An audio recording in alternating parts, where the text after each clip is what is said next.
Gaming news today is all about PlayStation in 2025, and while they may have had a slow start with first-party releases this year, they look to be finishing the year strong. First, they have confirmed their presence at Tokyo Game Show, and it seems that that will be the biggest Tokyo Game Show ever, according to the reports. And second, Forza Horizon 5 PS5 sales reports are in, and it is stronger than many expected.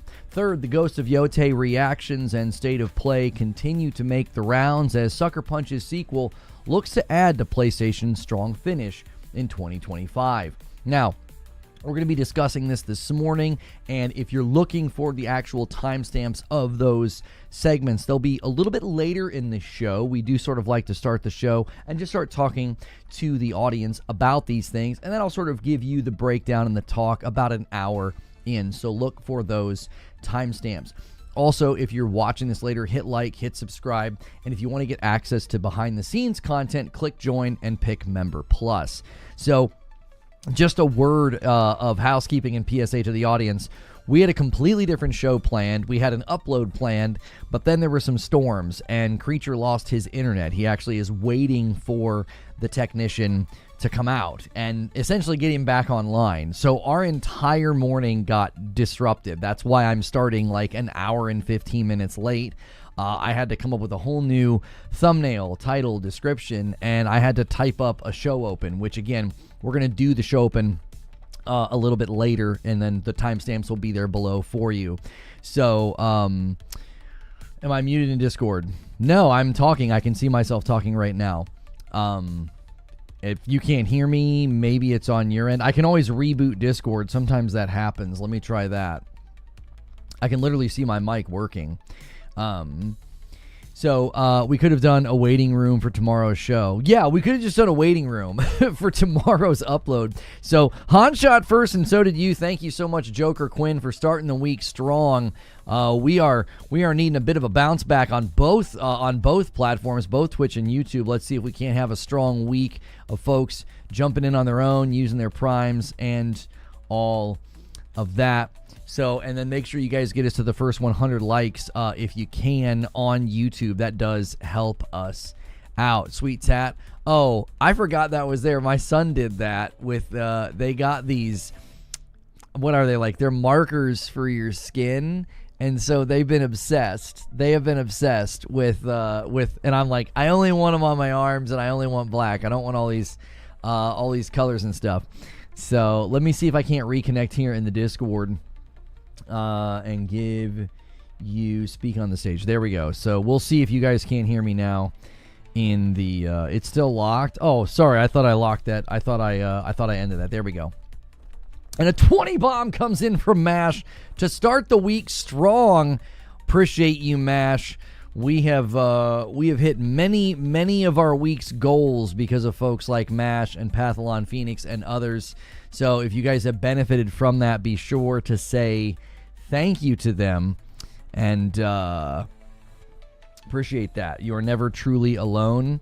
What are they saying with Sorrows? I've got that kind of in the show open as one of the reasons why I feel like they're going to start the year out strong. We can hear the disappointment in your month. What did I say that sounds disappointing? Let's see here. Let me go into here. Check your primes. Yeah, I got Wired Rope with 7 months, and then I got Hilly coming in with 8 months over here on Purple. Turnout on Purple has taken a bit of a dip, but you guys have continued to support. You've got your primes, you've got your subs, you've got your gifteds. So thank you so much, all of you that just continue to support the Purple channel, man. It is a big deal. Is the XDev teasing Sorrows will have co-op from RIP? That you're never truly alone? I don't know if they're hinting co-op with this tweet. I mean, I'm going to throw it up on the board and you guys can tell me what you think. I mean, XDev is saying you're never truly alone. I mean, we know they added co-op later to Returnal, and I really liked it. But, well, I guess we'll have to wait and see. Yo, Pathalon Phoenix with a VIP plus, and we also have Frayed Voyager over here on Purple, and then a 5 bomb comes in, and that's gonna do it that's actually going to do it. The member count just hit 24, and we were one away, and now we're going to be at 29 as Wired Rope steals it and Frayed Voyager takes it to 30. So we are now a 20 bomb away from the next milestone. So Purple could steal it, and Pazalon Phoenix actually does steal it. You love to see it. So it is now 42-8. Unbelievable slingshot there to 50, and we certainly do need it. We've had a little bit of a lull. We need that. We need to bounce back, boys. We need to bounce back. We've had a lot of folks traveling and the summer and the post showcase slump. We are really excited about the next half of the year, and hopefully you guys are too. And Dark Taco with the VIP renewal and 33 months, that's a lot. And Joker Quinn gifts a single, and that takes us to 52. And then a 50 bomb comes in from MASH and takes us all the way to 102. And just like that, we are at 94-8. You're going to need an absolute monster in your corner today, Purple. The Team YouTube is showing up in force. Guys, do me a favor over there on YouTube. Hit the like button. Let's get our first 100 likes. We've only been live for about 6 minutes. Let's have a nice, strong start. Today, it's all about PlayStation and why I think they're going to have a strong finish to the year from what we're seeing. And we're seeing XDev tweeting about Saros. That's part of it. We're going to do the talk in about 40 minutes. So make sure you are here for that. And if you're watching or listening to this later, I will provide those timestamps below. Now, if you're listening to the audio version, I don't think we're able to do that. But most of you that listen to the audio versions or you listen to these episodes back, you just listen to the entire episode. You're typically not hopping around. Hopping around for like a particular part of the show is probably something that we will see happen more on YouTube with YouTube's audience. For every farty bomb, 100 browsers break. Yeah, we need to get some farty bombs spammed on YouTube because we actually had a 50 bomb. You guys have got to celebrate those when the big boys drop them. Let's see it. And then YouTube, maybe you can manifest, spam that farty bomb. See if you can't get somebody over there to do it. That could mean horror theme with Saros. I don't think You Are Never Truly Alone is highlighting a horror theme. And a 20 bomb comes in from Jadix over here on Team YouTube. Unreal. What an unreal start to the week. We have certainly shot out of a cannon this morning, and thank you for that. I apologize for the late start. I mean, if you guys want me to late start more often, I mean, you don't have to tell me twice. No, I'm just kidding. We do not want to do that. That is not something we want to normalize. So thank you for the emote spam. Thank you for the gifteds. And thank you for 100 likes already. We're only 8 minutes in to the show. So thank you guys so much for that. If you've never been here before, you want to hit subscribe and talk in the chat. Let us know what you think. I mean, I know there's different opinions about PlayStation this year, thinking that, like, well, it was a slow start, but with Death Stranding 2 and with Lost Soul Aside around the horizon, and then we've got Yōtei. We know we've got a deep dive of gameplay with Saros that has not happened yet.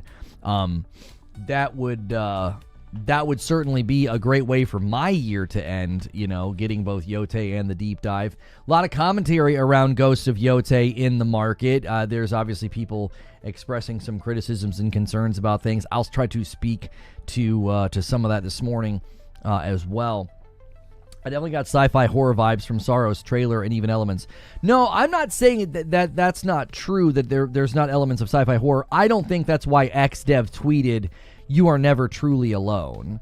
I don't know what they mean by that. They could just be gearing up. Now that the Yōtei state of play is over, it might be time for Housemarque, to start gearing up, dropping some things. That we know there's going to be gameplay this year at some point. We don't know when. But they did say there will be more this year. So, time to get my Save Saros gifts back out. Get them out. Let's see them. Edge of Fate is tomorrow. It has to be about the story. Yeah, I think it might be more about the story. Yeah. Saros should be the next game released. Yeah, I would imagine that Saros is going to be first half of 2026. right? Well, I know what you're saying, Eugene. What you mean is after Yōtei, right? Why would they market Saros before Ghost of Yotei comes out? It's an excellent question, okay? And you could be right. We could see virtually nothing from Housemarque until after October the 2nd, because PlayStation has made it very clear they don't really like to market something until the other thing is sort of out. Like, they'll do their announcements, right? They'll announce Intergalactic. They'll announce Saros. They'll do their announcements. But they sort of go dead quiet with the marketing until the thing that's next is out. Like, we didn't really hear about Yōtei or have a state of play from Yōtei until after Death Stranding was out, right? And then Yotei's going to have its time. But with them going to Tokyo Game Show, there certainly is the opportunity. Feed, what's good? I see you in the chat. Sorry, Feed. Does Feed have a badge? Guys, Feed does not have a member badge. We got to take care of that today. We're already off to an insane start. Let's keep it going. Let's stay ahead of pace here, and let's get Feed back in the fold. Finally started Expedition 33 over the weekend. Such a masterpiece. I'm only about 10 hours in. It is so good. It is so good. Expedition 33 is honestly it's part of my dialogue about the passion that we're seeing in Yōtei. I think Ghost of Yotei is making it very clear that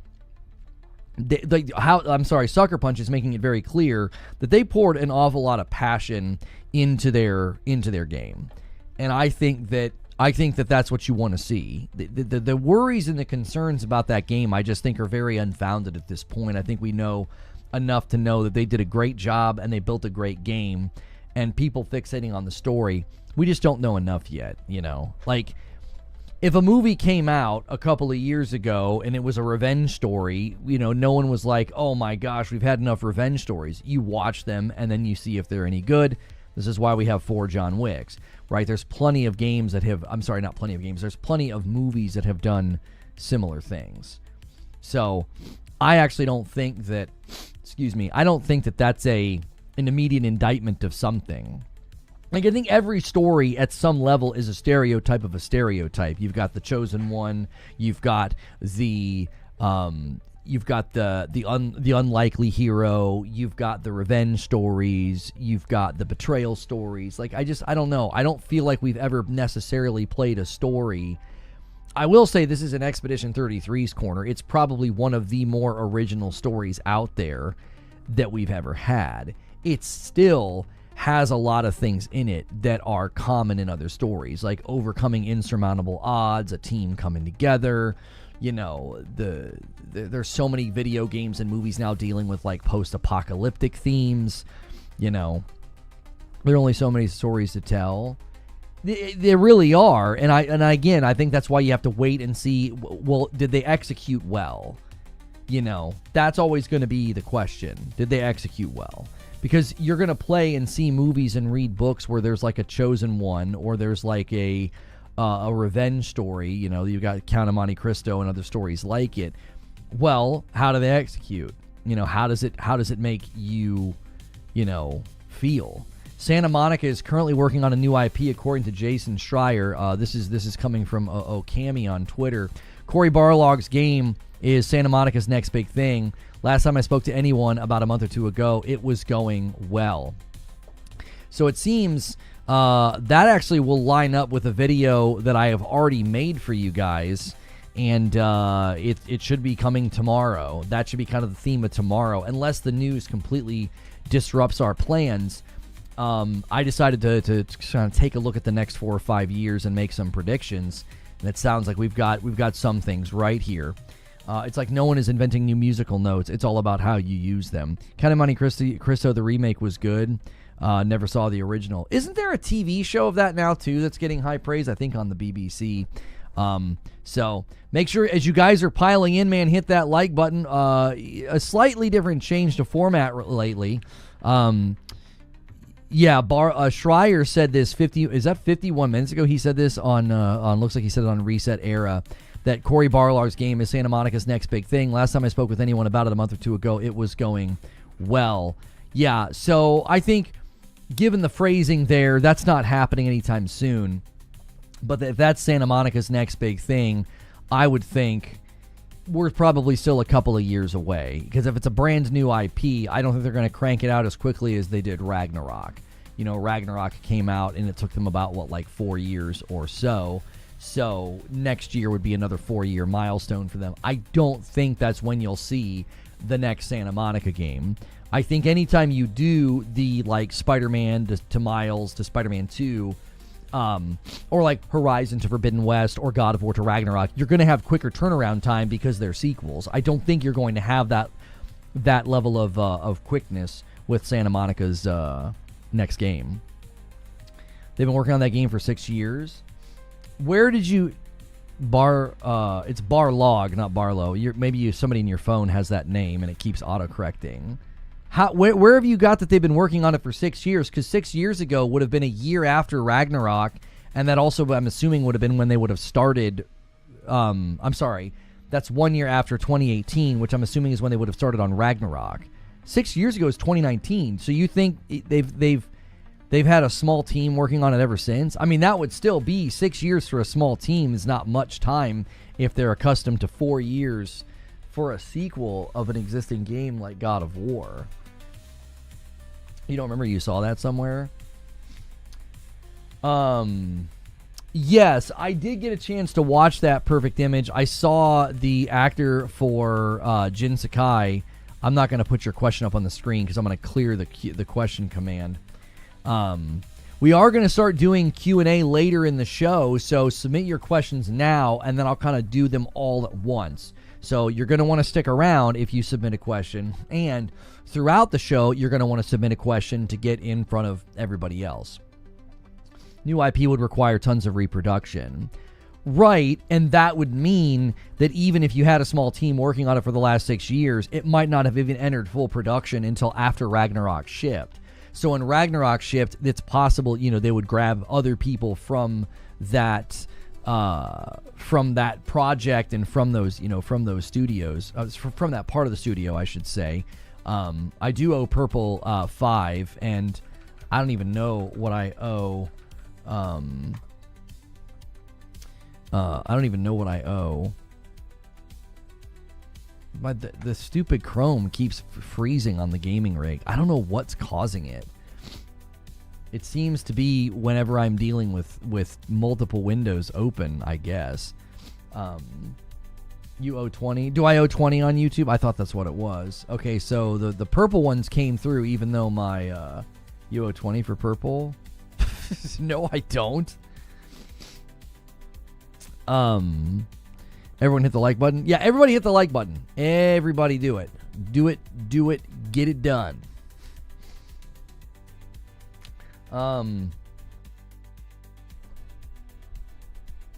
It was stated all AMD GPUs and PS5 Pro will get an update.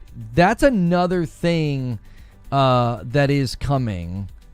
Yeah, I don't know what that is.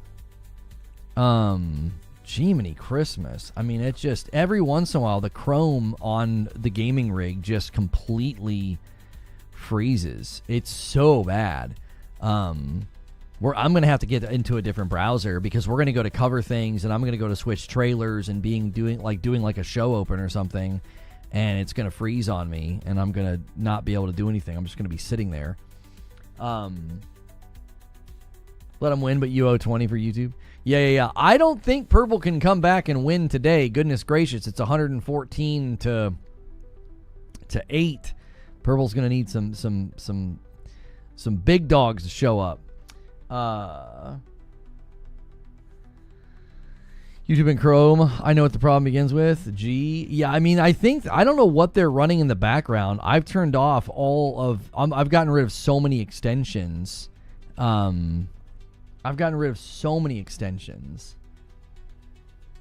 do really need to chill, though. I think this is like part of the reason I think we got to reevaluate. I don't know. We got to reevaluate the 5 every 25. Like, I've been looking at things and I'm like, I don't know if this is the right call. I don't know if something changed somewhere, but dadgum, it seems like it's hurting me. I said this before, and we took like a week off, but I don't want to take away, you know what I mean, the pay it forward incentives that we do. Do 5 every 50. What's why with 5 or 25? I give 5 every 25, and I think it's becoming counterproductive. When we have like a slow week, like I really feel it. I'm like, oh gosh, like, I don't know. I think in the past, I also wasn't noticing it because I was using a different payment method. And now that I go and check my payment methods, I'm like, oh, good golly.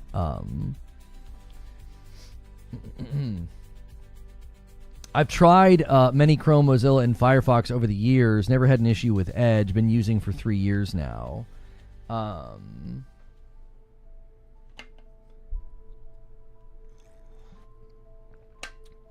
I don't know if the motivation that people have for gifting is the 25 thing that I do. I think they just do it to support. So it's like, am I sitting here motivating something that's not even needed anymore? I don't know. I don't want to take it away. I like taking part in it.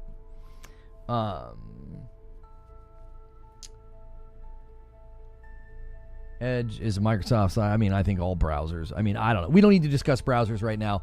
I'll figure it out. Let's see here. Hey, Lono, I had right morning bank. Huh? Okay, Lady Gamer.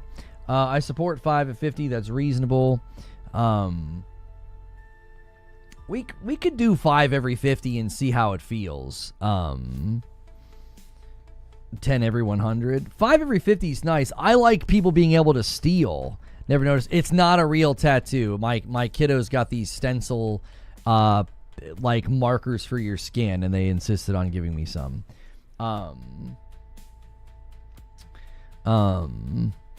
Yo, thank you so much, Spice King, for 11 months. Just 1 month off from a year. Absolutely wow. Been a great time. Thank you so much, Spice King. Now that I'm all paid up, I don't want to change the terms and make people feel like I'm walking back on something. Now that I'm all paid up, I paid Purple what I owe them. I paid YouTube what I owe them. We could try 5 every 50 and see how that feels. That still gives opportunity for steals for Purple. That still gives opportunity for people to like do what we know Stonespire loves to do. 5 every 37. Yeah, that rolls right off the tongue. We could change next week. It's just a lot. It's just a lot. It's fun when you're not paying attention to it, but then when you go and you look, you're like, is this counterproductive? like, is this counterproductive? This might be counterproductive. I haven't played Tsushima. You're holding your thoughts on Yōtei.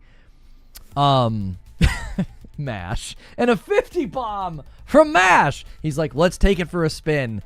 Thank you so much, Mash. Just an absurd amount of support for the channel. Good golly.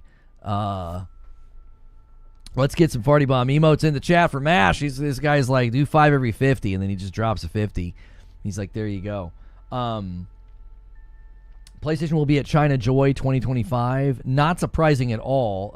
They're going to be pushing the China Hero project stuff pretty severely, especially with Lost Soul Aside is on the way. At Lono size, they probably don't use the EUV to get the tattoo on. Oh yeah, I'm too small. I'm apparently microscopic now. This is great. I'm so short that I'm too small to get a tattoo. That's great. When the outgoing is more than coming funds, it's an issue for every business except for Game Pass. They use weird math. That's right, Hilly. Oh my gosh. I only buy new car. They only need to make needles. Okay. They just don't make needles that small. Got it. Yeah, that's right. Not enough surface area.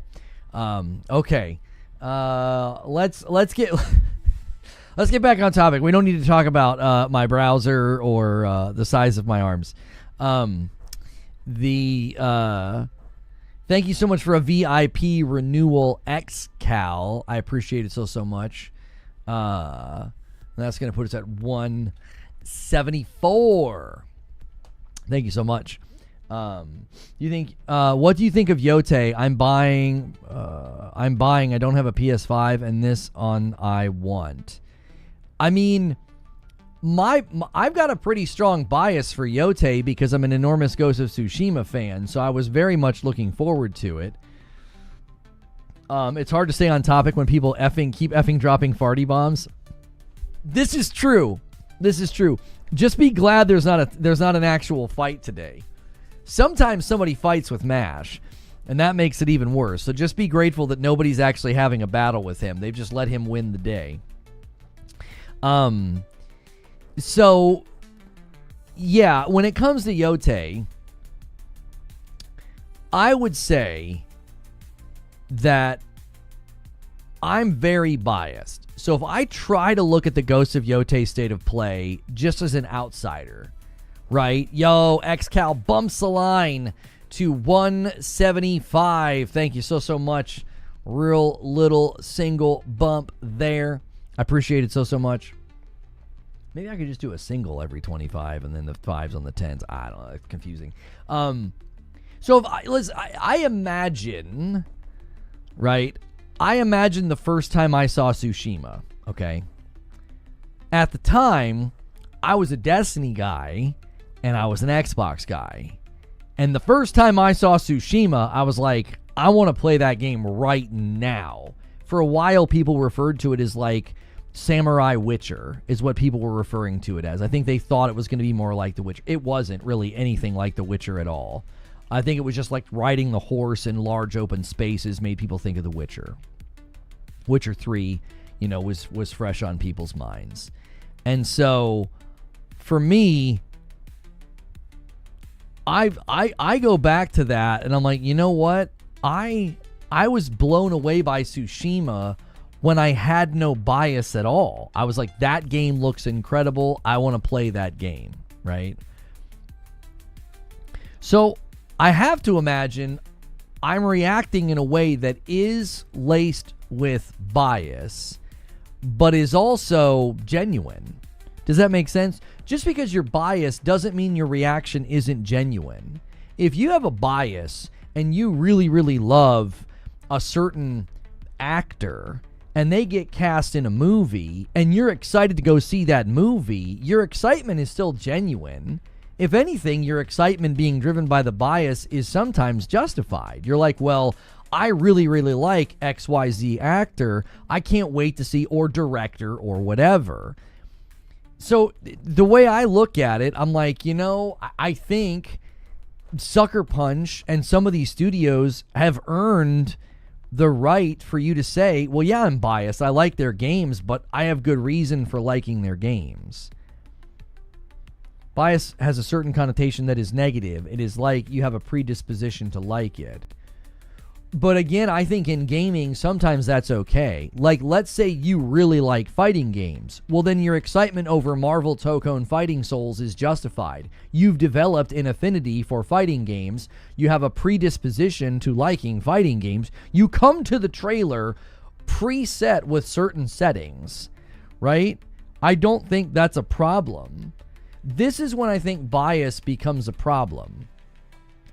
Bias is a problem when it causes you to either slant things in a way that's not accurate, like you're trying to make something sound like it's not what it is. So like if Ghost of Yotei came out and I was incredibly biased about it and I was like, yeah, the game has virtually no flaws, and let's just say it launched with a bunch of problems. Let's use a better example. Jedi Survivor.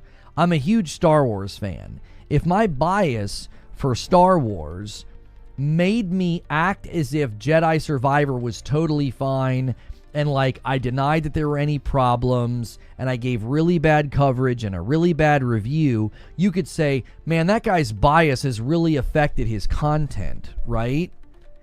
My bias for Star Wars actually made me, I would probably say I was more critical because of my bias. I was like, I love Star Wars and I love Jedi Fallen Order, and you guys frick this thing up. It doesn't run well, right? So I don't think bias is necessarily a bad thing. I think bias is bad when it harms coverage, when it makes you slant things in a way that's dishonest or represent things in a way that is dishonest. But me being like, I don't know, bro, Yōtei looks hot, and my bias is driving that because I like those kinds of games. I like Ghost of Tsushima. I trust that Sucker Punch is going to do a good job. All of those things make me say, this looks fantastic. Bias really isn't the devil until it disrupts things in a dishonest way. If bias is clear and owned, and you're like, yeah, man, I can't wait to go to see this movie or go to buy this game or go to this sporting event, and there's bias behind your excitement, I don't think there's anything wrong with that. It's only wrong if it becomes a form of slant that is then dishonest. And I would say, for me, my evolution into primarily gaming on PlayStation, I have not tried to hide that from anybody. I've not tried to act like it hasn't been happening.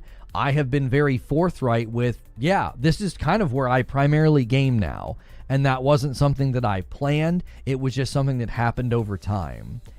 And now, of course, it's going to affect what I'm looking forward to and what I'm thinking because, well, I like their studios.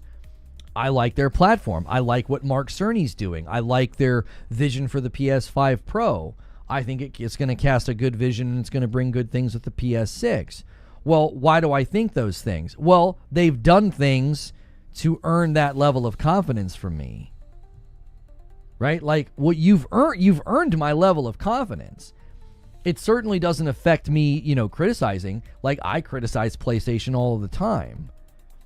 Just don't lie about liking or disliking something. Too many agendas poison discourse these days. Let me rephrase. If you say you have bias, that implies you are unfair in your criticism. If you only have a predisposition, then you can still be fair, even with a lean. Yeah, and I think that was what really drove my choices this gen are also woven in with Destiny, because I just got to the point where when I got tired of the live service grind, the things that felt the most relaxing was games like Tsushima. I don't see you as biased. Yeah, I guess bias is probably not the right word. The predisposition is a better way of saying it. Of course, I'm predisposed to be really excited about Yōtei, right? Of course, I'm predisposed to be excited about Yōtei. But it doesn't mean I'm going to be biased and overlook flaws or biased and not admit certain things. Like, I was one of the first to admit that, man, this story is almost identical to AC Shadows. Does it cause me concern? No. I can admit reality. I have no problem admitting reality. But I can also then say I don't think it's a concern. I don't think it's like a oh no, we're in for a bad game or the game's not going to be any good. I think being concerned is one thing. I think people saying that it's a legitimate criticism, I believe, is entirely different, right? Like, I kind of corrected somebody in my comments. I was like, how can it be a legitimate criticism? Like, there was no way for either company to know that this was going to happen. There was absolutely no way for either company to know. Oh, yeah, oops, we did the exact same story. Oops. Oh, man. And so what were they supposed to do? Like, see a trailer for AC Shadows and change their entire thing? So it's like, one is saying, yep, the stories are definitely similar. The response, though, is Sucker Punch has earned my trust. I'm like, I don't think they're going to have some really, really derivative, non-thoughtful, lame story. They showed just in the Ghost of Yotei state of play alone that they're pouring passion into the game. It would be like Housemarque, right? Somebody could say, well, with Housemarque and Sorrows, they're just doing another Returnal, right? It's just gender swap Returnal, I can't wait for everybody to... Are we going to get any of those videos? I wonder. Are we going to get any of those videos? I can't believe they did a location and a gender swap for Returnal. I mean, everybody said, not everybody. There were people saying that about Yōtei. They changed locations and they changed the gender of the main character. Nobody seems to care. They're doing that with Saros. We need an ironic, we need a channel that can do that. We need a channel that can make fun of all that idiocy. What's good, Garsky?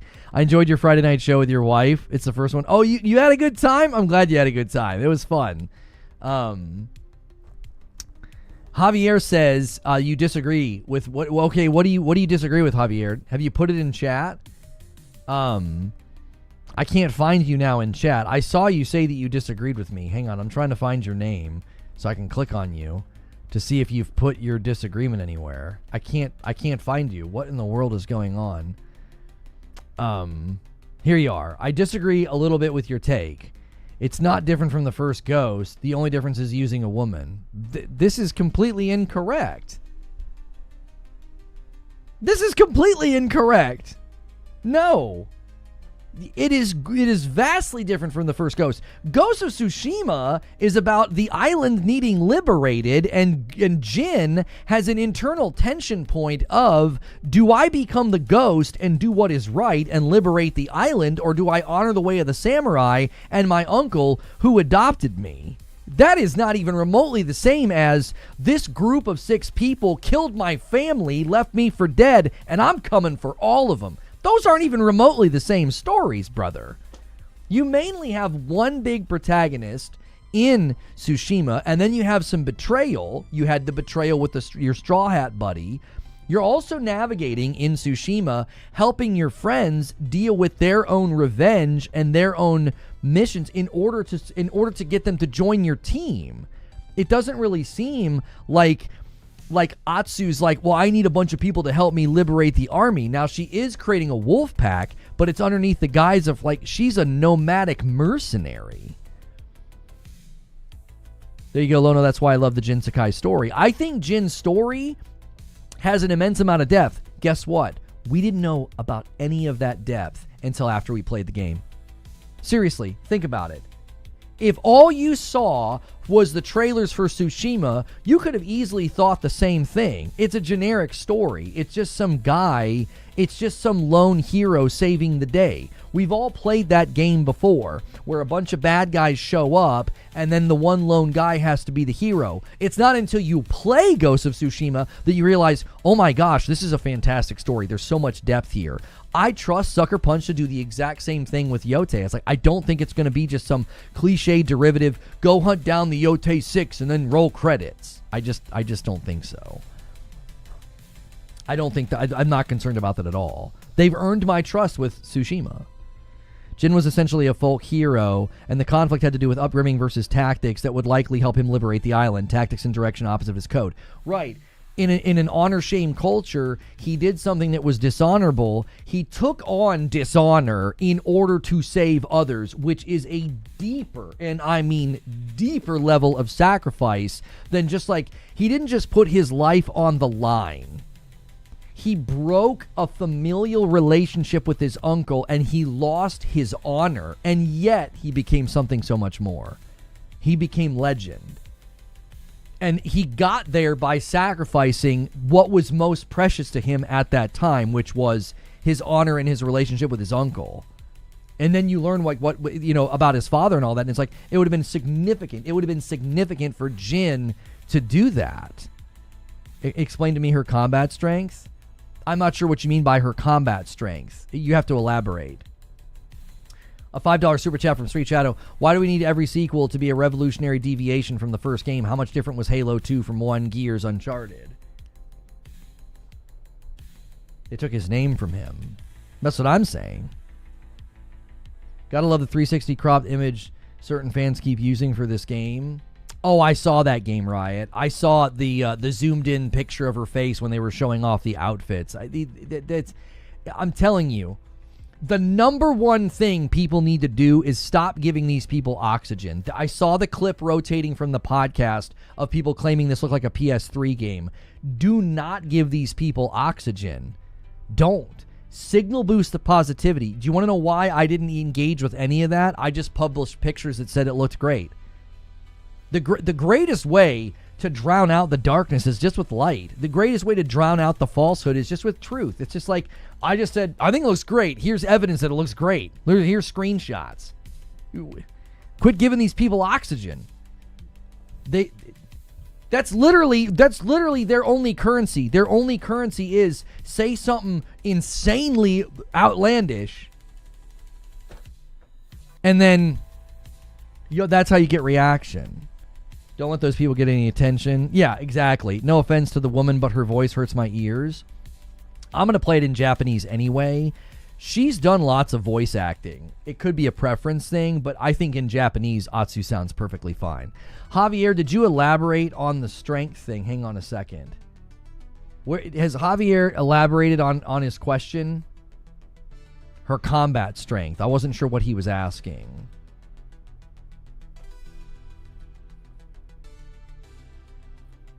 Basically what you're saying is choke them out. No, just don't give it any oxygen. Just don't pay any attention. I mean, at least when people do tweet clips like that, they're not getting any the podcast isn't getting any metrics from it. No, we're not talking about TV shows here, Urban. Actually, I need to check something.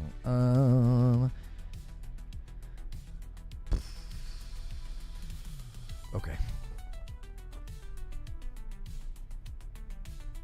He wasn't talking about Atsu? Oh, she does not have any power like Jin Sakai, and she's pulling fully armored guys. I'm not sure what you mean. So, if you're going to... Listen, we've talked about this before. When people try to claim this, it's not really believable that a woman could do that. Do you want to know what's also not believable? That one guy could fight a group of dudes. That's also not believable. Like, if we're going to go the realistic route, Jin Sakai would have gotten killed the first time he fought a group of people. He would have. I don't care how gifted you are as a swordsman. All you got is one person behind you and you're dead. They're like, oh, look at him. He's parrying that guy.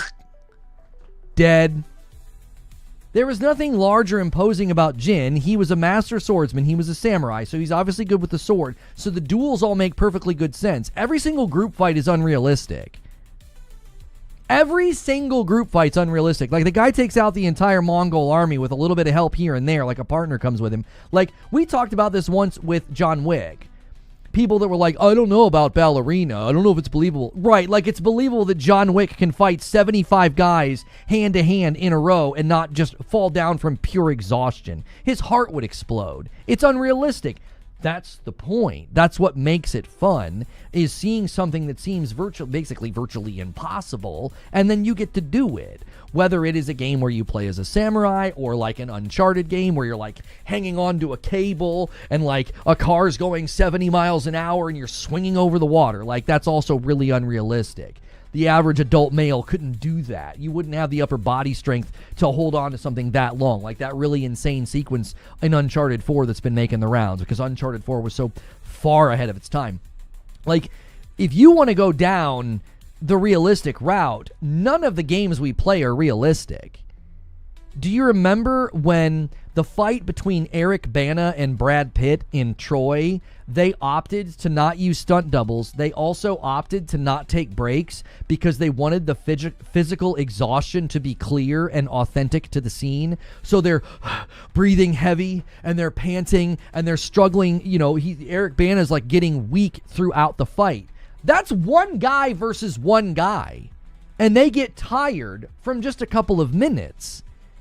So if you want to go the realistic route of like, well, there's no way she would possibly be strong enough to do this, well, then now you have to apply that same criticism to Jin, and Jin would have been dead within the first 20 minutes of the game. Do you see my point? We're willing to suspend disbelief, like, well, yeah, this guy could totally do this. It's like, no, he couldn't. No, he couldn't. In his first 3v1, he would have been dead. As soon as he locked in with one guy and got a couple of deflections in, he's dead. Head lopped off like a melon on the ground. Just not a shot. Somebody would have come behind and been like, and he'd have been done. There's no way you'd keep your strength up, your endurance up to fight that many people in hand-to-hand. So that's why I've never found that to be a legitimate criticism. It's a very convenient one that dudes typically pull out. And they're like, oh, I don't know if a woman could do that. Yeah, well, neither could a guy. Neither could a guy. The John Wick movies are ridiculously unrealistic, and they're a dadgum blast. They're fun. Why? Because you shut that part of your brain off and you just have a good time. You're like, look at him go. You know, hoo, ha, hoo, stab, that guy's dead. Hoo, ha, hoo, stab, that guy's dead. 5 guys later, he'd be passed out. Adrenaline crash would hit, and he'd be on the ground, unable to move, just like, I don't have any energy left. But he keeps going.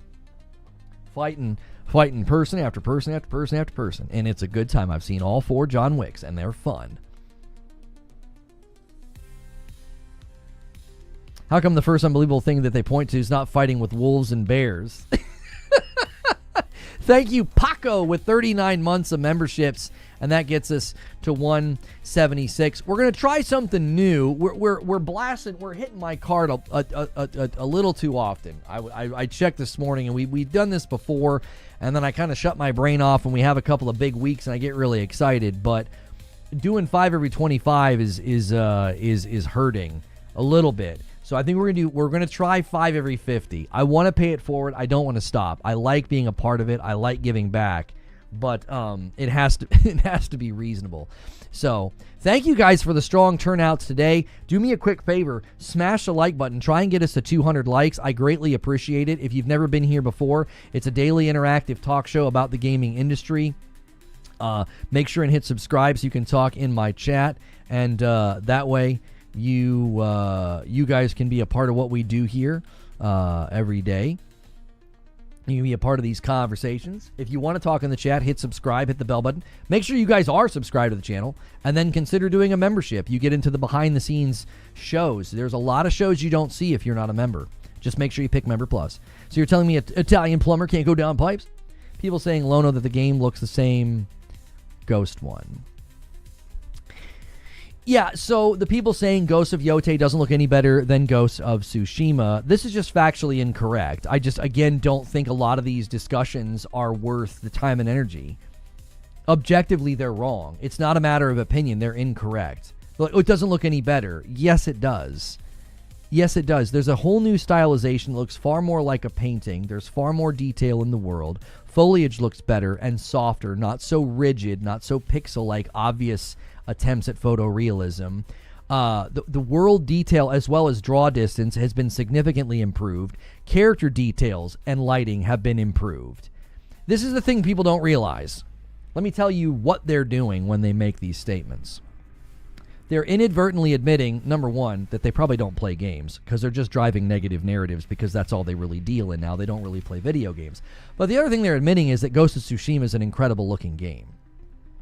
Like, it's a backwards compliment that they don't realize is a compliment. Like, Ghost of Tsushima being placed side by side with Yōtei, and we're having to point out, like, individual differences in where it looks better, means that Tsushima was well ahead of its time. This is something that many of us have been saying about PlayStation first-party studio games, is their games have been way ahead of the curve. Go look at Uncharted 4. Just look at it. Go look at it. It's way ahead of its time. It doesn't look like a game from that era. There were internal documents. Like, even Microsoft was like, those studios over there are doing stuff way ahead of anybody else. Whether it was The Last of Us Part 2 or Uncharted 4 or God of War 2018 or Spider-Man, the first Spider-Man, these games were well ahead of their time. The fact that you can... This is where people are making the mistake. They're saying, oh, we're not getting these big jumps anymore. We're getting jumps. Number one, they're less noticeable. We know this is true because of the way that the hardware is going. This is why they're heavily investing in AI, because we're getting depreciating returns from hardware boosts. It's like, well, the hardware is stronger, but it's harder to get everything out of it because the tech's becoming more complex. Lighting especially is a big drain. But there's clear differences. One of the reasons the differences aren't so big isn't just because we're getting depreciating returns from hardware. It's because these games looked incredible when they came out. They looked incredible when they came out. So, like, if there was a new Uncharted, that was coming out tomorrow, do you want to know what people would say? It doesn't look that much better. Because it wouldn't look that much better. Uncharted 4 looked incredible. You know what Uncharted 5, let's just say there was an Uncharted 5. Do you know what Uncharted 5 would be better at? It'd have better performance. You wouldn't be playing at 30 FPS, okay? Better lighting, better world detail, better textures, right? Animation sets would probably be more fluid and more realistic, even though the animation sets in that game are incredible for the time. But I'm here to tell you, those side-by-sides, people think they're being negative. They're like, yeah, haha, we're getting a shot in on Yōtei. No, you're not. You're actually making it clear that these studios have been ahead. You know who's not been ahead? The people making these comments.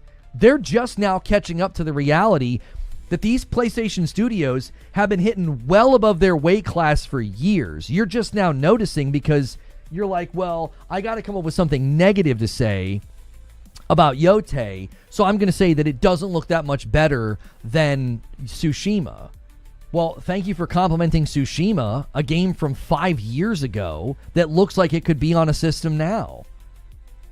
Seriously, I would put Tsushima up against Rise of the Ronin, and it looks better. I would put Ghost of Tsushima up against plenty of open world games, and it looks better.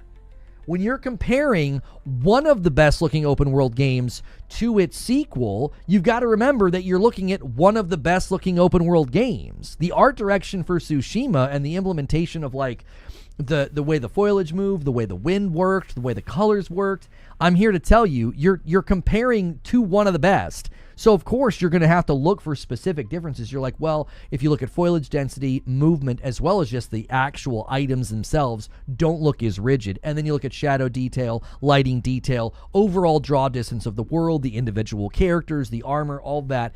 It's clear that Yōtei looks better. It's clear that Yōtei looks better. But it's not as stark and as significant as it was in times past. Some of that, again, is because of depreciating returns on the hardware, and some of that's also because Tsushima just looks that good. They're inadvertently paying Tsushima a very high compliment. What's funny is Assassin's Creed got so much hate, a lot of dummies never played it and have no idea. Oh yeah, AC Shadows, I argued, is the best looking game this gen so far. Then I played Death Stranding 2. The best looking games this gen are Horizon Forbidden West, particularly Burning Shores, Assassin's Creed Shadows with global illumination has to be turned on, and then Death Stranding 2. And then Yotei's about to join the ranks. Graphics not the issue from what I see. I mean, that was just one of the negative dialogue pieces that I saw, and I was like, I think these people are objectively wrong. There's a scientific way to measure shadow detail, lighting detail, texture detail, resolution, all that. You can actually measure these things and look at the differences and say, you're getting this method used here, you're getting this dithering effect here, you're getting this shimmering effect here. You can measure these things, and Yōtei looks better. Bingo, I just stumbled in my comment, and I had to comment on you're spot on. Similar happens with criticisms of movies and such. Yeah, you definitely deal with that with movies of like, oh, it's too similar, oh, it's just a sequel. And I think people are forgetting that there was a reason as a kid you were excited when Home Alone 2 came out. You watch it now and you could be like, well, they're very similar, and you know, it's basically a lot of the same gags and it's basically a lot of the same jokes. Nobody cared at the time. Sequels were celebrated. I've not seen it yet, Zubair. It looked clean to me. I'm not in the fight. Well, 187, I think you brought up the story. I've spoken to that already. I'll speak to it again, and then I probably need to go through the show open, and then we can talk about all the various things going on from the show open. We're kind of moving the show open to like a certain time. Also, if you guys are submitting questions throughout the stream, okay, if you're submitting questions, I will answer those questions in about an hour, okay? Usually we're going to do those around noon, okay? Instead of doing them sparse throughout the show, submit your questions, then you're just going to have to wait. We're going to try and do all the questions at once. That's a great reason to be here right when the show starts to submit your questions. It's another great reason to stick around because then you're going to hear your questions answered. Okay. So this is what I said about the story, okay? On the surface, if you go back and you look at the trailers for Ghost of Tsushima's story is somewhat generic. You have the lone hero against an army. Okay? We've seen this time and time again. This is not an original story. That is not original at all. What made Tsushima such a complex, unique, and interesting story is Jin's transformation into the ghost required him to sacrifice more than potentially his life. He had to sacrifice his honor, as well as his relationship with his uncle. His new fatherly, parental, familial connection that he grew up with, he had to basically break that. He sacrificed more than his potential life. He sacrificed his honor to become the ghost. He becomes something that is truly legend, and in order to get there, it is at great cost to himself. Okay, that is great storytelling. That's compelling, and nobody knew that until we played the game. That wasn't in the trailers. That wasn't in the run-up. Nobody knew. So when people are being critical of the Yōtei story, it's like, yeah, we have the basic outline of a story that we've played many times before. A group of people did a bad thing. They hurt me and my family, and I'm going to go get this group of people, whether it's Kill Bill or AC Shadows or any classic like samurai or kung fu movies. There's a classic opening scene. I mean, Sifu did this, right? This is a very, honestly, I think some of this is probably tied up in the fact that it is a Japanese story, and historically those stories are often laced with tragedy right on the outset. They punch you right in the gut. So, until we actually play Ghost of Yotei, we can't know if the story's any good. We have the basic outline. We only had the basic outline of Tsushima, and when we played it, it's one of the best stories I think I've ever experienced. I absolutely loved it. It's one of the few games that have made me emotional. Why do you think they did not keep in Jin Sakai? Because if you play the Island of Ikishima DLC, Jin's story is wrapped. To take Jin off of the island of Tsushima, away from everything he fought for to liberate, away from all of his friends, away from all of his connections, and just turn him into some roaming ghost to just keep fighting for people, I think that really would have been a disservice to his story. His story is complete. He served his greater purpose, which was to be the ghost. He got resolution with some of the memories of his father and some of the things that happened there. They rounded out his story very, very well. There was no reason to go back one more time and take another crack. Also, you would have had to have explained why someone who trained their entire life with a katana was suddenly using other weapons really efficiently. Now, you could have done that. I guess you could have had him training underneath somebody else. But with Atsu, they can just sort of cheat. And they're like, here's somebody that's just good with a bunch of weapons. Right? And why? Well, she's clearly motivated because of what happened to her. So now you have somebody who's been driven so much by revenge that she is now she's now excellent in all these weapons. Because with Jin, you would have had to evolve him beyond the stances. I don't know. I'm totally fine with his story being encased. I like it. I think it works. I think we're going to feel very similarly about going to Saros instead of Returnal 2. I think Returnal 2 to Saros and Tsushima to Yōtei, I think is such a great way of getting away from people being like, well, I don't know if I want to play another 50 hours as Aloy. I don't know if I want to play another 30 hours as Kratos. There's not a lot of people that are saying that, but there's certainly people that have a stigma about like, well, I've already played an entire game as that person. Do I really want to go one more round again? Or does it inject a feeling of newness and freshness when you have that sense of, oh, brand new person, brand new environment, brand new skill set, if that makes sense. On the one hand, people complain that studios never let stories end until they grind them into the dirt, and then on the other hand, people just can't let character story come to a natural end. Think about it like this. How many times have you watched a movie and thought, man, they should have just left that alone? They should have just done the one and been done. They should have never gone back and done more. We've had this conversation about many movies, how you just let the one thing stand as like a cult classic, as this like amazing thing. And no, I've not rolled credits on Death Stranding 2. I've been having to play Wu Chang Fallen Feathers. I've got review access. I think I just crossed over 10 hours. I made some good progress on Saturday in the game. I can't say anything about the quality of the game or my opinions of the game. I can merely report to you that I'm trying to take chunks out of that game so I can give you guys a good video whenever the embargo drops. So again, I think it makes perfectly good sense to say we told a great story with this one character in this one game. Now let's tell a new story. I think there's something to be said for that. I really, truly do. I don't think you need to belabor the point and just keep doing another one and then another one and then another one and then another one. Wait, did somebody else do 5? Oh, I did 5. If you guys haven't hit the like button yet on YouTube, do me a favor and do it, okay? Do me a favor and do it. I did want to run through the show open. We're trying something, and this might stoke the fires of discussion now that we're about an hour into the broadcast. See if this doesn't stoke the fires of some questions and some thoughts and things. So I'm going to go through this very, very briefly now, and I'm just going to kind of give you guys the rundown. And the first story is about Tokyo Game Show, okay? So apparently, this is going to be the biggest Tokyo Game Show in the history of the event. So if you guys haven't been paying attention, PushSquare.com claimed that, quote, this year's Tokyo Game Show is set to be the largest in event history, with a huge total of 772 exhibitors currently listed for participation across a whopping 4,083 booths. And the reason we're talking about this and the rest of the year for PlayStation today is PlayStation is going to Tokyo Game Show. Now, it does appear, however, that PlayStation will be skipping out on Gamescom and just opting to do Tokyo Game Show instead.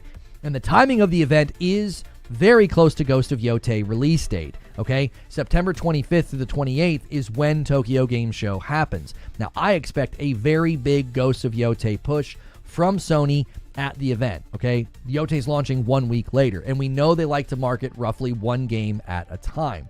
Now, I think PlayStation is showing that they're going to be ending the year strong. They were slow, I think, this year to get started with first-party studio presence, especially with Lost Soul Aside getting delayed. That's not a first-party studio, but it is one of their first-party publishing efforts with China Hero. PlayStation is ending the year with Death Stranding 2 already out, already in talks for Game of the Year contention. Lost Soul Aside is in August. Then they're going to show up to Tokyo Game Show, and then Yotei's release in October. Now, I'm not expecting any big surprises or announcements from the first-party studios at Tokyo Game Show, given how I already said, PlayStation really likes to market one game at a time. They're going to let Yotei sort of be the main focus, and then after it is released, we will likely get something at the Game Awards in December with Jeff Keighley. Now, there was the rumored event for September, okay?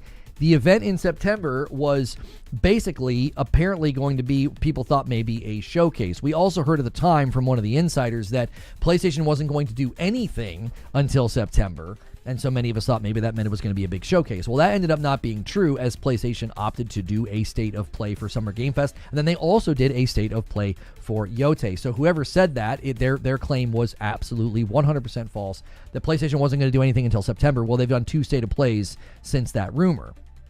Now, I still think there could be something coming in September, given they weren't the only person to claim that PlayStation was planning something for September, so we'll have to wait and see. Or any huge announcements at Tokyo Game Show. I expect PlayStation to finish out the year strong with Yotei, and then likely, again, as I've said, a big announcement at the Game Awards. We also know from the team at Housemarque that Saros will be getting, quote, first look at extended gameplay later this year. So they said that on Twitter. Now, that could be a part of the Tokyo Game Show. I don't know. They, again, with them only wanting to market one game at a time, I would imagine this deep dive or this extended look at Saros gameplay may be happening later in October or November, after Yotei has had time to breathe. We know they like to do this. They release the game and then they kind of start marketing the next thing. So let me know what you guys think in comments below if you're watching this later, or put your comments in chat right now, or submit questions. We will be answering your questions and doing Q&A in about an hour. Let me go on to the next story, though, because the next story still pertains to PlayStation. Forza on the PS5 has had a big amount of sales. PushSquare.com reporting that, quote, Xbox Forza Horizon 5 sold an outrageous 2 million copies on PS5 in a month. Now, this is an impressive number. Even some of the biggest PC releases of PlayStation games have not done this well. Typically, when you see games ported later, they don't sell as well, which is what people typically expect. So getting 2 million sales in a month is kind of crazy, but I think it adds significance to some of the comparisons we have made between the two different ecosystems and between the two different cultures, and it's a really good game, okay? So even though it came 3 or 4 years later to PlayStation, this actually I do think speaks well of Playground and the team that made Forza Horizon 5 as well. Now, this could show some more significance within the Xbox strategy. For a game to come to a platform roughly 4 years later and get that many sales in a month, I would expect Xbox executives are looking for other property that could potentially make the jump. I'm not talking about how virtually every game going forward is likely to be multi-plat or a staggered multi-plat release, eventually landing on PlayStation. I'm talking about whether or not Xbox executives and Microsoft executives are going to say, listen, reach back in that catalog and get more. That's an insane amount of sales in just 1 month for something that porting to another platform is a lower amount of cost. It's not like they developed a brand new game and built it from the ground up. They took something existing and they ported it over. Time will tell if any other old titles make the jump. Let me know in the comments below, or you guys can let me know in the chat. Are there games that you think could get pulled from that back catalog? Could we be seeing something else, come out? The last thing I want to talk about, and we can kind of continue the conversation about this, is the Ghost of Yotei reaction. The state of play has made it very difficult, I think, for a lot of the haters to get any kind of word in. I think they're getting overwhelmed with the positivity. They're trying to paint this as some kind of an L or a loss, but it is so clear that this game is going to silence a lot of the falsehood and things that were said about the game earlier this year. The state of play alone has already hit 3 million views today. That's just 3 days being around. That's averaging 1 million views a day.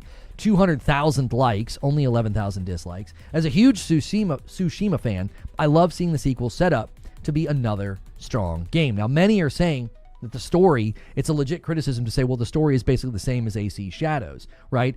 I mean, AC Shadows had the advantage of coming out first. Would we be saying the same thing if the roles were reversed? Would Ghost of Yotei get claim on the story simply because it came first in the calendar year? These games have been in development for a very long time, so I don't find this criticism to be legitimate. And I've said many, many times this morning in the discussion leading up to this, I've said, listen, Ghost of Tsushima's story was very basic if you just looked at the outset of it. Like, it was just a guy liberating an island from the Mongols. But the actual story itself is far more intertwined and far more deep than that. It's a man sacrificing his honor, sacrificing the thing most precious to him, as well as his connection with his uncle, in order to become the Ghost of Tsushima, to become legend, to do something that is bigger than him, which is to save others, makes him a true hero. And more than a hero, he becomes a myth. He becomes a legend. I don't think we would have ever known that just from the trailers. I trust the team at Sucker Punch to tell an equally good story in Ghost of Yotei, even though on the outset, the basic sketch outline of the story is something that we have seen and heard before. A group of bad people did a bad thing to somebody, and now they're spending their life getting revenge on that group of people. Well, we've obviously seen this story in more than AC Shadows. That's not the only story to ever dawn the idea of somebody spending their entire life going after a group of people that hurt them and their family. So to me, we've been here before. The automatic negativity about sequels, the automatic negativity about games where the lead is a woman, or the automatic negativity about games because it's a PlayStation Studio game. All in all, I think the team at Sucker Punch proved at the state of play they are pouring a massive amount of passion into this game. I keep driving this point home. The inclusion of Japanese directors and music, wanting to make this game just sort of ooze with Japanese culture, I think is lending me, I think it's giving me a lot of trust in the studio. There was a lot of praise for Expedition 33 this year for being a game driven by passion, okay? Well, I have a high degree of confidence that we're seeing that level of passion was brought to Yōtei as well, which makes me have very little concern about the story. Sucker Punch has earned my trust with Ghost of Tsushima and how they treated what could have been a very basic story, and it wasn't. And I think we're going to be in for the same thing with Ghost of Yotei. So, back to the show.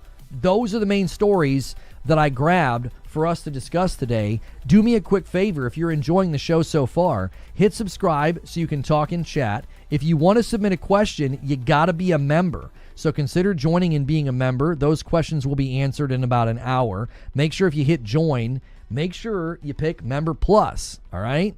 Make sure you hit Member Plus. That way you can get into all the behind the scenes And we're continuing to talk now and answer some of your questions. John renewed his membership for 41 months. It's also a VIP membership. Says, haven't been here for a while. Big life news. My wife and I just bought our first house. Finally got my PS5 hooked up, and I keep chugging it. Ghost of Tsushima. Well, good for you. The house is a big deal. It's a big feeling, and it's a big moment of pride when you get to open that door and usher your bride, in this case. In my case, I got to walk, my wife and kiddos into a home that I was able to buy for them. And I really, man, that's such a big step in life. That's awesome for you. Mash says, unpopular opinion, I agree with how Microsoft calculate costs, but the way they calculate costs in Game Pass makes sense if you intend to put all your first parties as multi-plat as well. Yeah, but the way they crunch those costs, Mash, in the past, they weren't doing that yet. So it's like, did they know this entire time? Like back when they were crunching Game Pass numbers like 8 years ago, did they know that this is what they were going to be doing? I don't know if they did. The Lo-Fi Samurai Champloo is my favorite part. Got me jamming to the reminds me of jamming Ghost of Tsushima during lockdown. Ghost of Tsushima is a really special game to me, and I'm happy to see Sucker Punch bringing another one to market that seems to be equally just going to be very good as far as I can tell. Pyramid Scheme says, it's the most BS of BS criticisms ever. Revenge stories are nothing new. That's why they work, especially in games. Yeah, and John Wick's movies, I think, are a testimony to the fact that, like, listen, man, if you've got the right story and the right vibe, revenge stories are really enjoyable. They're really enjoyable. Like, the reason that John Wick's enjoyable is not because, like, yeah, I want to see a guy get revenge because of his dog. It's like, no. They set up amazing shootouts. They set up amazing choreography. You get to watch two of the best have an amazing sword fight, right? When the blind guy faces off against the guy from Shogun. Like, come on. It's great. You know what I mean? You got to watch Samurai Champloo. I don't know if I'll have time for anything else. I really hope they expand Legends in co-op mode this time. I would like that. I would. Yeah, Kill Bill. Revenge stories for me are at first not exciting. It can be, but it's harder, in my opinion, to land emotionally. I think revenge stories, they strike a pretty strong chord with me. And you guys probably know why, but there's something very satisfying about watching people get what's coming to them, right? It's especially when it's something in a game and you're the one that gets to do it. It's like, there's something satisfying about that, right? Things have been set aright. Justice has been doled out. I blame the angsty music that you listen to, or the angsty music that I write, baby. I think that they knew they were going to go full party since Xbox player base wasn't buying much, says Mash, but they pretend that they care for the core base. They should have just said, you Xbox loyal aren't relevant anymore. I don't know if when they conceived of Game Pass, that's what they conceived of, Mash. I don't think so. I think they conceived of being the Netflix of gaming and having, millions upon millions of subscribers, and it stalled out because the sub-service plateaued, not just for them, but for basically everybody. Revenge remains the strongest excuse for a killing spree stretched across the entire game. Pretty much. Am I going to, trudge out across this entire island and get rid of people? Someone stole Lono's cookie and he hasn't forgotten that. This is true. Just tuning in, what's the current topic of discussion? All the things that I think are lending themselves very well to PlayStation. I feel like PlayStation is going to have a very strong finish. And yeah, 2 islands. Thank you, Wired Rope. Death Stranding 2 is out. It's in contention for Game of the Year. I think that's very good for them.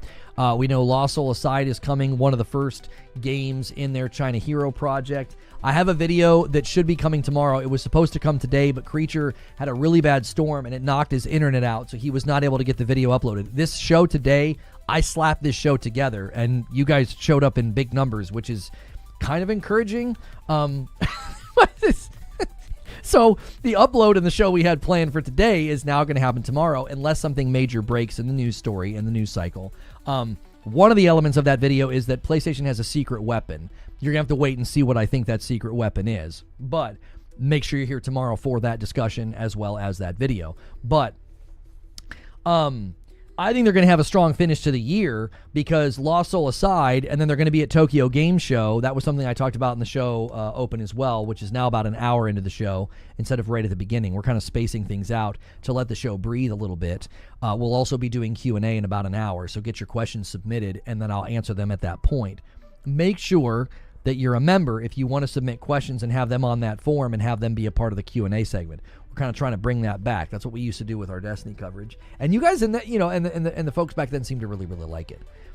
But they're going to be at Tokyo Game Show, which apparently this is going to be like the biggest. Is this going to be like the biggest Tokyo Game Show like ever? And Yōtei, I think, is going to be a strong finish for them. I really do. I think Yōtei getting 3 million views in 3 days for the state of play. The overwhelming consensus is very positive. The criticisms seem minor. Some of the criticisms seem very forced. I love your enthusiasm about gaming. We're trying to take a very different approach to my coverage and my opinion pieces, and we're just sort of letting the things I'm excited about drive the topics. Instead of being like, oh, this thing happened, so we have to have some big stupid debate about the profit margins of Game Pass. Why? Let's talk about games, boys. You know what I mean? Let's talk about games. That's what I want to talk about. Let's talk about what I'm excited about. Let's talk about what's coming. Let's talk about what's, down the road. So they just said, who cares anymore? Just go full multiplat. Not like Xbox Core being annoyed will affect the bottom line anyway. I think I watched LD's video on it, and he basically said it's a matter of necessity that they're doing this. And I've said that for a long time. I think they tried just about everything that they could, and this is where they ended up, Maybe they knew it was going downhill years ago, but just didn't know how much. I mean, they obviously put these plans into play many years ago. So the reason MASH is bringing up Xbox is because if you guys didn't see, it's relevant to PlayStation because Forza Horizon 5 sold like 2 million copies in a month on PlayStation 5, which is insane because, I mean, that game's like 4 years old. Now, PlayStation hasn't seen those level of sales on PC. They bring games to PC years later, and they don't sell that well. I think it shows a couple of things. It shows that Forza Horizon 5 is a very good game. It shows that the PlayStation audience will buy a good game in high numbers, which will promote, I think it'll promote Xbox maybe looking at that back catalog and bringing more games to PlayStation. It'll also speak to the general public.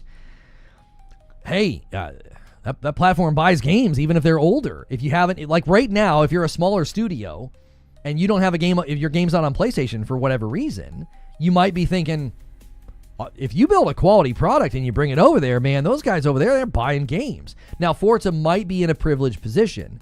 It's not just a high-quality game. It's got a good dovetail with Gran Turismo 7. So you've got a large audience for Gran Turismo over the years. Gran Turismo franchise has sold an insane amount of copies over the years. So you had a core audience that was probably like primed and ready to buy a brand new game with really pretty cars in it, right? And one that was as highly praised as Forza Horizon 5, essentially an award-winning game. So you may not have the same results. Like, just because you bring your game to PlayStation doesn't mean you're going to sell 2 million copies, but it still speaks well of the audience there buys games and high quality games perform well there. I think that's a loud and clear message to Xbox. That's a loud and clear message to other developers. Is there no chat in Discord, or am I blind? Well, you have to be a member. You have to be a paying member or a gifted member to use the Discord. So if that's not the true about you, you won't be able to see anything. Yo, it's good, James MC. How are you? How is the fact that people on PlayStation buy games news? Don't devs already know this? Here's the thing, Zoob. I don't think developers are in the dark about PlayStation being a pretty big driver of sales. I don't think anybody's in the dark about that. I think it's significant because it's a game that's already been out. You know what I'm saying? It's like, it's 4 years old. It would stand to reason that a game coming over that late, you're going to end up with,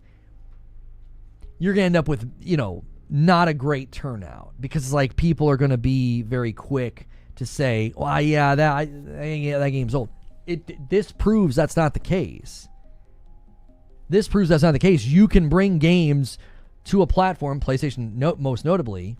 You can bring them late and they'll do well. I mean, PlayStation has put games on PC 3 and 4 years later, and they've not sold that well. God of War 2018 was like their best-selling one. I don't know if anything's outsold it since, but like in the first year, God of War 2018 had like 900,000 subscriptions, 900,000 purchases. They didn't even get 1 million in the first year. Forza got 2 million in a month. I mean, listen, this is an everybody wins scenario, right? It's a feather in everybody's cap. It's a feather in the cap of Forza and the team at Playground. It's a feather in the cap of the PlayStation audience. Like, hey, you bring good games over here, we're going to buy them, right? I'm not saying that. The guys that bought it are saying that. Like, I didn't buy it. But the guys that bought Forza Horizon 5 are like, hey, bring a good game over here, we're going to buy it. It's a feather in PlayStation's cap. They have an audience of people that make their platform very appealing to other publishers. Like, hey, bring your games over here, you know? Eric Solm, The Stolen Dream reviews, getting an open critic of 84. That's a really good score for a small team. That's a really good score. I think that game could get a lot of nominations. There was a tip. All right, hang on. I got to go to my Stream Elements dashboard because nobody else does this. $2 tip from Phil Spencer. Play Forza Horizon 5 best on PS5 Pro and PC. That is such a running gag with you, Wired Rope.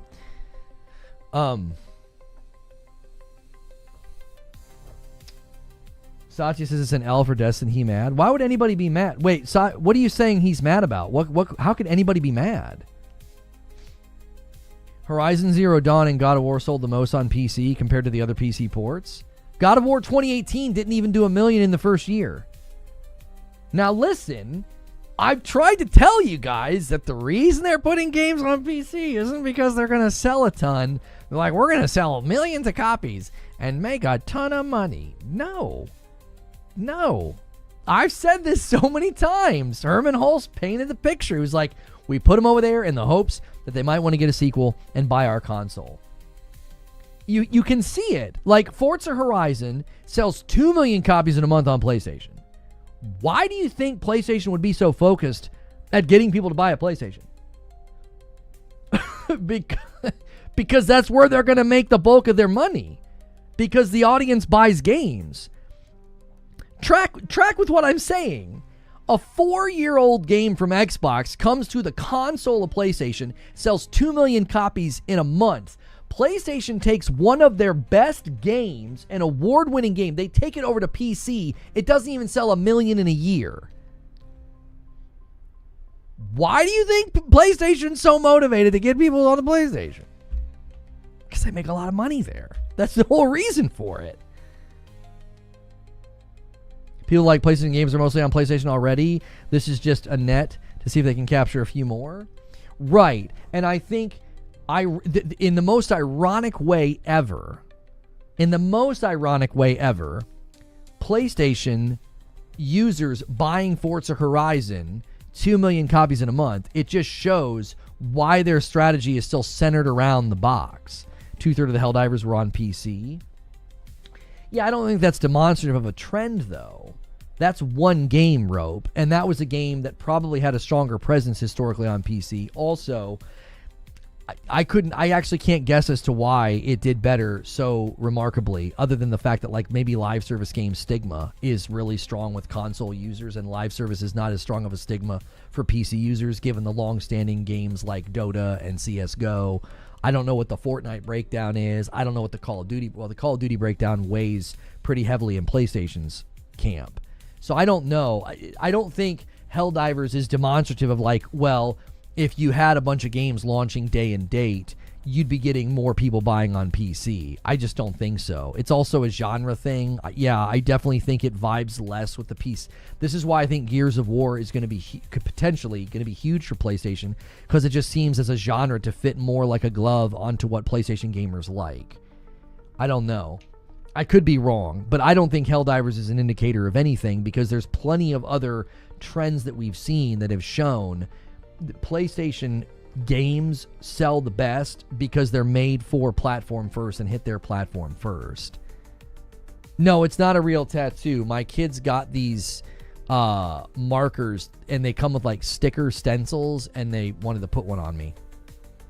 Silent Service with 33 months and Light Leap with 47 months. Almost there. Stay on target. There it is. And then a Member Plus from Cisco bumps us to 180. Guys, listen, we've switched a little bit. I'm going to do 5 every 50. We are now exactly 20 away from the next milestone. So let's see if anybody manages to drop the 20 bomb to force my hand. Or you guys could 5 bomb it up, 10 bomb it up. You guys could do it. You guys could hit it. That's the next milestone, is 200. We need to have a big celebration this week. If you guys go crazy, stretch again and get 1,000, maybe we do another album listen or something, because maybe we go to the second one.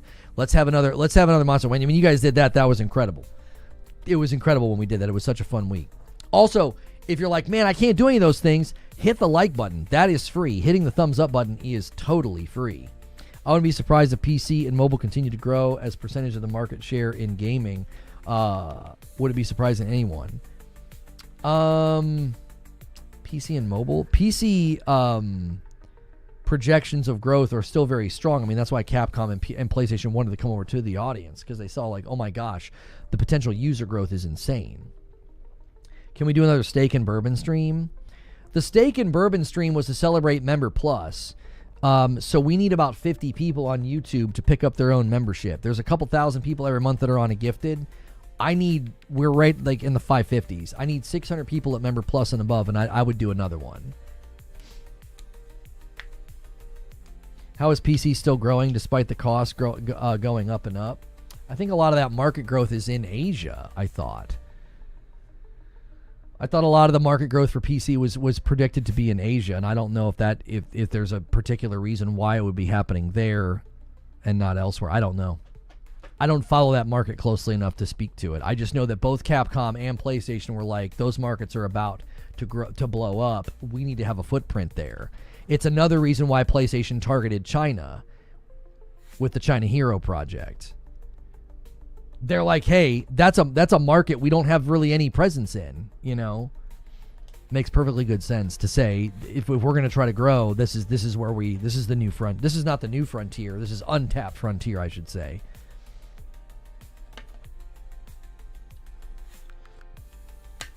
PlayStation would be foolish to do day and date with PC for their single player games. I agree with you, but they're doing it for the China Hero project. And it's because they're partnering with Chinese developers who are already developing games or wanting to develop games. And they said, listen, develop for PC, also develop for PS5, and we'll pay for the game.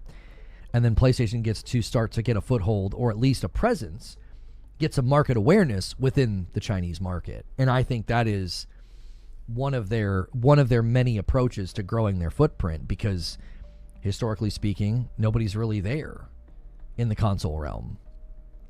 So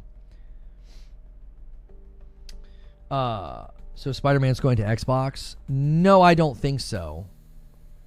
I've not seen any evidence of PlayStation changing their strategy. They've said the same thing for years, that live service games would be multi-plat, and that their big tentpole narrative-driven titles would go to PlayStation first and PC second. Funny enough, they've always signified PC later, right? They've always signified that. The big single-player tentpole titles will come to PC later. They've actually said the platform out loud. When it comes to live service, they always use the phrase multi-plat, which means maybe from the very beginning they were open to the idea of these games landing on other platforms. For example, Marvel Tokone Fighting Souls. They could very easily see that as another live service effort from them that can get ported to Switch 2 later. It could get ported to Xbox later. And that would fall underneath that umbrella of, well, that's multi-plat. Because they're thinking, especially at the time that Herman Hulse was saying this, there were lots of rumors flying around about the Nintendo Switch 2, and we all knew, at least some of us did, that Switch 2 was going to be insanely popular. And we knew that companies had really changed their attitude about the Switch. Like, Bobby Kotick says, as a matter of public record, that underestimating the Switch 1 was one of his biggest mistakes, right? So they've said this entire time that, yeah, live service games are going to be multi-plat, likely leaving that door open generically to be like, I mean, we may see reason to put a live service game on Xbox or Nintendo Switch in the future. especially if it's a smaller, less demanding game, like Marvel Tokone Fighting Souls, they could probably like trim down some of that and get that to run decently well on a Switch too. They probably could. And that is a big platform that has a history with fighting games. Nintendo's got a history with fighting games. Don't act like Super Street Fighter or Street Fighter back in the day and Killer Instinct.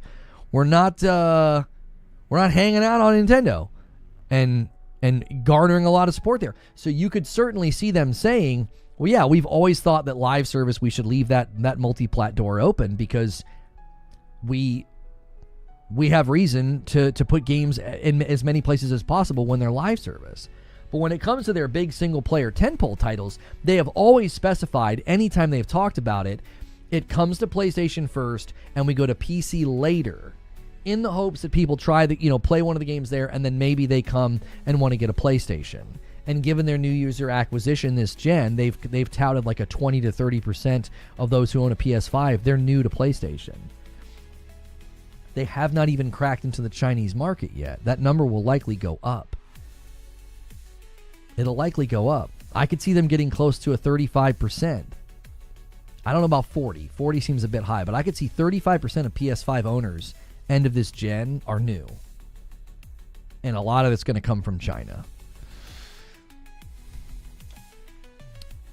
2 million is not a big surprise since PlayStation doesn't make that arcade race genre. Motorfest is the only direct competitor, and Need for Speed isn't the same structure. Right, but it just goes to show if you build a really good product and it's in demand, it'll sell well on that platform, which I think Xbox executives are going to take notice and be like, what else could we send over there? It doesn't all have to do 2 million sales in a month, but wasn't Sea of Thieves topping the charts as well when it came over? I wouldn't think that that's exactly like some barn burner of a title that people are like dying to play, and it did really, really well. It just shows. When you have 80-something million people to sell to, you don't need all of them to buy it. Right? Remember when Astrobot sold and people were doing like, well, Astrobot only sold to a certain percentage of the PS5s in existence? Well, can we crunch the numbers on Forza Horizon 5 that I would imagine many fans are celebrating it doing very well on PlayStation? 2 million out of 80 million consoles. Are we going to do the same thing? No, I don't think we are, because that argument was never made in a genuine way. If you're actually going to argue sales of a game versus total consoles, well, then nobody would be celebrating 2 million Forza Horizon 5 sales. But the reason we're celebrating is because we know that's a great number. That's great for the team at Playground. That's great. That's great for the PlayStation fans who bought it and got a really high quality product. It's probably the best game this gen from a first party Xbox studio. Yeah, like a 2.5% conversion. Like, come on.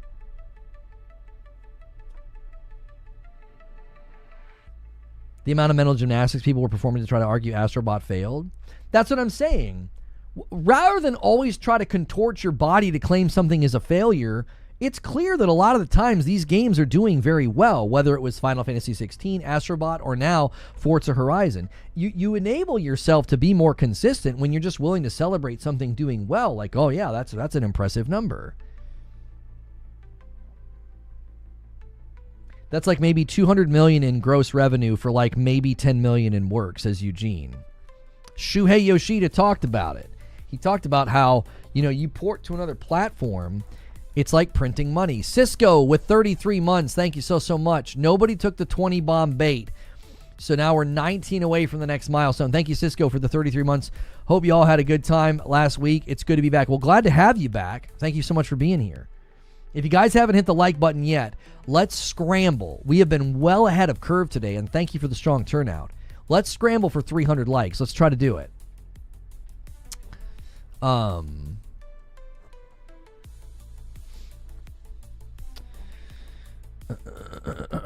No, I've not seen the movie yet. No, Brightech. Games as a Service titles going everywhere makes more sense, but how do you compel people to buy a PS5, 6, etc. by giving them games on their platform of choice? I'm not sure what you're saying, Broken Lobo.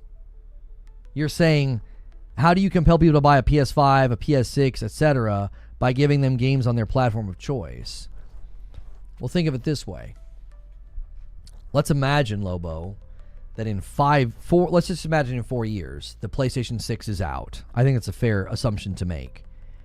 And let's also imagine that by that time, it's time for Helldivers 3 to come out. I could see Helldivers 3 coming out and being PS5 and PC first. Just like Marvel Tokone Fighting Souls is going to be PS5 and PC first. That doesn't mean it can't come to the other platforms later. But if around that time you're considering, hey man, my Xbox is getting kind of old, it might be time to buy a new console. It might be time to buy the PC hybrid that Xbox is allegedly making. It might be time to buy a PS6. Helldivers 3 could be a pretty convincing reason to buy a PlayStation 6. I'm just theorizing. It doesn't even have to be Helldivers 3. I'm just saying, like, that's the whole point. That's the whole point that Herman Hulst was making. If the PlayStation 6 lands with a new Horizon, a new Spider-Man, or a new God of War, anybody that played one of those games on PC is a potential convert. I'm not saying they will convert. I'm not saying they will convert. I'm saying they're a potential convert. They played God of War on PC. They played Forbidden West. They played Spider-Man. Those games are pretty hot. You know they're good games. Go look at their scores on Steam. You know they're good games. And that PlayStation 6 drops. If Project Amethyst delivers on what Cerny's vision has been with what we're seeing with the PlayStation 5 Pro, we're hearing about PSSR upgrades coming and incorporating the FSR4 algorithm. If those levels of advancement start landing on a console and the PlayStation 6 comes out in 4 years and you see Spider-Man 3 or God of War or Horizon looking really, really good, you may change your tune about buying a console. I'm not saying everybody converts. They don't even need to convert. That's exactly right. What Zubair is saying is so important. You don't even need to convert them. When I say convert, I mean like a conversion, as in like they buy and hadn't had one before. They're not leaving their PC. They're not migrating. They're like, listen, I don't want to wait to play that Spider-Man 3. I don't want to wait to play that new God of War. I'm not waiting. Now, plenty of people will. A lot of you guys have a Steam library as deep as the Marianas Trench. Every time there's a sale, you buy 85 games. You're never going to play them all. You're going to go to your grave. Half of them won't even be played. That's pretty foreboding and pretty dark, but you know it's true, okay? You're not going to switch. You're not going to buy one. That's fine. What I'm saying is anybody who played those games is a potential. It's a potential convert. You only did 75. Cilono just said what I just said. What'd you say? I hear you, but I heard the guy say they're putting GM on PC to get PlayStation. Yeah, they are. They are.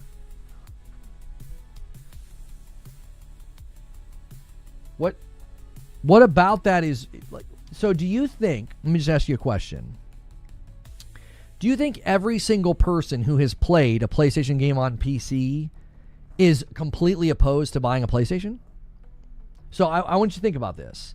About 1 million people bought God of War 2018, and then varying degrees of, let's just say hundreds and hundreds of thousands of people have purchased PlayStation games on Steam. I don't know the exact number, okay? Let's just say a couple million. We know about 1 million bought 2018, and between Spider-Man and Spider-Man 2 and the Horizon games and Days Gone, we'll just say a couple million people. I think that's fair. Couple million. Do you think every single one of those people is like, I'm never going to buy a PlayStation? Do you think some of them might have? Just a couple. Just a couple. It doesn't need to be all of the millions. Like if let's just say there's 2 million. It doesn't need to be all 2 million. It could be 250,000. Let's just say 250,000 people were like, I'm not waiting. I'm buying. Right? Well, that's 250,000 people that would have never come over otherwise. And that's why I think, especially with like a live service game, they're not worried because all it does is increase the funnel for the game, which helps its longevity because that's more potential people like actually like buying micros and stuff in the game. I think God of War 2018 sold way more on PC than you think. It was just shy of 1 million after 3 months. The report I found this morning said it was shy of 1 million after the first year. So maybe it sold better than I thought, but like that's the one I think that really stood out. I think the rest have seen depreciating sales because who knows? Maybe you saw Ragnarok not sell as well as 2018 because people jumped over and played it when it came out on the PlayStation 5. Maybe Forbidden West didn't sell as well as Horizon Zero Dawn. Maybe now Spider-Man 2 is different because Spider-Man 2 had a bunch of problems when it came out. God of War sold 4.2, Zero Dawn sold 3.3. Where are you getting those numbers? Google said that like God of War 2018, just in its first year, only sold about 1 million.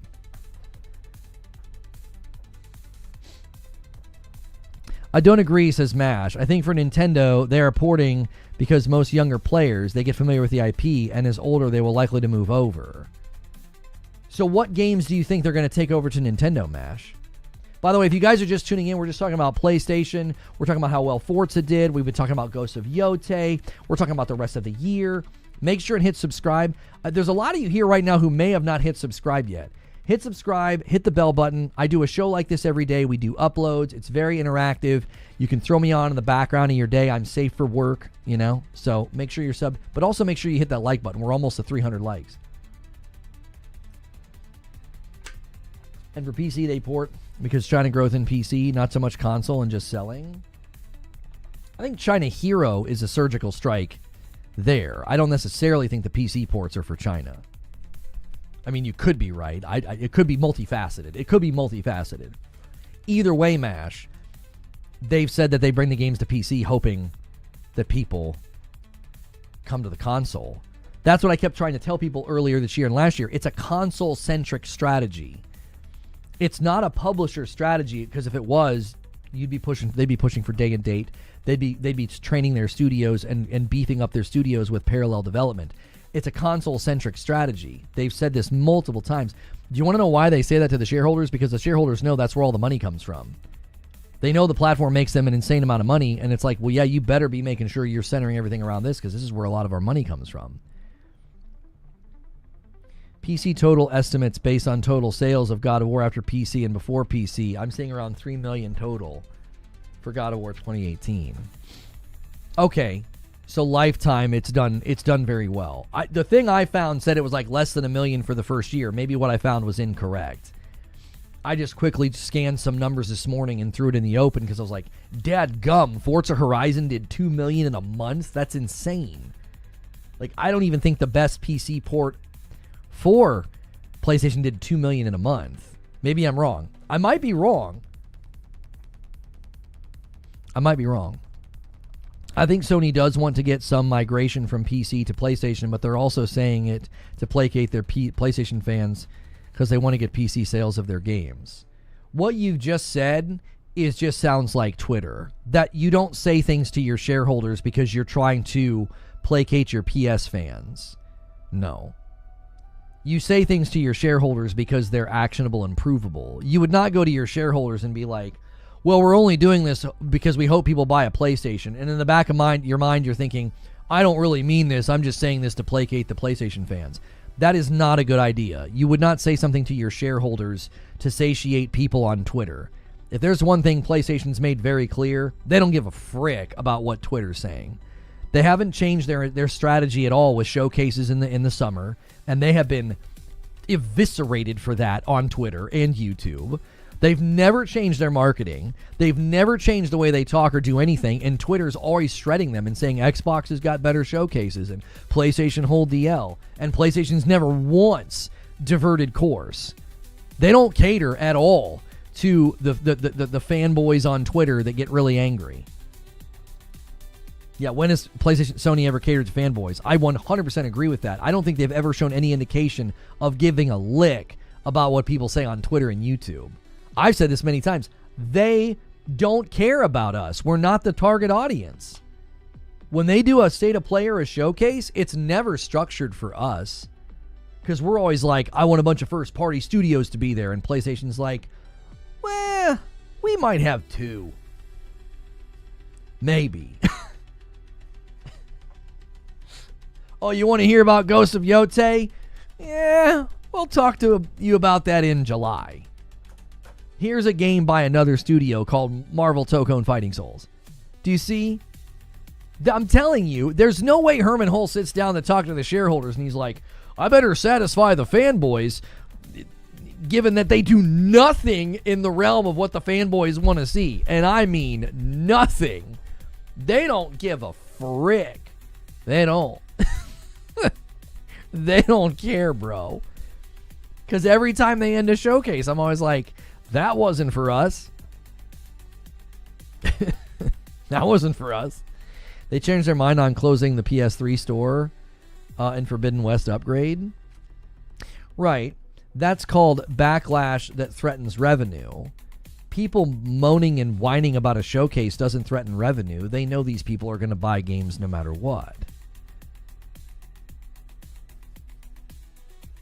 Like, you see what I'm saying?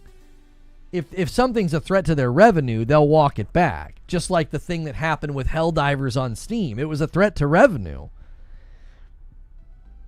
That's not placating whiny fanboys. That's response to consumer demand. Like, they were going to absolutely ruin Helldivers on PC, and they had to know the player base numbers. They had to know that the player base numbers were significant. When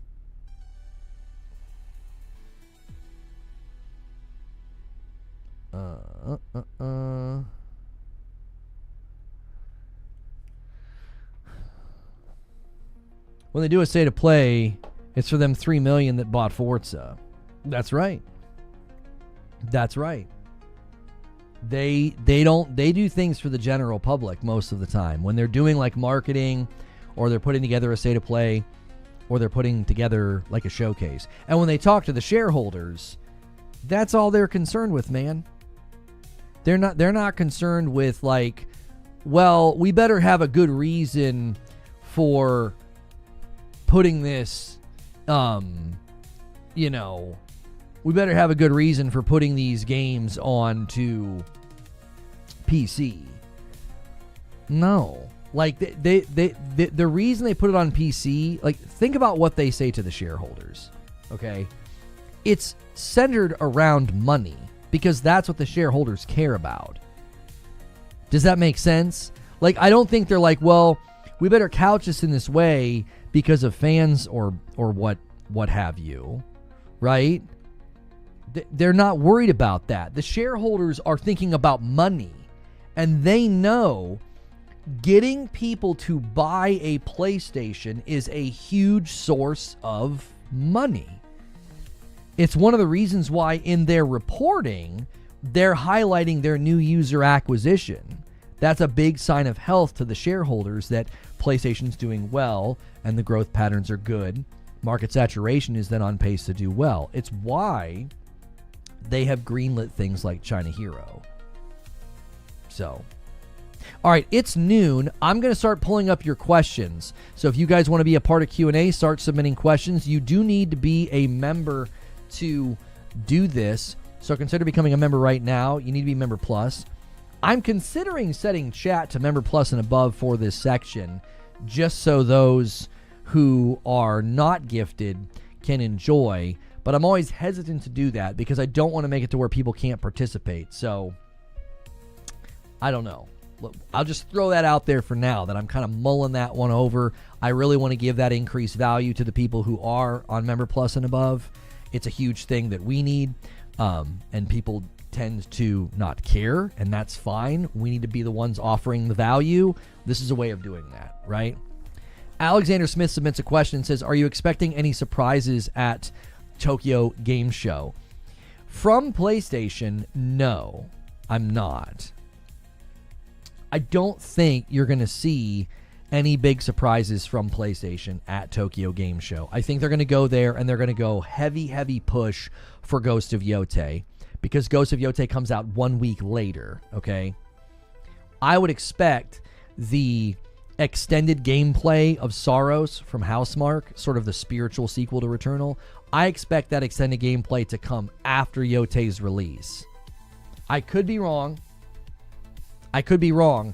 but based on how PlayStation markets their content and their games in years past, I feel like that's what they're going to do. Yo, J Dog with 39 months. Hey, yo, I hit Purple Prime, but I didn't announce it in chat. I'm in France currently. Could be why. Sometimes you have to refresh and come back in, and then you have a celebration. Thank you so much for doing that. We are well ahead on pace, and I'll be honest with y'all, we need it. Being ahead on pace with members is a huge help. So check your renewals, consider gifting, consider signing up. If you upgrade, I count it as 2. We need lots of people to do that. We really, really do. Super generous folks like MASH, they're not always here, and we are not entitled to their generosity, okay? We're a fan-funded operation, and a lot of you, if you can, consider jumping out of the gifted pool. All right, Adam King with a question says, have you got a chance to get into Death Stranding 2? I watched Gillup's review yesterday, and he had a problem with the environment not offering much of a challenge, so I was wondering if you think the same. So, with Death Stranding 2, I got to the intermission, and now I've had to take a bit of a break from the game because I am playing Wu Chang Fallen Feathers. I got review access, and I want to do due diligence with that game. I've currently got like 9 or 10 hours in Wu Chang, and I think Ralph's criticism is specific to his own preferences, and it's also accurate. So, Kojima made it clear that they were going to make some of the traversal less arduous this time around. And so far, my truck is like a Swiss Army knife. It's got a gun to grab packages. If it could grab the chiral crystals, I'd never have to get out of the dadgum truck because it also has a gun. Now, I'm also playing on easy just because that's how I enjoy the game. I don't like cranking up the difficulty. I enjoy the world and the tasks and the quest and the story. I don't really want that level of challenge to be there. Just not my vibe. Some people really like the challenge because when they increase the difficulty, they feel like the sandbox and the world is more robust. It's possible that Ralph should have done that. I don't know if he turned the difficulty up. Many of the bigger fans of the franchise have literally said you need to increase the difficulty to really experience the sandbox and the survival elements. It's possible Ralph just played it on normal. I don't know if he indicates that in the video. I generally agree and respect his opinions, and I do think he's correct. I'm kind of just using my truck for everything. So if their sort of complaint is like, man, you can kind of use the vehicles for everything, you don't really need to do as much traversal, he's correct. His conclusion that it's a bad thing is where it gets subjective. It's like, well, that might not be a bad thing. Maybe that's, better for flow. Maybe they were able to do a lot more. Did you really want to play another 45 hours of like hoofing it like this everywhere? Like, he's not that far in the game then. Ralph doesn't publish a review until he's rolled credits. I'm assuming, you guys will have to confirm, I'm assuming he's rolled credits. I don't think he does, at least I don't think, he doesn't do in-progress reviews. He plays the heck out of a game and does a full comprehensive review. That's one of the reasons people like his content so much, is that his reviews are very extensive. I disagree with Skill Up in that if you choose to play the game in the easy way, you kind of can't expect the game to be difficult. I use a motorcycle for everything. I did as well. Harbinger. I Billy goated with the motorcycle the entire time. That's not a valid criticism for late game, says Eugene. I've not seen the video, so people could be oversimplifying what he's saying. Maybe he just said he was dissatisfied with it in the first half. Maybe he felt like it didn't really turn up until the final half. I've not watched his video. I again think, so far, in my experience, his criticism's not inaccurate. You definitely can get around a lot easier, and you can just kind of one-size-fits-all vehicle it up. You 100% can. Now, Eugene's saying that's not true late game, so, I'll have to get there and make my own assessment. Vehicles are made to make traversal easier. Can't be surprised when they do exactly that. This is true. Broken Lobo says, more of a comment. This is a question you guys can submit right now. We're going through Q&A, so submit those questions. If you haven't hit the like button yet, hit the like button. If you want to submit a question, you do need to be a member. So consider clicking the join button. That supports me directly, and it gets you more involved in the show. Lobo says, I think the story will be less about retribution and more about healing and reconciliation. I'd like to ask you to look up Kintsugi and look at her ghost mask. Who is this and why am I doing this? Atsu's mask has been broken and repaired using Kintsugi.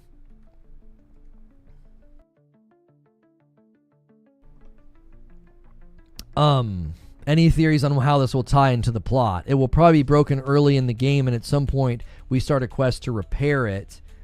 I assume her mask is a similar narrative role as the Sakai clan katana did for Jin. So hang on, I gotta mute the ring. I'm getting buzzed to heckin' back. I'm confused. So are you saying that, like, the way that she is repairing the mask, you think that it's going to be more about that's a theme? You can't reasonably use trucks in the mountains. I'm running up against that now in episode 6 or 7. The terrain makes trucks meh. I don't know, Eugene, if the mountains get a whole lot more steep, but I've definitely navigated a couple of mountains with trucks. It's all in the angle. It's all in the angle. Now, there might be steeper mountains later on, but I feel like right up until I had intermission, I was using the truck anytime I wanted. It could get steeper later on. He said exactly what you just said. He complained that you can just drive everywhere. That's not a valid criticism because you could drive everywhere in the first game. You chose to play the game a certain way, and to be upset at that fact when you decided to play the game that way. Well, I will say this. Driving everywhere in the first game was not as easy. I had to invest in roads or find a lot of structures a lot of the times. I am not feeling that in Death Stranding 2. I got all the way to the intermission, and I've not once been like, oh man, I really hope there's a road soon. I just drive everywhere. And I'm not complaining. But you definitely can. Okay. Let me try and steelman his argument a little bit here, because I like Ralph. I think you could argue that a lot of the missions I've done up to now, almost because of the sheer nature of what you have to carry, they're almost saying you better use a truck. The amount of things I've had to carry for a couple of the missions, you wouldn't carry that on your back. Either that, or if you did, you'd get rid of literally everything else that you have.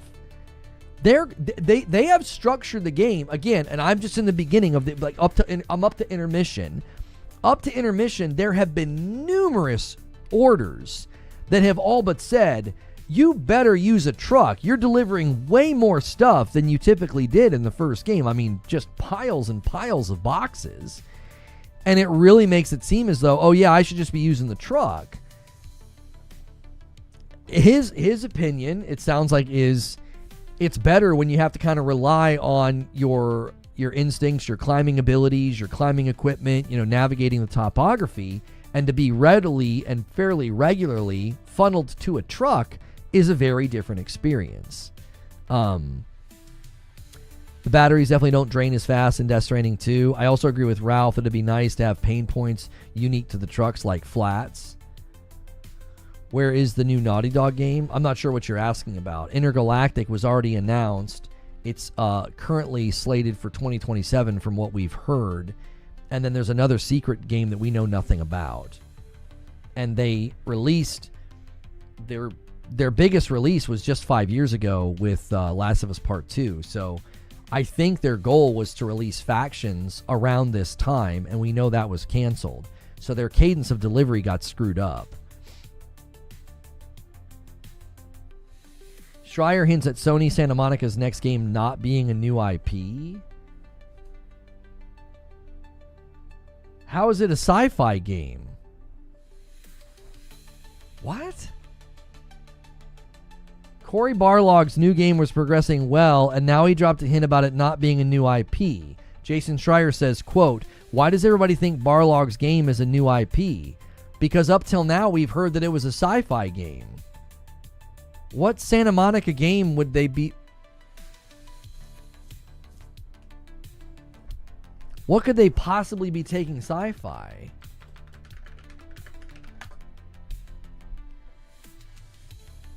Wait. No. Santa Monica's next game is not Corey's game? Yes it is, from what we read this morning. Where's the tweet that you guys put in the Discord? Where is it? Let me scroll up. Schreier has said Corey Barlog's game is Santa Monica's next big thing.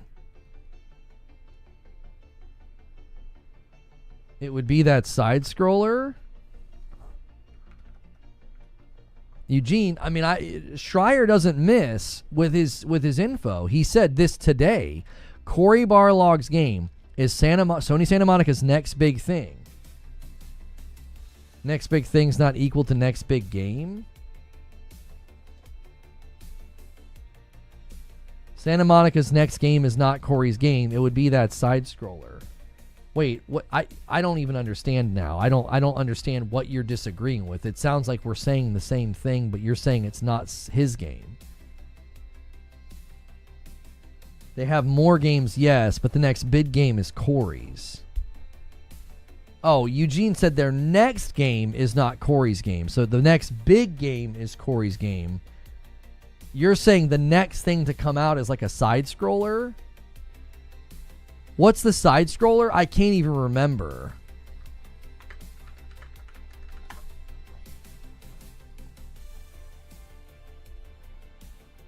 Well, what's the side scroller? I don't even remember. I remember hearing about it, but now I can't remember what it was.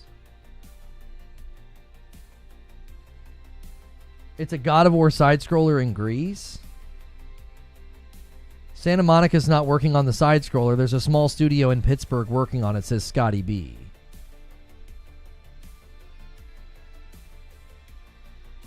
It's done by an outside studio under Santa Monica. Yeah, okay. So, I got to continue with the questions. It sounds like we're kind of talking about multiple different things and nobody's really contradicting each other. Lushy's question says, who would win in a free-for-all? Naoe, Yasuke, Jin, Atsu, Sekiro, or William Adams? I feel like this would go to Sekiro because of the people that he's able to take down.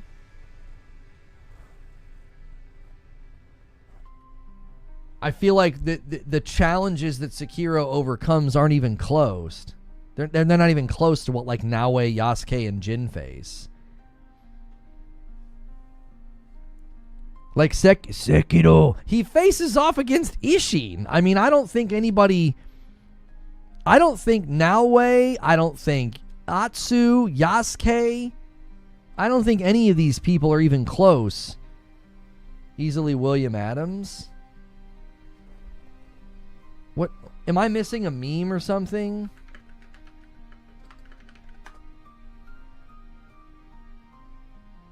William Adams. Why is this a new meme about like, can we get some respect for the very first weeb in the world, William Adams, who left his wife and kids in England to become a samurai in the year 1613? Yeah.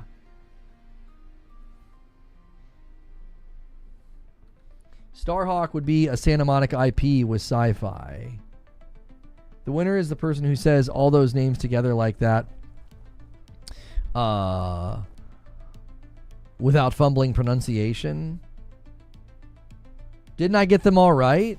Naoe, Yasuke, Jin, Atsu, and Sekiro. I mean, it's probably supposed to be Sekiro, but like I said Sekiro. Oh, he's in Neo. No, Sekiro still wins. Yeah. Yeah, he still wins. The people that he has to fight aren't even on the same... They're not even on the same field. Now, I've not played enough Neo to speak there. But the guys that you face off against and the challenges you face in Sekiro are insane.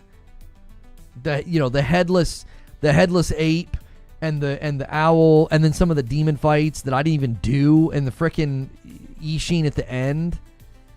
Nioh wins. I'm not familiar enough with Nioh to speak to it, but if you take Naoe, Yasuke, Jin, Atsu, and Sekiro is king. Sekiro and William Adams would be like when Apollo Creed and Rocky draw. They would both stab each other at the exact same time.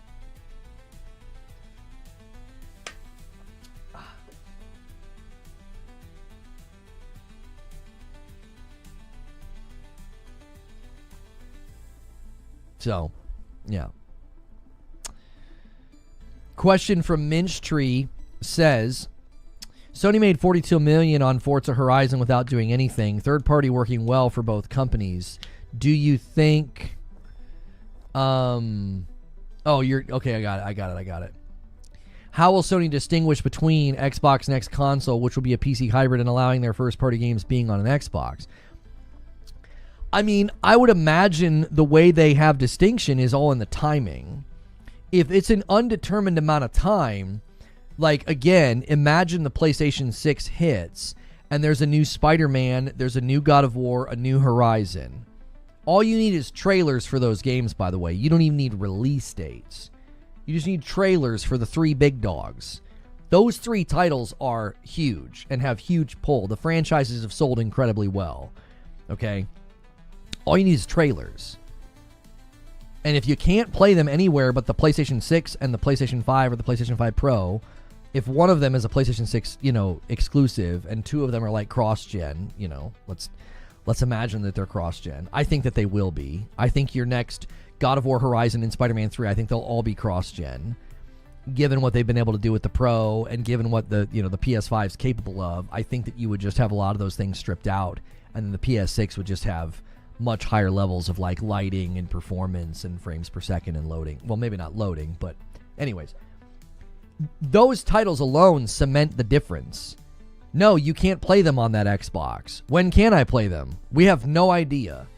There is not a locked-in schedule for PlayStation games coming to PC. If the new Xbox is essentially a PC, then that's what makes it stand apart. Right now, you have no idea when you'll be able to play Ghost of Yotei on PC. You have no idea when you'll be able to play Death Stranding 2. These are going to be two of the strongest contenders this year for Game of the Year, only outdone by Expedition 33. If Expedition 33 didn't exist, those would be your two frontrunners this year. And you're like, well, how does that make the platform stand apart? I mean, what do you mean? Right now, you would say it's making the platform stand apart. Do you want to play two of the best games of 2025? You need a PlayStation.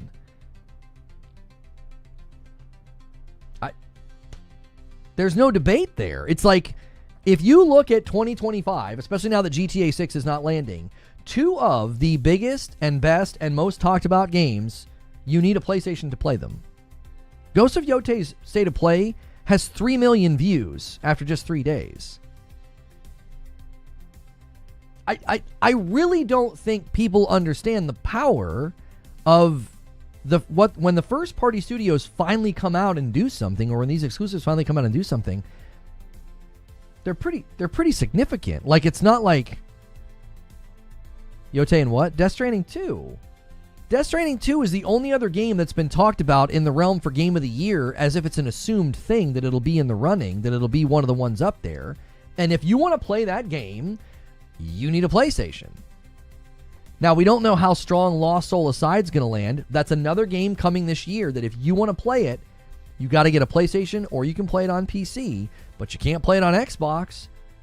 You can't play it on Nintendo. Next year, if you want to play Soros, or what we're hearing, you want to play Venom, you got to have a PlayStation.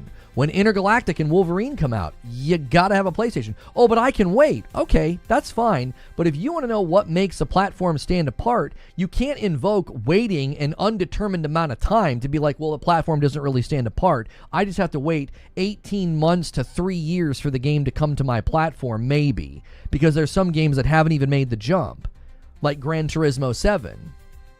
You don't even know if Gran Turismo 7 will ever make the jump. You don't know. There was rumors that the game isn't even coming anymore. So again, it's like, for you, if that makes the platform not stand apart because you have like a really good PC, that's fine. That's not the question. Within the realm of like the gaming populace at large, how does it stand out? Well, quite simply, do you want to play Death Stranding 2 right now? Yes, you need a PlayStation. Have you seen these Ghost of Yotei trailers? Have you seen the response from the public? Have you seen the trailer? Have you seen the like ratio? Do you want to play that game? Yes, I would like to play that game. You need a PlayStation to do that. You're forgetting about Avowed, the clear runner for game. Yeah, that's the clear front runner for Game of the Year. Again, it's the most disingenuous, like, flipping over of the coin that I've ever seen. It's so disingenuous because for years, Xbox has been putting their titles day and date on PC. And the same people that are running this narrative now, it's like, but you never said that about Xbox. They were putting their games on their day and date. PlayStation's doing it sometime in the future, maybe. You might not even get everything, because like I said, Gran Turismo, one of their most popular franchises, isn't on PC. Is it coming? I don't know. Maybe. Maybe not. When's Yōtei coming? I don't know. It could be 2 years. It could be 2.5. We don't know. And that's the other thing you have to consider. Think about backlogs and think about the way that we experience games. Are you going to be just as excited to jump into Yōtei 2 years from now? Death Stranding 2, 2 years from now, a year from now, whatever? You don't know. You could be deep in the throes of Gran Turismo. Of Grand Theft Auto. You could be deep in the throes of another new title. You don't know. So it's just like, if you want to know what makes a platform stand apart, you can't misrepresent the thing that makes it stand apart to be like, well, it doesn't stand apart.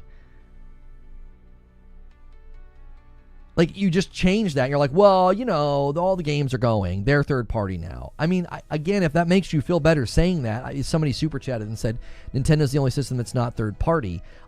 This, again, is just invoked by people that you're not invoking something that's true. You're invoking sort of like an argument talking point that's based in bad faith. It's not a real position.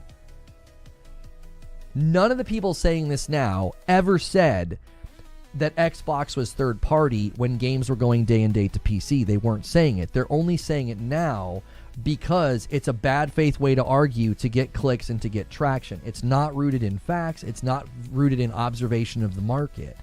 Waiting an undetermined amount of time for Gran Turismo 7, you're still waiting for that, and the Demon's Souls remake. Waiting an undetermined amount of time for Yōtei and Death Stranding 2 doesn't make PlayStation third party. It makes it a console who is prioritized first, and then the games land on PC at a later time. If you've been on Xbox this entire time and you never once called them third party and you didn't have a problem with games going day and date to PC, and you're suddenly saying that PlayStation's the exact same because some games end up on PC at some point in the future, that's so drenched in bad faith. It's not worthy really of respect. It's a child's crayon drawing of an argument. It's just not worth taking serious. It's not argued well. I can't even steel man the argument. I can't. There's no way to steel man the argument. It's wobbly from get-go. It's like we don't even know when the games are going to show up, and you haven't gotten them all. Why not speak honestly about it and just say, well, I already have a PC, I already have a Steam library, so it makes more sense for me to wait. Well, that's completely reasonable and logical. That sounds like I'm talking to somebody who's being thoughtful. You're right, all the games are on PlayStation easily. There's barely an argument against that, except maybe Indiana Jones' debut on Xbox. Wasn't that a big thing? Going forward, it's not even about Xbox anymore. Xbox has basically relegated themselves to publisher status. You can make of that what you will, but they're not going to be even doing timed exclusivity that much anymore. I think they've got the one called Keeper from Double Fine. That is not hitting PlayStation day and date. Grounded 2 is going into play preview, so that's not going day and date. But by and large, the vast majority of the games are going day and date. PlayStation's not even doing that. PlayStation's bringing games to PC at some undetermined time in the future. they're not equal, like, at all. People are saying that a square is a circle. It's like they're not equal. They are not the same shape. They're not the same strategy. They're not the same approach. They don't even have the same intention behind them. The intention behind them is completely different. Okay. Sign for what thing? Okay. We have to sign for it, you know? Okay. I have to unmute the ring. Apparently the mailman's going to come and need a signature. Yeah, Outer Worlds is day and date on PlayStation. Yes, that got changed. That originally seemed like it was going to be a timed exclusive, and then the trailers hit late last year, and the PS5 logo was there. That was a change.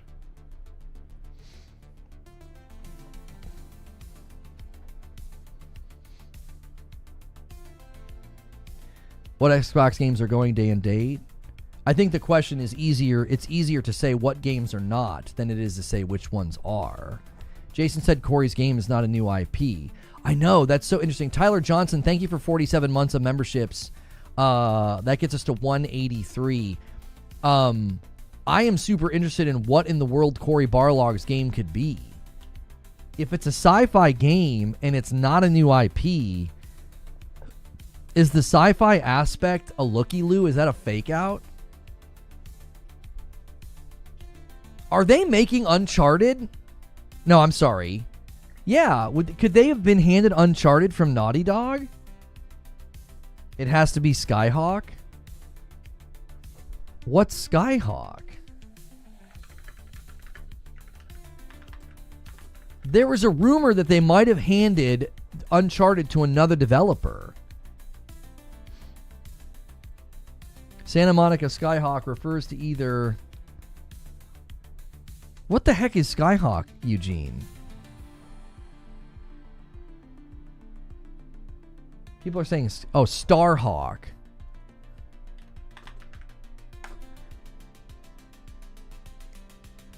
Starhawk is a PlayStation third-person shooter developed by Lightbox Interactive and SCE Santa Monica. It's known as the spiritual successor to Warhawk, another PlayStation exclusive. The game combines third-person shooting with vehicle combat and real-time strategy elements, allowing players to build structures and call down support from orbit. So you're thinking that Barlog's game is the successor to Starhawk.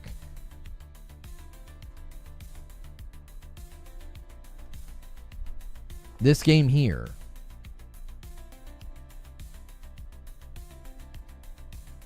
I wonder if we can get... Hang on. It could be in that universe. And that's why you could say... You could say that it's not... you could argue it's not a new IP, right?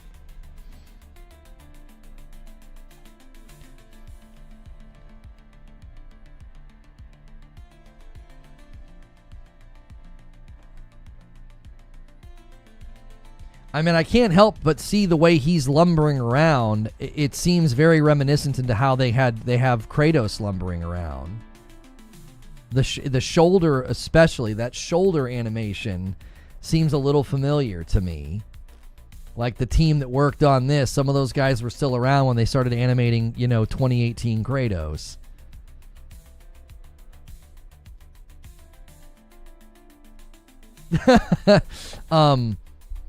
Okay, well, there you go. We might have ourselves a theory that the new sci-fi Cory Barlog game is the continuation of Starhawk, a PlayStation 3 game from 13 years ago. I mean, that's right in the vein of what people on PlayStation would likely enjoy. Third person, you got some guns,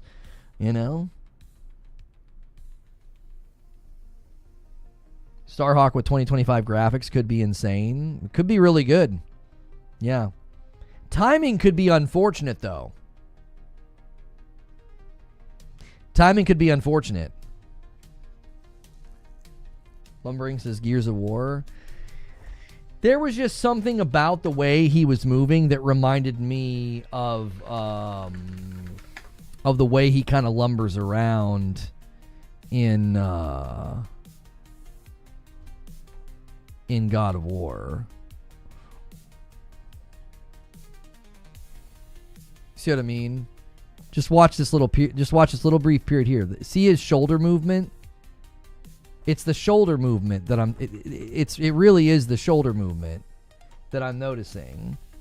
It's like the doom doom doom doom doom doom doom doom. It looked very similar. That's the first thing I thought of when I saw that guy lumbering around with that gun. But what you're saying is where I was going next. The unfortunate timing here is that Gears of War E-Day is going to come out, and you're going to have a lot of PlayStation guys going, man, this Warhawk game seems an awful lot like Gears, right? Like if Gears were to never come to PlayStation, which who knows, Cory Barlog may have thought that'll never see the light of day, right? That'll never happen. Well, times certainly have changed since they internally greenlit whatever this game is that Cory Barlog's making. So, yeah. Gavin with the question, are there any particular games you think Microsoft might port as a result of the Forza sales? Well, I mean, I was thinking like other Forza games. Like, could they do like a Forza collection or something? You know? I could see that.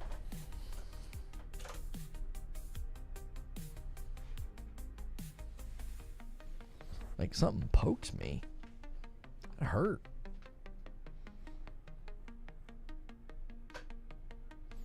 I felt like something bit me. I was like, is there a freaking bug in here or something? But yeah, maybe like a Forza collection or something. I don't know. I mean, there's certainly the potential, and I thought this, when they reached out to Moon Studios about Ori and Ori 3. Remember, I theorized at the time, I thought they might be talking to Moon Studios because they want to bring Ori 1 and 2 over. And they want to dovetail those. I think sometimes they want to dovetail those announcements by basically saying, hey, Ori 1 and 2 just dropped on PlayStation. And oh, by the way, here's an announcement for Ori 3. You know, they like to kind of have those things timed together sometimes.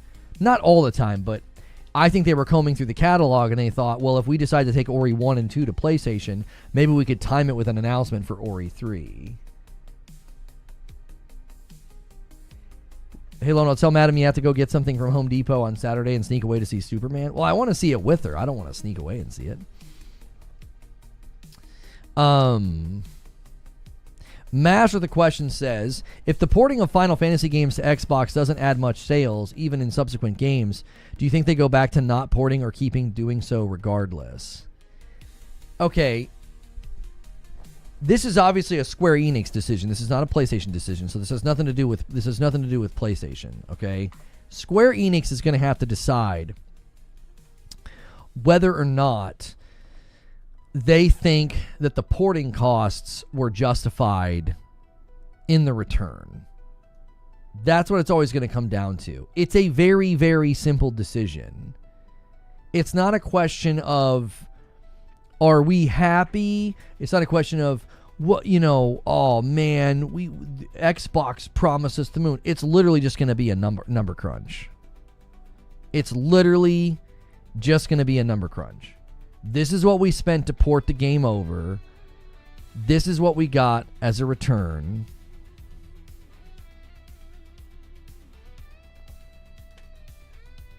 Is it worth continuing to do this? I mean it. I don't think it's like this big elaborate discussion. I don't think it's this super in-depth analysis. I think they're just going to say, was that worth it, or did we waste our money? I also think the thing you have to consider is it really seems like there will not be an Xbox operating system to port to in the future. You will simply build games to run on Windows, which means you would just be putting the game in Steam.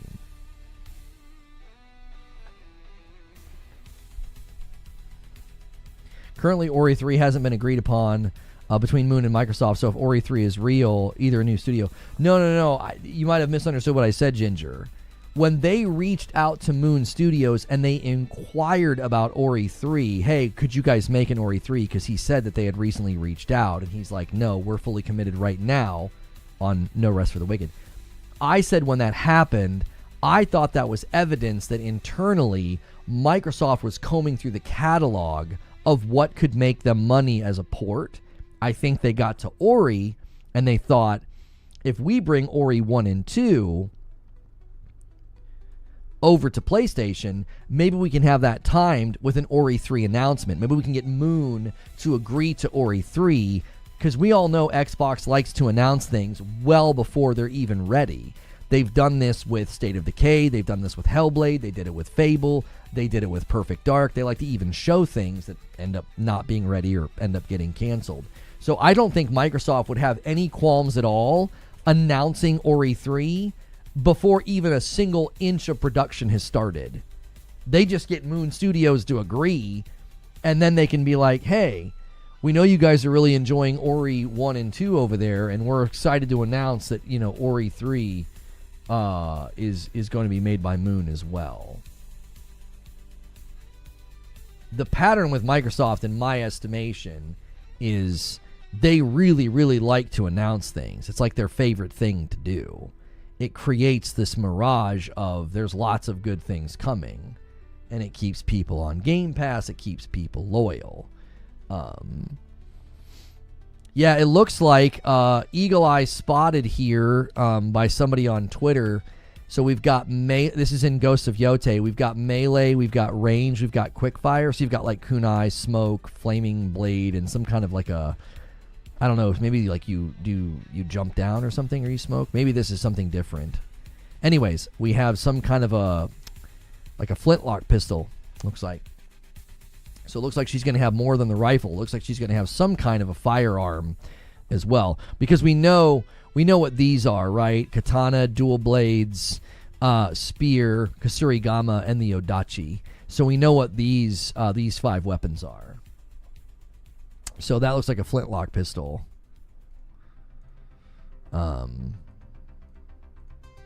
Why can't I close the... Chrome is so frustrating. It seems like Twitter is the trigger. It really does. It seems like when I go to Twitter, Chrome does not like Twitter all of a sudden. I've had Twitter closed this entire time. I haven't had a single problem. As soon as I go to Twitter, all of a sudden I'm having issues with Chrome. I don't know. Maybe that's the hang up. Maybe there's something going on between the two platforms. Maybe Chrome's trying to block something that they're doing over there. Broken Earth says, when do you expect we'll get an official announcement for the Black Flag remake? I don't know, because Ubisoft isn't doing anything. I don't know. Ubisoft's not doing anything. Ubisoft's like, we're not doing UB Forward. I don't know if they're going to Gamescom. Have they announced? Are they going to be at Gamescom? Historically, have they gone to Tokyo Game Show? I actually couldn't tell you. Gamescom 2025, Ubisoft. Ubisoft has officially confirmed its attendance to Gamescom in 2025, Cologne, Germany. Maybe then. That's my best guess. If they're finally deciding to come out and rear their head again because they completely skipped Summer Game Fest season, Ubisoft are a joke now. I think they need to be, honestly, I think they need to be completely restructured. I'd love if the IP and some of the studios got sold off to companies that would treat them well, because I actually think they have good people that worked on the Assassin's Creed games over the years. Like, Shadows was a little bit bloated, but Shadows is a high-quality game. It really is. It's a high-quality game. And anybody who claimed it was a failure or a flop is kidding themselves. It's the second most successful game they've ever made in the franchise. Only outdone by Valhalla, which had a pandemic injection of increased sales and engagement. You were never going to catch that.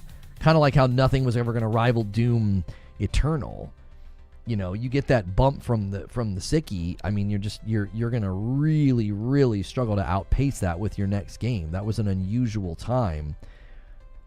That would be like, well, the next Animal Crossing better outdo that with the last one. Well, the last one had an unusual situation, and it just kind of exploded.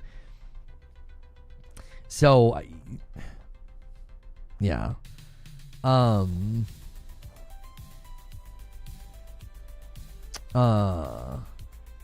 can't answer this. You guys are submitting questions that are either complete jokes or memes, or I can't answer. I'm not going to put those on the screen. I don't want to encourage that. That's really disruptive to Q&A.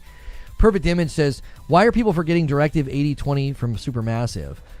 I don't see evidence that they're forgetting it. I'm looking forward to playing it with Madam. Isn't it October? I think it's October, isn't it? Yeah, October the 2nd. Well, I mean, yeah, I'm going to clear the question queue. I don't think people are forgetting it, but I think maybe they should have thought about releasing next to like a long and anticipated sequel. GT5 King, thank you so much. I don't know if I thanked J-Dog Tech for his renewal over here on Purple. J-Dog Tech, I'm so sorry for 3 months. And then GT5 King. I feel like I did, though. I feel like I'll add it. It doesn't matter. Let's just do it. Let's go 185. And then the matter. Okay, so we're 15 away. We're 15 away from the next milestone. I'm doing 5 every 50. It's all good. Oh, I did? I shouted it out? Okay. Oh, it's you. Oh, okay. Okay. Got it. Got it. No worries.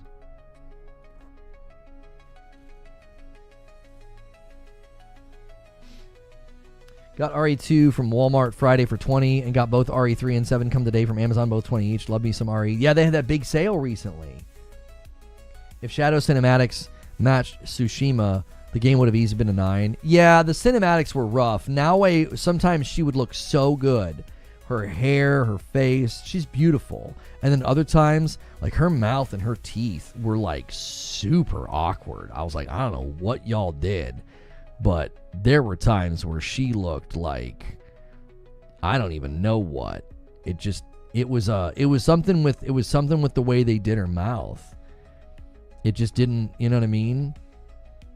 It just didn't look nice sometimes. It was like whenever they try to do like mouths in older games and their teeth look like these weird misshapen rocks in their mouth, and it just feels kind of awkward, and that you almost, I don't know. It's just, there are times where she looked good, and there are other times where I'm like, what the heck is going on?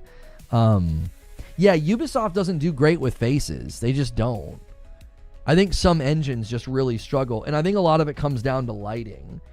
There are people that are obviously taking bad screenshots from Yōtei and circulating them, and then they self-report because they want her to look like, you know, something from, you know, adult content, which is like, if you want everybody in every game to look like that, again, I genuinely think it's time for some help. Like, I think you need to get help, because I think those people have a time and a place. I think there's plenty of games with characters that look like that, and not like having somebody in feudal Japan running around looking like that would be absolutely ridiculous. You know what I mean?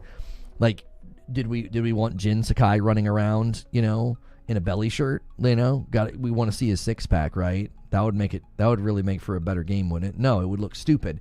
So it's like, people are really self-reporting. But yeah, I mean, there's always shots of people in games and lighting in games that are going to make them look a little funky, you know. And I think there are screenshots of Yōtei where Atsu looks a little awkward, and then other times where I think she looks great. There's little saying all people in feudal Japan were uggos. No, I was talking about the way she was dressed. The screenshots I'm seeing from people that are like, oh, wouldn't this be a better protagonist? I'm like, that would be absolutely comical and embarrassing to make a game like that. Like, set in a realistic environment with somebody who's supposed to be a warrior. She's supposed to be a nomadic mercenary, and you want her to look like something out of like an X-rated anime. It's like, what the frick? Like, yeah, exactly. She's a mercenary. She's not a geisha. Like, she's not supposed to look like she's from the red light district. She's a frickin' mercenary. She's a nomadic mercenary. She's not, you know what I'm saying? She's gonna look like she's gruff and rough and ready to fight. And again, I think she looks fine.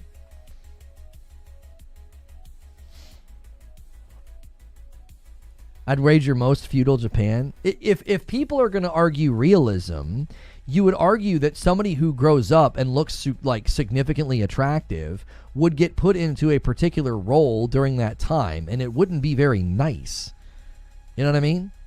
It wasn't a nice time for people that were really attractive. They wouldn't be a nomadic mercenary. There wouldn't be a nomadic mercenary. They'd be either forcefully employed or voluntarily employed in a very different line of work. People are all about realism, you know? And then when that happens, they're like, no, this is stupid. It's like, okay. Meanwhile, the rest of us are going to play it and we're going to have a good time. It's my most anticipated game this year, easily. I love Tsushima. And this one, I think they really are making the improvements that I wanted to see.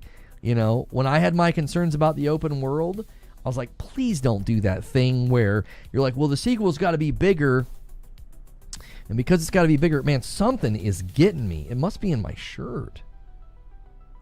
There's like something poking me. It's super annoying.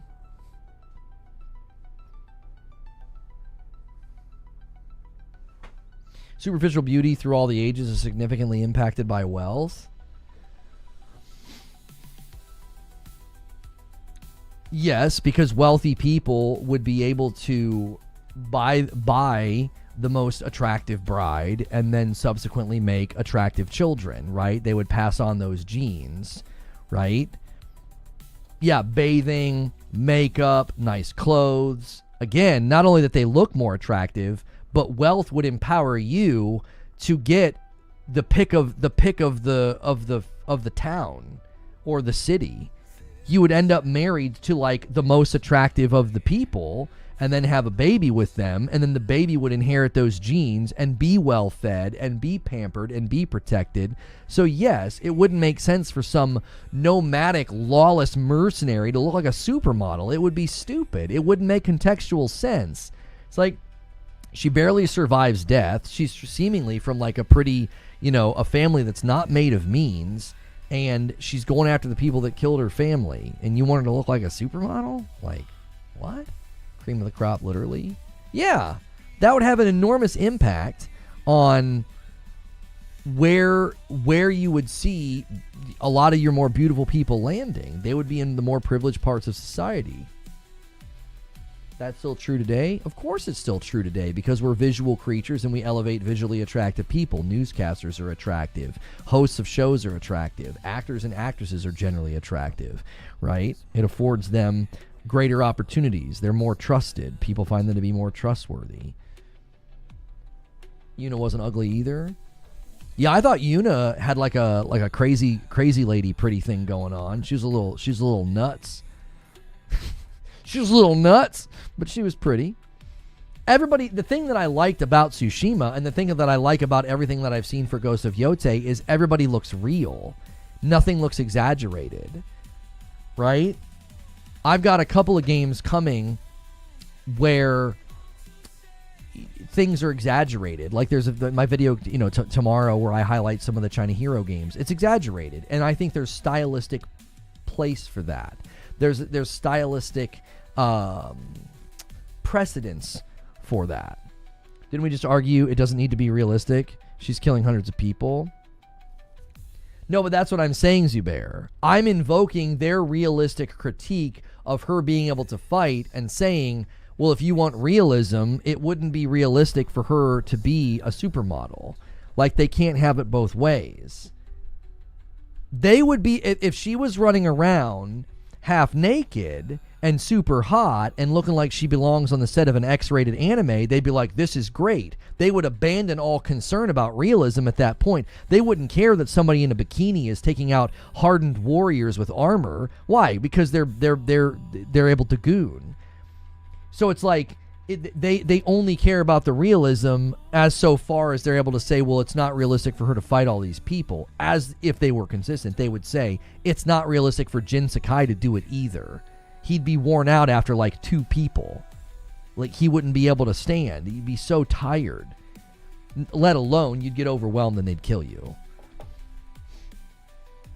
Have you guys seen the side-by-side of, like, it's a choreographed fight in an alleyway, and they're, like, choreographed movie versus realism, and it's a girl fighting off, like, 3 or 4 guys, and they all kind of hit their mark at just the right time to get punched or kicked. And then they're like, realism. And realism is she gets overwhelmed, thrown to the ground, and kicked a bunch. Like, that's just what would happen. They would just swarm you. You know, it's like people only care about realism when they can invoke it to be like, there's no way she'd be able to do that. Yeah, that's pretty much true of every single video game that we play. We should really just return to sports for all this tribalism. Gaming tribes are, so excusing unless you treat it as pure. Oh, I think you meant to say exhausting. They're exhausting unless you treat it as pure entertainment. I have started, Ginger, thinking that one of the best things to do is to acknowledge it from a distance, dispel it as non-serious, and that's about the most commentary you're going to get on me, from me about it. I'm not going to go to war with some of the guys on Twitter that are like, you know, they're grifting on Yōtei, right? I'm not going to go to war with those guys. I don't want to give them any oxygen. I don't want to give them any platform. I've just blocked most of them, and I don't pay attention to them. Because I said earlier this year, I said, these guys are going to pick bad targets, and it's going to kill their relevancy. And it's happening with Yōtei. I said that it would happen with Yōtei. I said it would happen with Split Fiction. I was like, you're picking bad targets. You literally can't do this for long. It won't work. And I said that a lot of them will pivot to political and cultural content because they'll run out of currency in gaming and they'll have to go somewhere else. Yeah, it's happening with the Superman movie. Exactly. Gonna be bad, gonna be bad, gonna be woke, gonna be woke, gonna be bad, gonna be bad, gonna be woke. Well, now they're like, well, if we crunch the numbers and divide by 3 and we only include inflation and we actually scale for inflation, it actually didn't do well. Shh.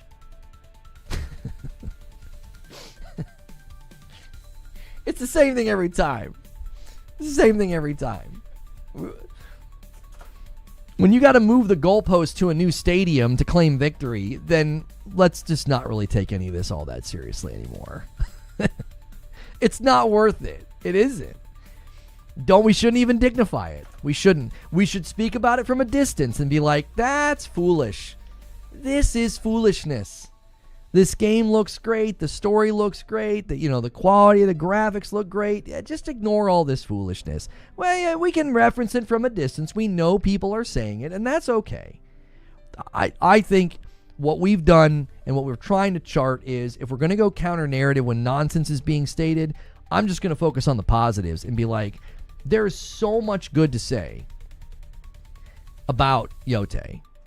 Shadows is a prime example of what exactly? Being the second most profitable Assassin's Creed ever made? All the responses to Shadows blew my frickin' mind. It was like, yeah, but their share value. AC Shadows was never argued about increasing the share value of a company with 19,000 employees. No one ever structured the argument about AC Shadows is going to flop based on Ubisoft's profitability as an overstuffed conglomerate of studios. No one ever talked about that. They only invoked Ubisoft's share value and Ubisoft's depressed state in the market after they realized that AC Shadows was totally successful. Like, it did all the things it was intended to do. They sold a bunch of copies. They made a bunch of money. It was the second most successful AC game ever made. But the Ubisoft share value, though. What, are you suddenly a shareholder? What are you talking about? That was never the argument. The argument was, herder, go woke, go broke. It didn't happen. They can't even announce their real sales figures. What are you talking about? They talked about the revenue that the thing generated, and it's the second most successful AC game ever made. They did this in an earnings call. You can't lie to your shareholders. I mean, they could certainly do it and face litigation. You want to go to like literal sales figures. That was never the discussion. The discussion was never, we need to know the exact sales figures versus how many players are playing, right? Yeah, they're going to tout players that are playing because they have people that are on the Ubisoft Plus subscription. Do you honestly think there are that many people on the Ubisoft subscription? It was going up like 1 million players a week. You think 1 million people a week were signing up for Ubisoft Plus? That math don't math. I don't think that many people were like, well, AC Shadows is crap and woke, but millions of people every week are going to go sign up for UB Plus to play it. Huh? UB Plus will give you padding in the first 7 days. I'll grant you that. Not that much. And certainly not in a growth pattern week on week. Like every week the number's going up. So where are those players coming from? Are they buying, or are they playing it on UB Plus? Let's just say they're playing it on UB Plus. Does that make it a flop? That like millions of people wants to play the game and they're willing to go sign up for a subscription service to play the game? Does that make it a flop? I don't think that it does. The argument around AC Shadows, if it was any more bankrupt, it would be Enron. Like, most people sign up and cancel immediately. Okay, let's say people did that. Let's say a large number of people did that. Did they do it because... So they wanted to voluntarily spend money and sign up for something that they then have to subsequently cancel to play a game that they think is woke? That's why I don't view it as woke versus anti-woke. Both sides are captured, and thus the incentive is to keep saying the same thing over and over again. You can't deny its abhorrent sales in Japan in any case. I can't deny something that you haven't proven. Have you proven that it had abhorrent sales in Japan? Have you substantiated that claim with data? I don't have to deny something that hasn't been proven. I don't have to deny that you're Michael Jordan, because you're not, and you haven't proven that you are. Have you proven that there's been abhorrent sales of AC Shadows in Japan as it topped the pre-order charts in Japan on multiple retail sites?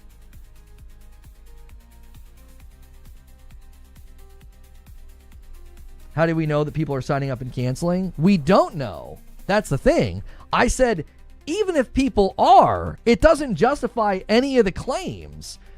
The game had millions of players, and it was the second most successful AC game in the franchise. Just take the L and move on. It's like everybody thought it was going to fail because black guy in it. And it's like, nope, it did perfectly fine. It did perfectly fine. It dropped 60% from sales in Japan from Valhalla. That's facts. Just Google it. Have you looked at any of the analysis of why Valhalla... I can't talk. Have you looked at any of the analysis as to why Valhalla had an increase in sales during that period because of the pandemic? There was no way they were going to surpass Valhalla. They knew they were going to not pass Valhalla. They said they were not going to pass Valhalla. And now we're like, but if you crunch the numbers in Japan and you compare AC Shadows to Valhalla, the game flopped. That was never the discussion. It was never the discussion.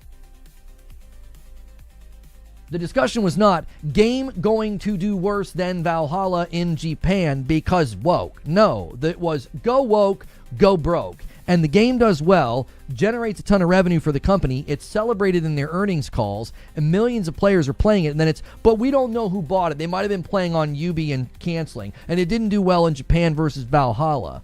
Okay, have you substantiated the claim that the game flopped? Because it doesn't sound like you did. It sounds like you're straining at a gnat. It sounds like you're looking for very particular facts, like Superman's not doing well because according to inflation, it made less money than Man of Steel. Which, okay, that means it flopped because another movie did well. The argument isn't logical. It's not. If AC Shadows would have flopped, it would have been so easy to demonstrate. Sales would have been terrible. Revenue generation would have been terrible. It would have been below Origins and Odyssey. The three most successful AC games up to now were Origins, Odyssey, and Valhalla. In that frickin' order, by the way. Origins is in third place. Odyssey's in second. Valhalla's in first. Guess which game jumped up into the top three and is currently in second place?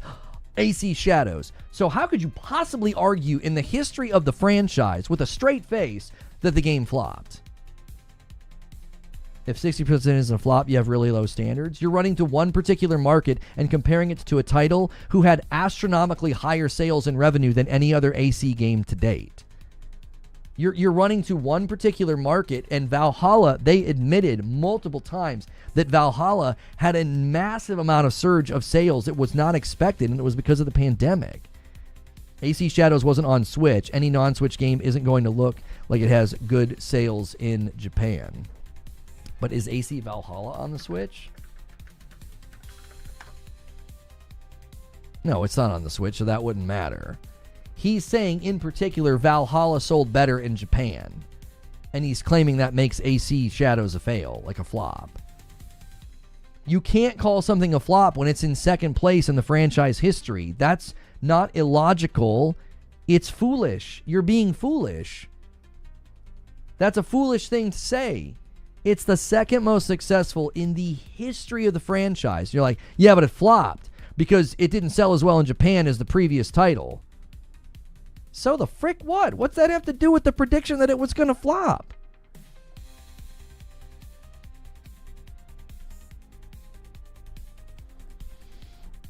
Yeah, the pandemic especially had stronger response and stronger lockdowns in some of the Asian regions. So it would stand to reason that Valhalla would have an increase in sales in Japan over AC Shadows that came out all these years later when that's not happening.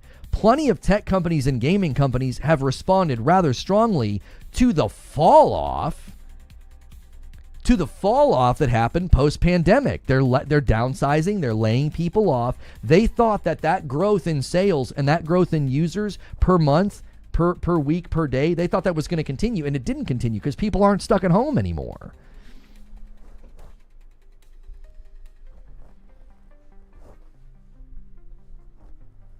How much profit did it make? It was over, right? I'm not sure what you're asking. It sold less than Mirage in Japan. If there were particular reasons that it didn't sell well in Japan due to some of the choices, you will never get me to disagree with this, by the way. They made really, really bad choices in the marketing and the lead up. They did. They had the collector's edition coming with something that is basically a monument to a tragedy, and they were selling it as like a collector's item, and it had like I think Naue was sitting on top of it. They none of those are in circulation. They canceled that. They canceled those. You weren't allowed to get them.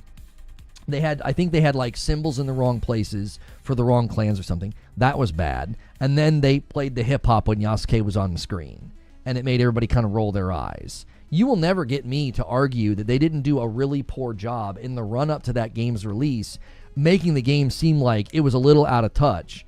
Like, contrast it to Sucker Punch with Ghost of Tsushima and Ghost of Yotei. Very careful, very intentional, including, like, Sucker Punch are honorary ambassadors to the island of Tsushima because they did such a good job representing the island and the people and the customs so well. And now, with Yotei, they're including, like, Japanese directors and composers to make sure this game is just infused with Japanese culture and influence. Okay, that's great care. It seems that Ubisoft didn't take that level of care, and if they lost sales in Japan because of that, those would be particular lack of sensitivities to a culture that doesn't necessarily justify the claims go woke, go broke. It would be, hey, dum-dums, if you're going to make a game rooted in culture and a people and a place that has a lot of rich history, maybe you should take better care. Do you see? Like, and I played AC Shadows. What makes AC Shadows a game that frustrates me is bloated nature, overwrought story. Yasuke has no business being in the game. He should have his own game. He's fun to play as, but he's not an assassin, so he disrupts the entire play flow of the game. I can't climb, I can't sneak, I can't go up to any of the areas where there's collectibles, so you're constantly like, I don't want to be Yasuke right now. I don't want to be Yasuke right now. I can't do that as Yasuke right now. He has no business being in the game. It has nothing to do with his skin color. It's because the way they built him, he's not an assassin. He disrupts the entire flow of the game. That, I think, is a more valid criticism that actually gets down into the minutia and the nuance of how the game is played and how the game flows and how the game feels. That has nothing to do with go woke, go broke. It's they made a cool decision, because I actually think his story is really freaking cool. His story with Nobunaga is super cool. It is. He should have his own dadgum game. You could have just called it Yasuke, and no one would have complained, because we know he's a figure that existed in that time. Nobody really knows What he was able to do or what he was doing, there's speculation about his standing, and a fictional story about him would be really cool. His presence in Assassin's Creed is ridiculously disruptive. It's Naoe's story anyway. You spend the bulk of the game's opening dealing with her dad being killed, and you don't know what this box is, and you don't know what happened to her mom. Like, you learning about all those things is so cool, and then Yasuke comes in and just disrupts the whole thing. He's a figure that's shown up in multiple games as well. Right. So he could have had his own game, and I think it would have been great. You could have literally just called it Yasuke. And then Shadows would be a much better game. They could have given him some effing traversal abilities. 6 foot tall, can't even jump. I don't think they were trying to be like, oh, he can't jump. I think they were trying to say he's a brute, and brutes tend to lack agility. I think that's just kind of like a generic thing, but like, you know, to me, he's like Shaq.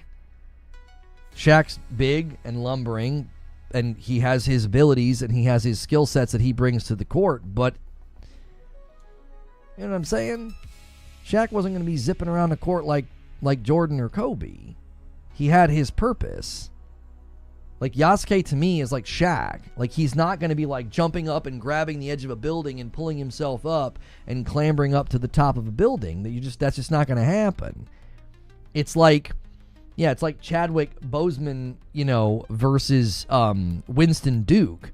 Winston Duke, I love him. He's fantastic in Person of Interest, by the way. Winston Duke is a brute. You wouldn't see him doing like agile, clambering around and climbing up buildings like you would, Chadwick Boseman. Lono knows ball. I watched a lot back in the day. I watched the three-peat Bulls. I cheered for the Charlotte Hornets when they had Larry Johnson, Alonzo Mourning, and Muggsy Bogues. Like, the best, probably the best era in the history of the NBA, but that's beside the point. Like watching Kukoc and Dennis Rodman and Pippen and Jordan, and come on, what a time. But we're not talking about that. There's always been something wrong in the data they use for comparison, and I just found 2 major issues. That percentage comparison's also based off physical sales for a game that released 5 years earlier. Yeah, when physical sales were happening in greater number than they are today. Yeah, exactly, Eugene. Like, physical sales were higher 5 years ago than they are today. So your argument that AC Shadows did poorly in Japan versus Valhalla, you're citing physical sales, which the physical sales of AC Shadows would make sense if they were lower. We saw digital pre-sales. We saw it climbing the charts in pre-orders. Those are people doing it digitally. You stopped watching NBA after that year? Yeah, I grew up. Half of our room was decorated with Hornets and half of our room was decorated with Bulls. Like, my brother had like the half-court Jordan poster. I mean, yeah, we were deep in it. And now I just don't care. I don't watch any sports really, unless it's like the Olympics or World Cup or something, or the Euro Cup. If I can, get a spare moment. I'm just too busy for most sports.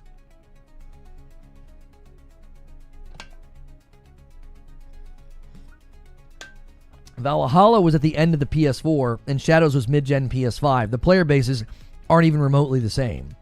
Another great piece of data to add context to why in some markets you might see an increase in sales for Valhalla, because if it was at the tail end of a gen, and Shadows is not old gen, so it's only available on a smaller footprint.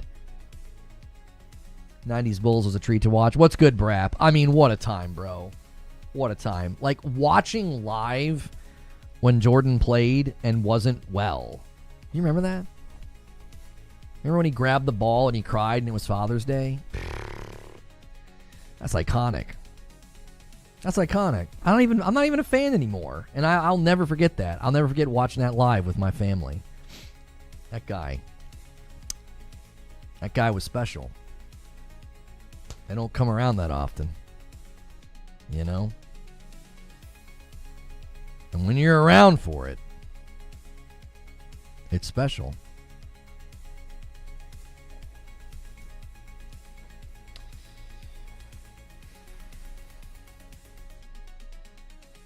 There's way too many mental gymnastics to try to make AC Shadows a failure. It's sad how much effort people are putting into it.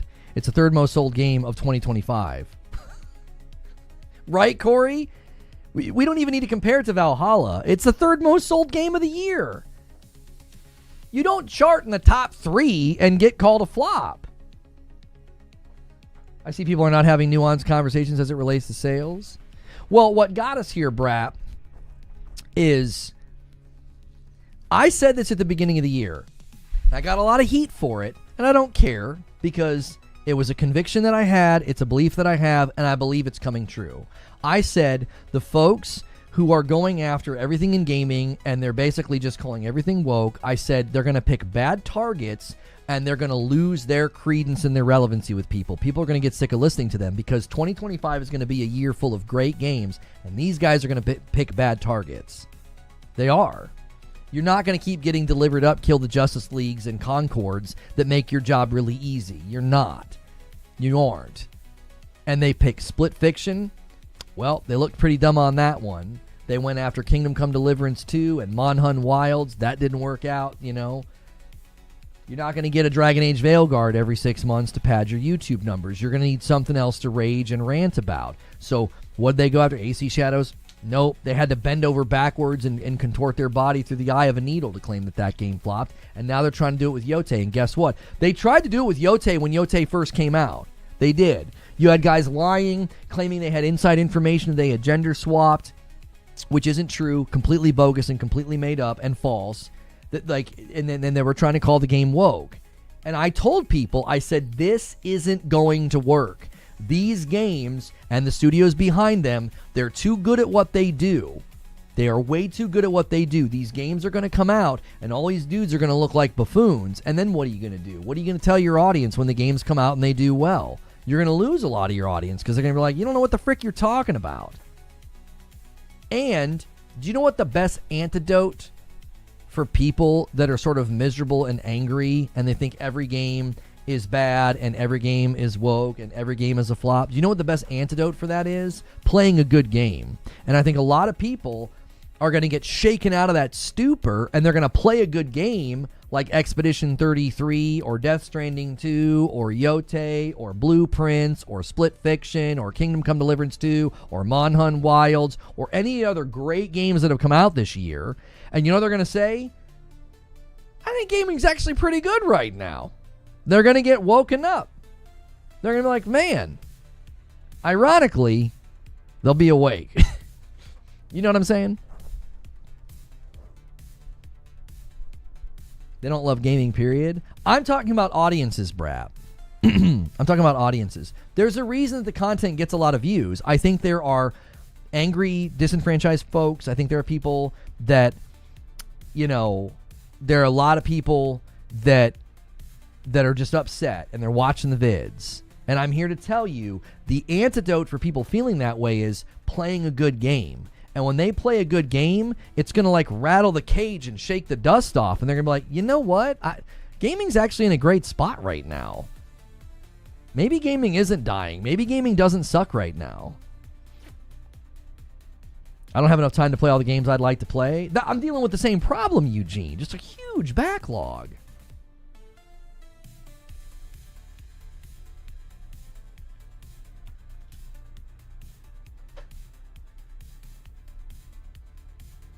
Yeah, Mandrews, I definitely agree that both sides play the othering label thing, for sure. But in the realm of gaming, which is that's where I operate. In the realm of gaming, I said these guys are going to pick bad targets, and then they're going to have to pivot to not really talking about gaming.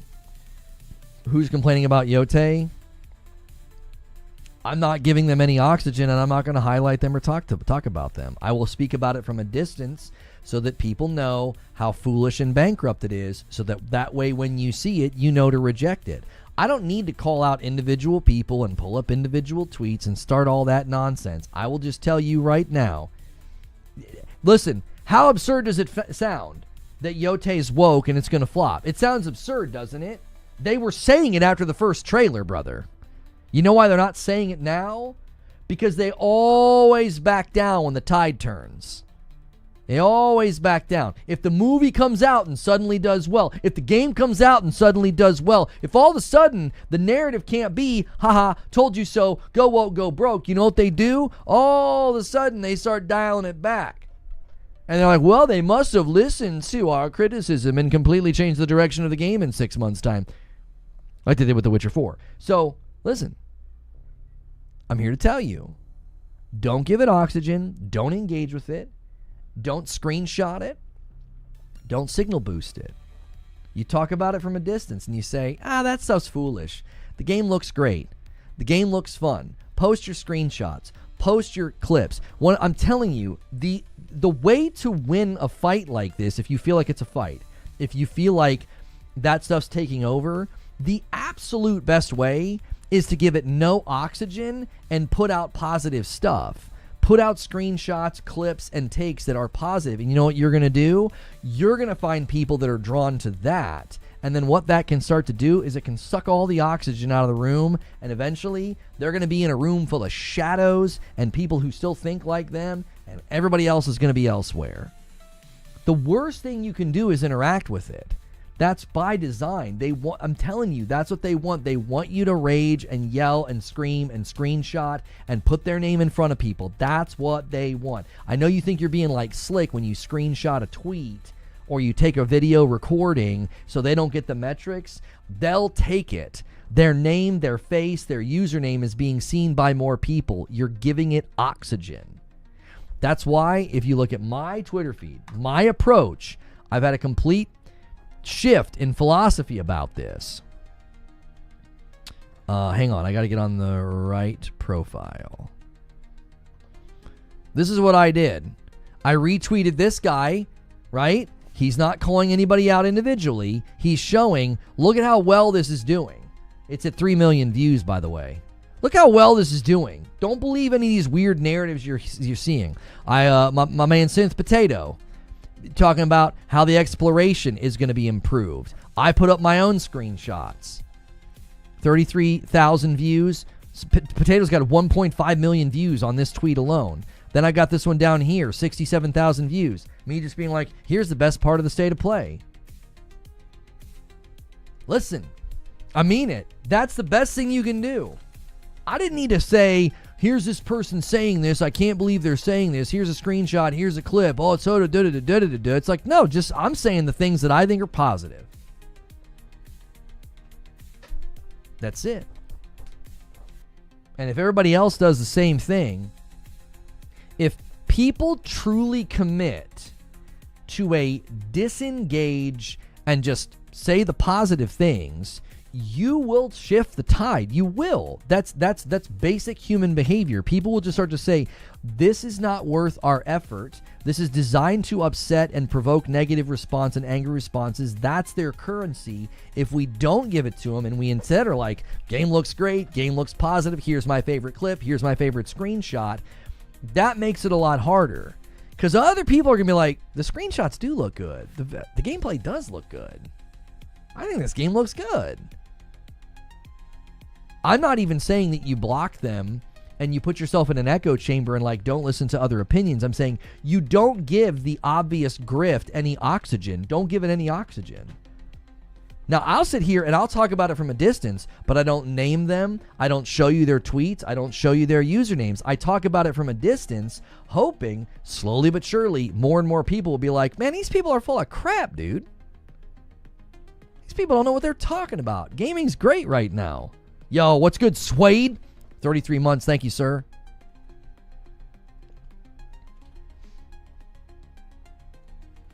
I'm to the point where if you bring up gender game as being a negative point, I just block and move on. You got to protect your own peace. Like if you're going to Twitter just for information about games, trailers, clips, screenshots, and news, and you just don't want to see that stuff, yeah, by all means, do that. You don't have to let everybody into your timeline. They don't have a right to it. It's not like they're owed your attention. I wish we could add tags to profiles so we can understand who it is we're seeing and what we've seen from them in the past. In a way, community tags on social profiles. People think gaming is bad right now. Oh, for sure. They do, yes. Oh, yes.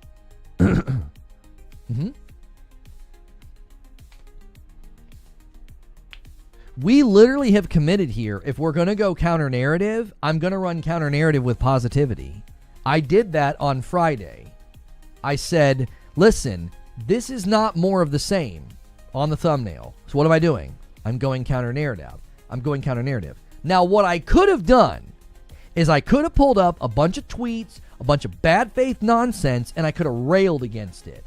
Nope, that's not what I did. I wrote a 20-minute show open where I walked through the entire Ghost of Yotei state of play. I highlighted all the differences. I highlighted everything that looked positive and good and like an improvement. I spoke to some concerns about the story similarities with AC Shadows, and that was my show open. So I countered the negative narrative with just a bunch of positivity.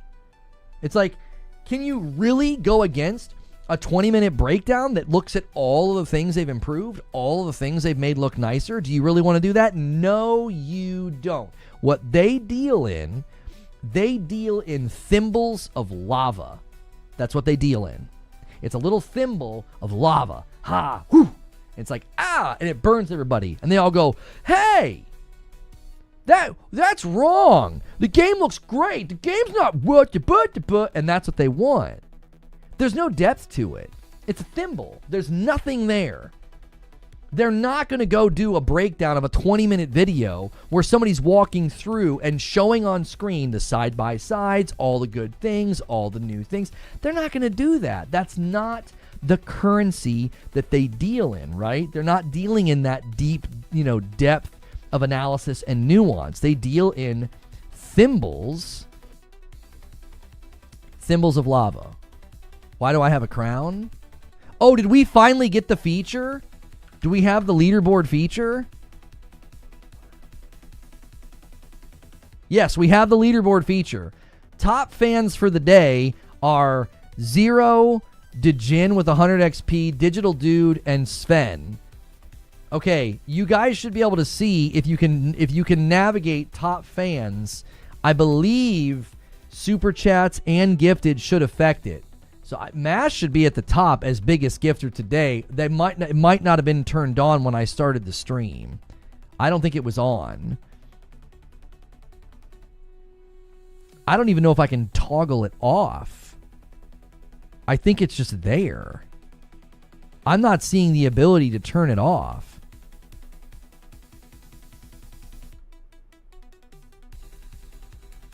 I think it's the most chatting people. There's no way Sven's in third. He just got here.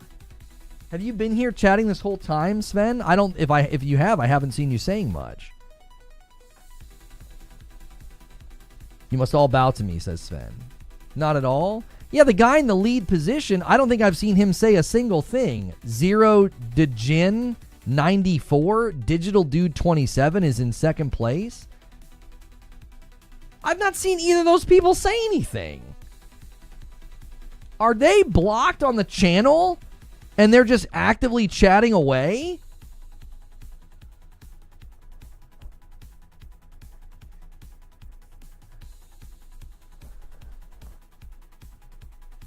Bots?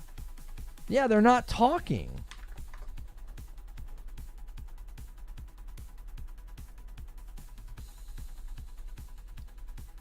Maybe it's Austin. Oh, Austin W did a super chat and Digital Dude did a super chat. Super chat's affected. It hasn't been on the entire time. No, I just looked up. Zero Dejin 94 is Austin W who super chatted $2, I'm sorry, and Digital Dude super chatted $2. So I bet you right now, if you guys were to don't do super chats if you're going to do it to experiment. I would try gifting. If you do gifting, you should skyrocket to the top. I don't think it was on in the beginning because MASH would be at the top. Gifting members should put you at the top, and I hope that's how they do it. It shouldn't be hard to beat them. They're the only super chatters right now with $2 a piece, so it wouldn't be hard to do more than that. Yeah, I'm seeing, when I go to fan funding, I'm seeing crowns next to their name. Street Shadow did a $5 super chat earlier than them, and he got no credit for it. They have crowns now next to their super chats. Let me show you. Look. Let me go to fan funding and show you. So look, they have crowns next to their super chats. When I scroll up in my fan funding, look, Street Shadow doesn't have a crown. So we're gonna have to start now. Now we'll start to see what giftings and super chats do to the contest.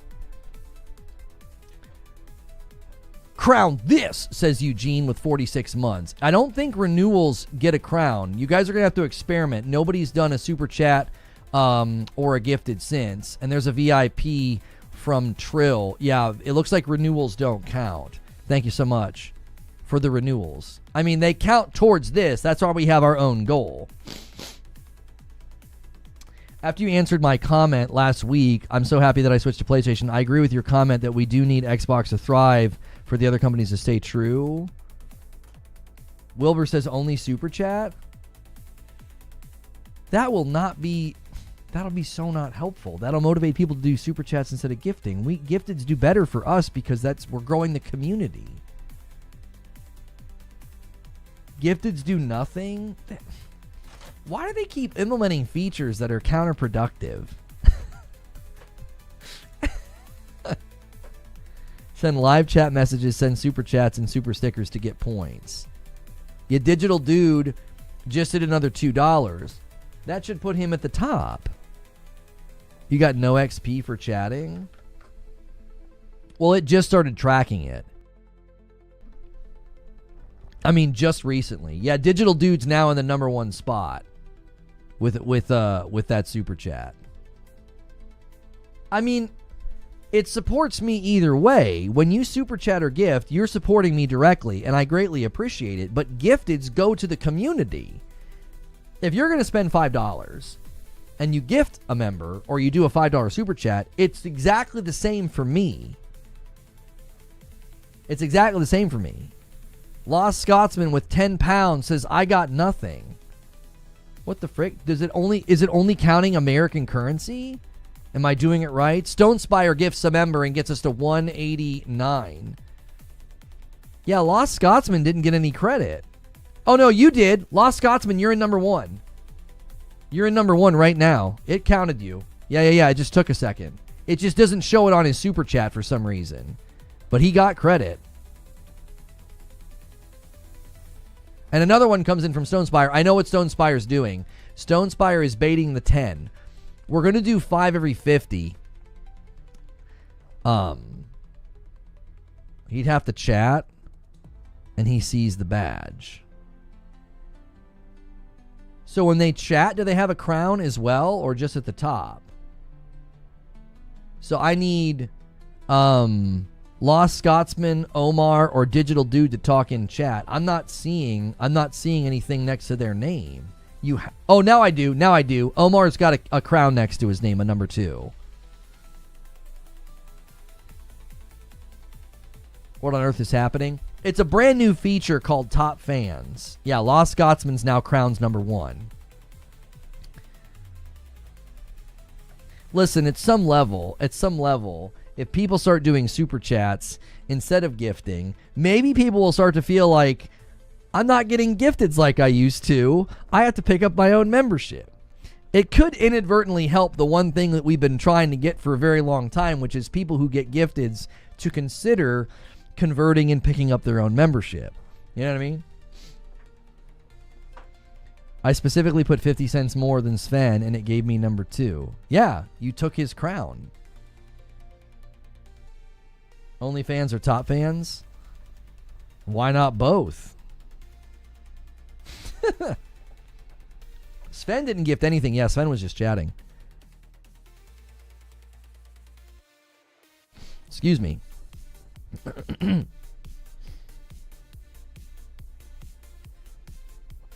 Lonely fans, that's right. Lonely fans.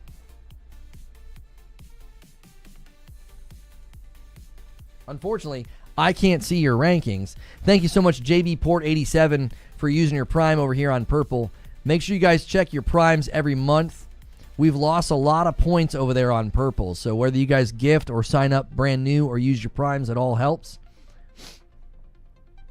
Well, I'm going to start selling shirtless pics on the side. Well, everybody noticed the tattoo my kiddos gave me, so you know, maybe I've got a future there.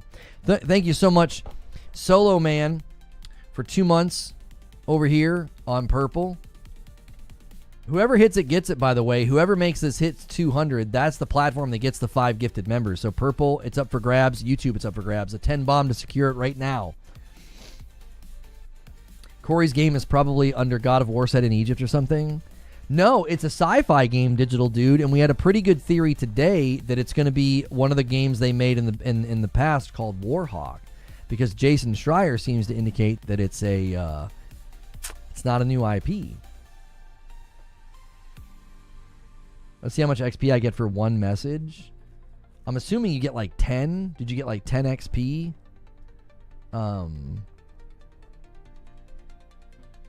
If I scroll all the way down, the top 50, you need at least 25 to be in the top 50.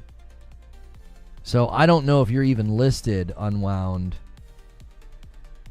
Eugene has 75 and Brap has 75. So I wonder if it's like literally 5 XP a message or something.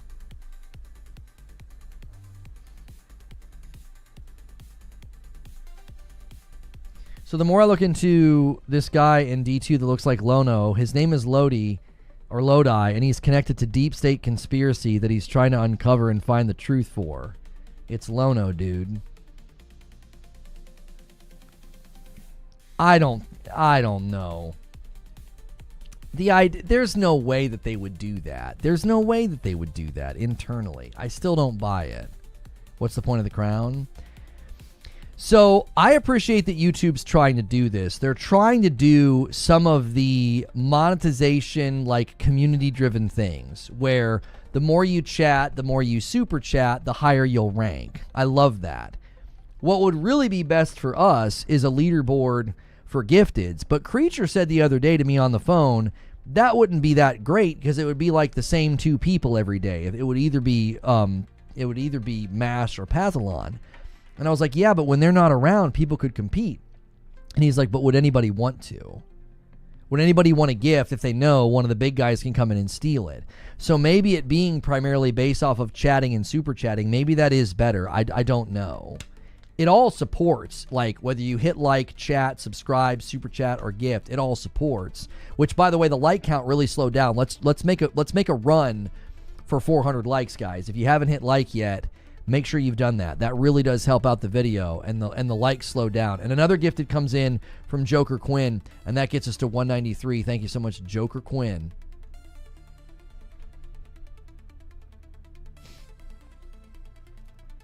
You have 75 XP after 3 messages. Oh, maybe it's 25 a message.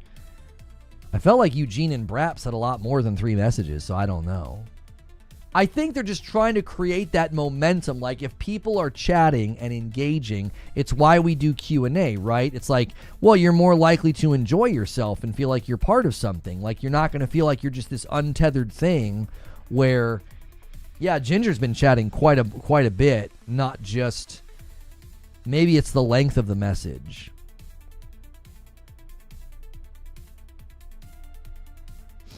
Somebody do more than Omar so I can call him a peasant again. When did you add this? I wasn't there an hour ago. It's a brand new feature that was rolling out. I'll be honest with you. I was a little annoyed that we didn't have it. I was like,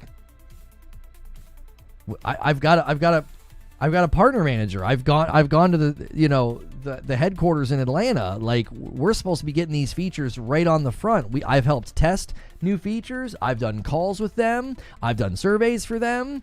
I was a little miffed. I was like, why don't we have this feature? We're one of the more, reliable live streamers on the platform. We've got good engagement. We've got people that go crazy with gifts. Like, I was a little annoyed. I was like, why don't we have this why don't we have this feature? How do you contact your partner manager? They usually contact you. Creature was literally going to bring it up to him on their next call, because they have calls regularly and they talk about like the channel and things coming and things we can do to improve. And he was going to be like, why don't we have this feature, bro? I saw somebody the other day who I don't even think they were monetized yet. I don't even think they had enough subscribers to be monetized yet, and they had the feature. I was like, what? Like, it was very weird. Like, they weren't even a partner. It's not even about channel size. Like, I'm not being like, oh, they're small, they don't deserve it. I'm like, you're not even a partner yet. Partners should be getting the features first, you would think, because you're a monetized channel. I think it's best for it to be super chats and regular chats. Gifted, we already have our incentives, our call outs, and you get a badge for length as member for daily action messages makes sense.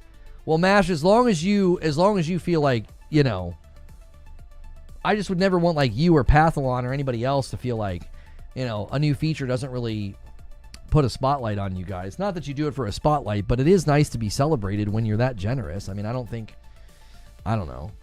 You and Pathalon you guys are unique birds. I don't, you know what I mean? A lot of the times people are motivated by that kind of stuff on Purple, especially to be like at the top of a leaderboard. You guys just like, we don't give a frick. It's like, all right. It's okay. I don't need a crown. I value the engagement in the people. You value the engagement in the people. I don't care about Spotlight, mod, etc. And that's what I've always appreciated about you and Pathalon and, you know, Online MVP and YouTube Lurker and those guys that have gone crazy historically. They just do it because they like the content. It's like, thank you. It wouldn't be possible. It would not be possible without that level of generosity, because the YouTube culture in the 4 years we've been here, man, it just is not. It's not that. It doesn't have that Patreon or that Twitch culture of supporting a channel directly. It just isn't there. It's a very it's a platform that's full of value. There's just so much value on YouTube. It's so hard to compete with that kind of a model, because you can stop watching me and go watch other great content for free. Like, that's really it's there's good things about that, but that just makes it really, really hard to convince people like, hey, you want to come to Green Room, don't you? And they're like, no, not really. I can go watch something else, because they've got 8 videos in their sub feed that they've been waiting to watch that are going to be high quality, you know? External validation means everything to me. I have a praise kink. Please continue acknowledging me. Thanks. Yeah, I mean, Adam, I you know, and Charles Freeman comes in with a 5 bomb and puts us on the doorstep. We're going to have double what we need. Man, let's keep that pattern for the rest of the week. We have both platforms. We've had a little bit of slip, but that's okay. That happens in the summer. That happens post showcase season. We're getting right back on the horse this week, and I greatly appreciate it, y'all.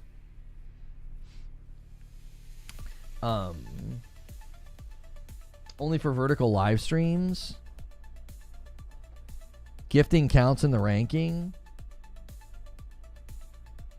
Sending gifts. Yeah, that's not a gifted membership, Mandela. That's sending gifts. So they have these gifts you can send in a vertical mobile stream. It's a mimic of what TikTok does.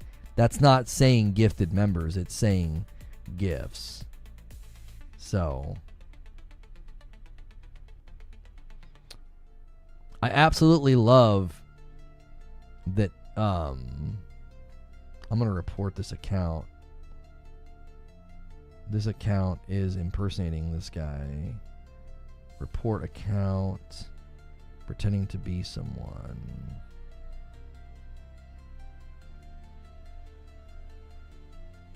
He's pretending to be Jay Crenshaw. He's just stealing the guy's stuff.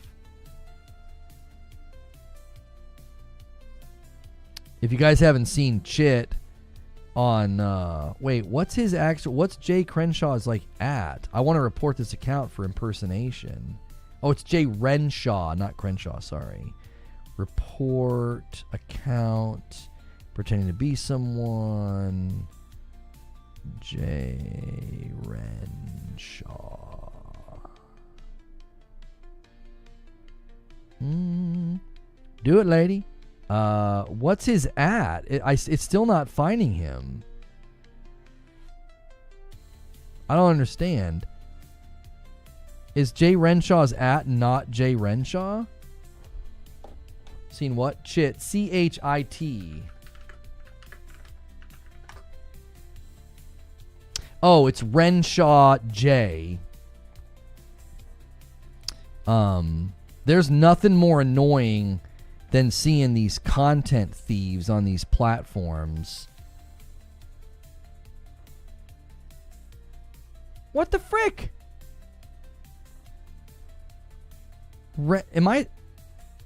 Yeah, it's not finding him. Oh, he's not verified. I can't report it as impersonation because Jay Renshaw is not verified on the talk yet. That's really annoying. I can't stand accounts that do that. They just straight up steal the content and re-upload it. They steal the profile picture and everything. It's so stupid. Is there a pretend account for Reforge Gaming with its own Reforge T? No.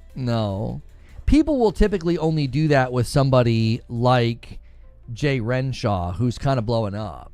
So I found him with, let me see here, hang on. So I found him way down here with, where is it? Oh, they have it pinned. So I think this was one of their first. The one where he's asking about the black purse, right? This one here. This one here was posted on 6/9. So on June the 9th, so like a month ago, I found him after this video had only been up for like a day or so and was going viral, and I followed him. He now has over 1 million followers, and like look at his videos are crushing it. 2 million, 3 million, 2.5 million, 2 million, 2 million, 4 million, 3 million, 6 million, 7 million. Yeah. Jay Renshaw, he's hilarious. The character is so good. Everybody loves him. Like the Do It Lady thing is literally going viral. They have merch and everything now. You can buy it with his face on it and says Do It Lady. Yo, Haseo lands the plane with 2 singles. Thank you, Haseo. I now owe YouTube 5. We're switching a little bit. I'm going to be doing 5 every 50. It wasn't quite beneficial to be doing it the way we were doing it, because especially considering how many people are renewing and those count, that really was working against it. It was like we're not getting 25 new. You know what I mean? We started counting renewals a long time ago. That has been hugely helpful, but it was counterproductive for me to do 5 every 25 now that we're including renewals in there, especially because we've got primes in the mix as well. Yeah, where he asks if there is a black purse in here. It is so brilliant. I mean, it has 29 million views. It is one of the most clever jokes. I mean, it's just so good. And his character makes it even funnier. He nailed it. He absolutely nailed a guy in an office that is funny and yet not intending to be funny. Like, it's great. It's a great character. Some guy literally was like, please don't screw this up. He was like, everyone loves you right now. Don't be like a closet terrible person. I like your haircut, Linda. Yeah. A friend of mine from California who has a mustache, last night we were having dinner and he was listening to somebody tell a story and he literally went, yeah. And I was like, oh my gosh, you sound like shit. And he was like, what? I was like, it's this thing. It went viral and he's like, yeah. Do it, lady. Do what? All of it. All at once. Oh my gosh. Success.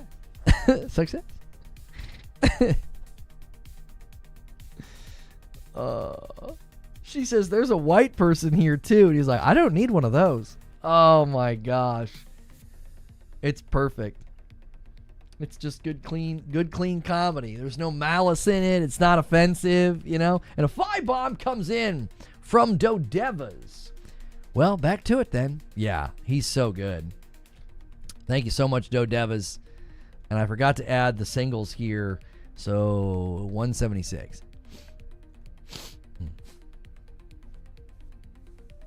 I didn't realize that it blew up. Oh yeah, I knew as soon as I saw that skit, I was like, "Oh, this has got potential. This guy's funny." Followed the account instantly. Are you drinking? Yeah, juice. Yeah. He thinks what are they, White Claws? He thinks White Claws are juice.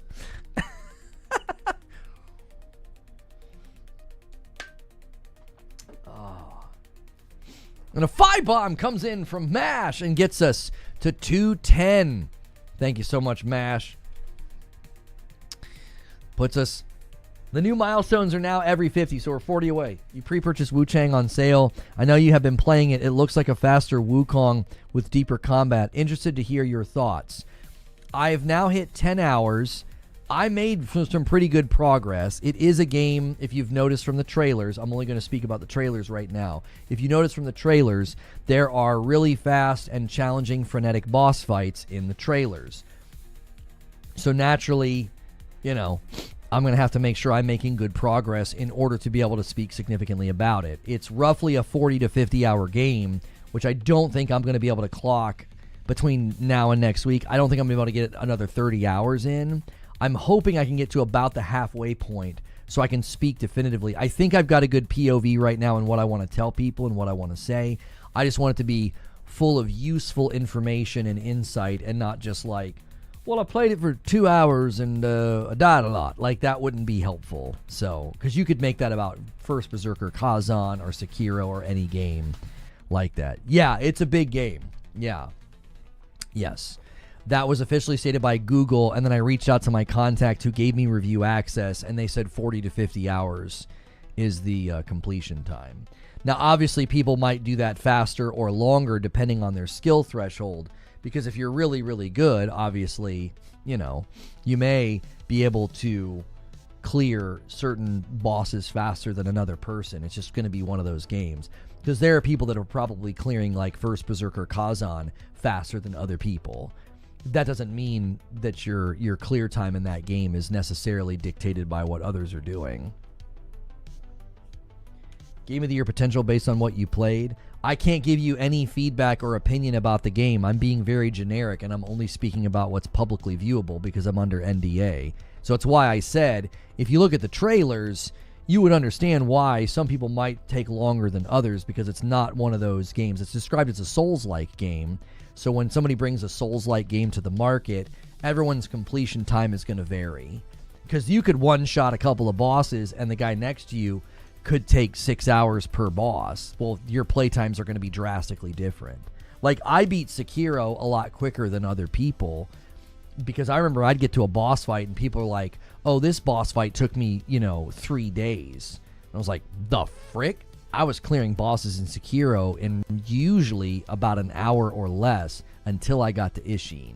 So my clear time in Sekiro was actually quite good until I got to Ishin. He was the roadblock where it took me 5 hours to beat him. Matt says, if Microsoft truly went pure third party and Xbox console gamers were forced to go to PC, Nintendo, or PlayStation, do you think that impacts the cadence of quality of games?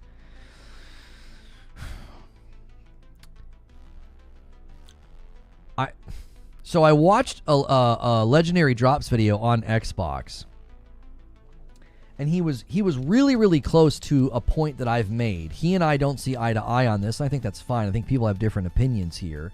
I've enjoyed his content. Even when I disagree with Legendary Drops, I still enjoy his content, right? So I know in the past when I've spoken about him, people tried to act like I was being unfair to him or something. But I do. I like his content, even when I don't agree with him. And I think that's healthy. I think it's healthy to watch people that you don't agree with.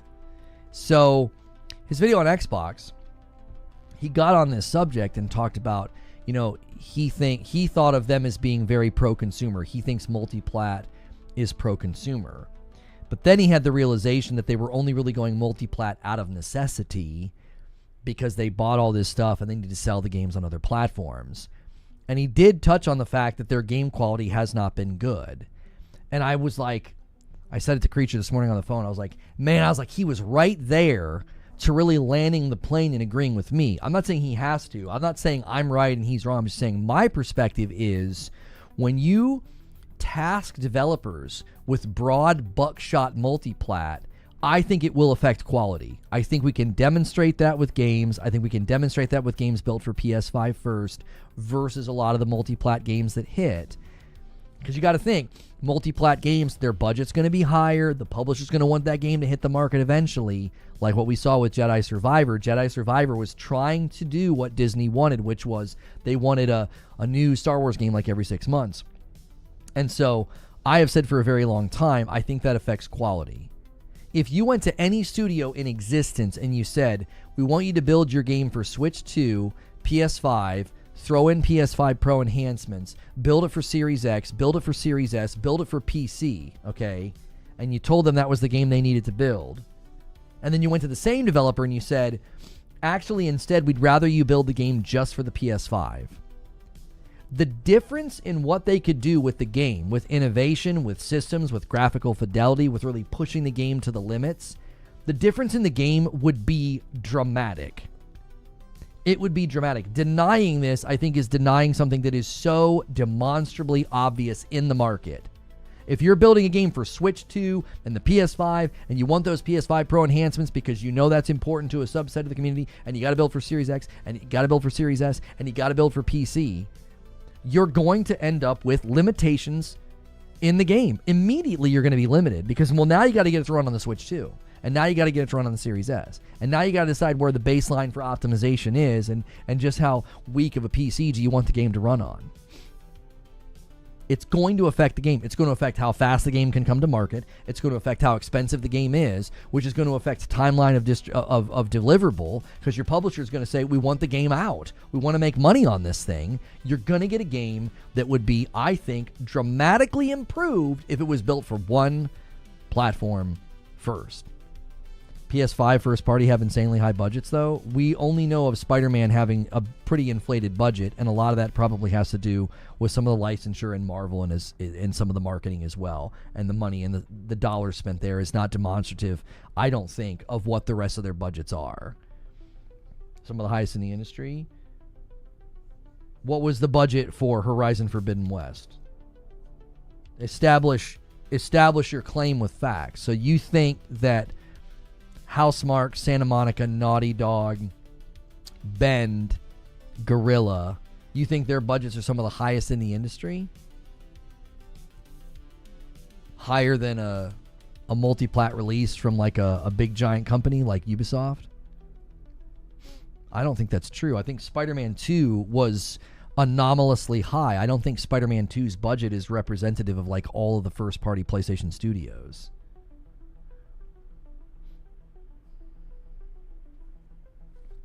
Horizon Forbidden West and TLOU 2 were high, to be fair, something like $215 million, $220 million. Guerrilla and Santa Monica are up there. Okay, so we've established the point that their budgets are very high. Do you not feel like that translates to better quality games? Let's just grant the point. Their budgets are higher. Do you think the money's better spent? Like, if you look at the quality of Horizon Forbidden West, TLOU 2, Spider-Man 2, and compare it to multi-plat games like Jedi Survivor, Monster Hunter Wilds, Elden Ring, Night Rain. Just look at the quality of the games and how they perform. Just look at the graphical fidelity. Just look at the pristineness of the games, the polish of the games. Who do you think's spending the money better? Big budget productions. Now, AC Shadows, you could argue, high budget game looks great, game runs really, really well. But in general, a lot of the times when you're faced with a big budget title like that, you end up getting a game that, like, maybe, this could just be a possibility, maybe one of the reasons that, like, AC Shadows is a lot of copy paste, a lot of repetition, and a lot of bloat is because when you're building for that many systems, that's one of the ways you handle that. Is you don't do a lot of innovation. You just build a really big game. You build a really big space full of repetitious activities and samey environments.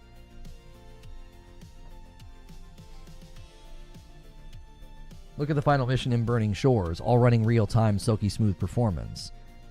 Yeah, so we've substantiated the claim. The budgets are higher, okay, but you get high-quality product. Imagine... Let's just take the case of Spider-Man 2 and say, what would that budget have been like if they were building that game for PC and Xbox at the exact same time? It would have gone up, would it not? Do you think they would have made back the money? Do you think it would have been worth it? Instead of building the game specifically for the data handler, the SSD, and the architecture of the PS5, instead of doing that, they'd be building the game for multiple platforms, which means a lot of that innovation and a lot of that work wouldn't have happened.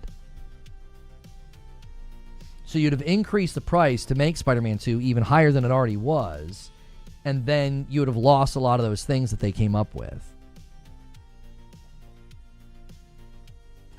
Like, even the point that PlayStation Studios' budgets are higher than most studios doesn't actually refute anything I was saying. It actually reinforces it. If you're going to spend that kind of money, who do you think's building higher quality games? Who?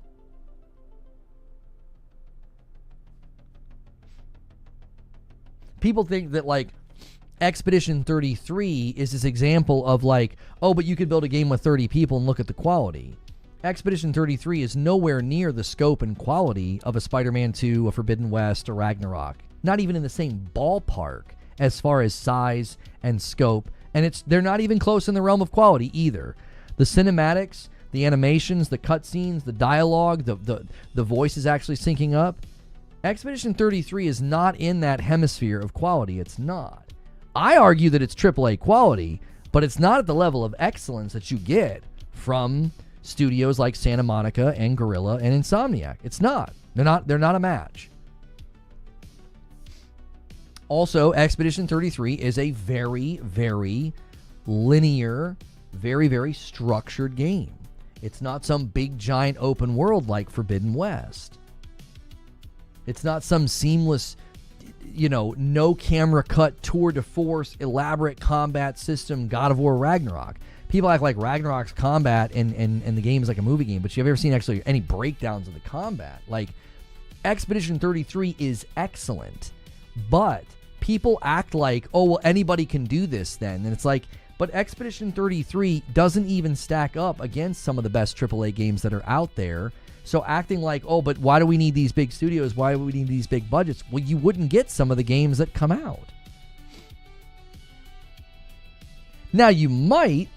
Sometimes you end up with a smaller studio that spends their time well. They spend their money really, really well, and you end up with a banger of a game. Like the team that worked on Kingdom Come Deliverance 2. I don't think they're a particularly big studio, are they? I think that's another example of you can actually build a pretty big game and a pretty elaborate game. Warhorse Studios, okay? Warhorse Studios employee count around 250. That's pretty good size, right? Let's see here. Guerrilla Games employee count. Guerrilla's 415, around 400. So it's about 150 more people. I don't know if I would consider Warhorse to be small at 250. It's on the smaller side, but that's still a pretty good size.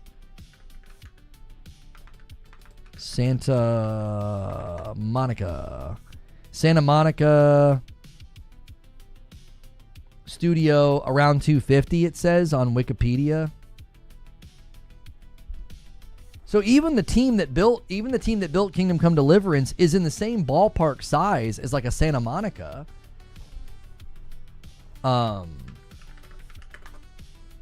Naughty Dog's got 400 to 500.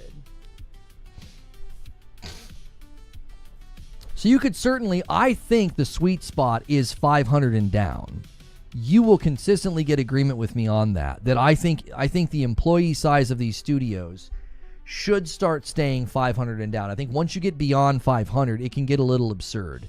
Your budgets get absurd. Your annual production costs, because you have such a large amount of staff, just gets really, really high. Especially with cost of living going up, you're going to be paying these people very well, in conjunction with a lot of the cities they live in as well, is part of the problem. So, this idea that putting games on all platforms is just automatically better and automatically pro-consumer, is it really pro-consumer, though, if you're getting lower quality products? This is what's even more interesting to me. If you're going to say, a lot of the people that say this, they'll say, yeah, multi-plat's pro-consumer, multi-plat's better. They're the same ones that will decry all the AAA games that come out and are slop, and they're not ready, and they're half-baked, and they're rushed. You don't think there's a coincidence between the really big budget multi-plat titles and why you might be getting slop, why you might be getting games that aren't ready? You don't think there's a coincidence? Yeah, smaller games, smaller scope, they're able to get their games probably in a better, more polished state multi-plat releases like Expedition 33. But even Expedition 33 had its own performance issues and issues in the cutscenes and issues with the lip sync, right? It wasn't like it was a perfect game. It's my favorite game of the year so far, but it wasn't like it was a perfect game. So I don't think you can continue to sort of berate big AAA studios for delivering games that aren't ready, while also saying games should be playable everywhere. If you're not a multi-plat game, it's anti-consumer. It's like I think that's an internal contradiction of a position. You can't have it both ways. If you want companies to trim down their budgets and you want games to come out at better quality, you can't be banging on the drum that multi-plat's pro-consumer and anything that's restricted to one platform is anti-consumer. It's like, you can't have it both ways. You got to decide, is quality important and is trimming budgets down important? Then you can't be out here acting like there's an imperative for multi-plat. I don't think so. I don't think it's a coherent position.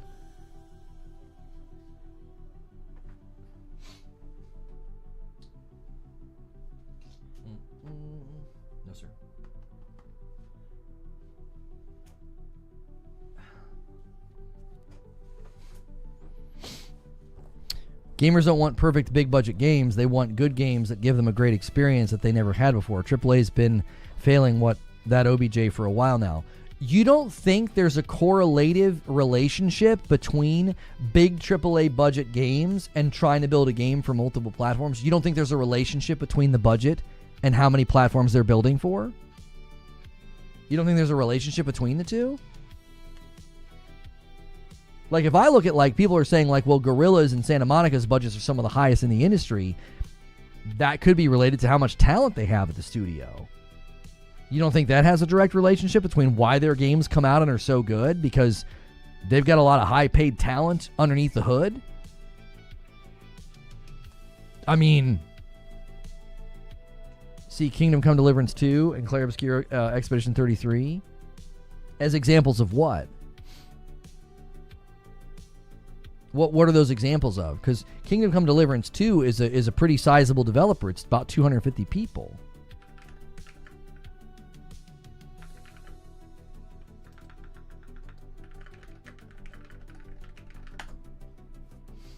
They aren't huge budgets. Kingdom Come Deliverance 2 was in development for 6 years at a studio with 250 people. What do you know the budget of that game? That ain't a cheap game, brother. That ain't a cheap game. Exceptions are not the rule. That's also true. You have to run to like very few examples of small budget multi-plat games that are highly praised. It's like they're the rarity, bro. You don't think that's possibly a contributing factor?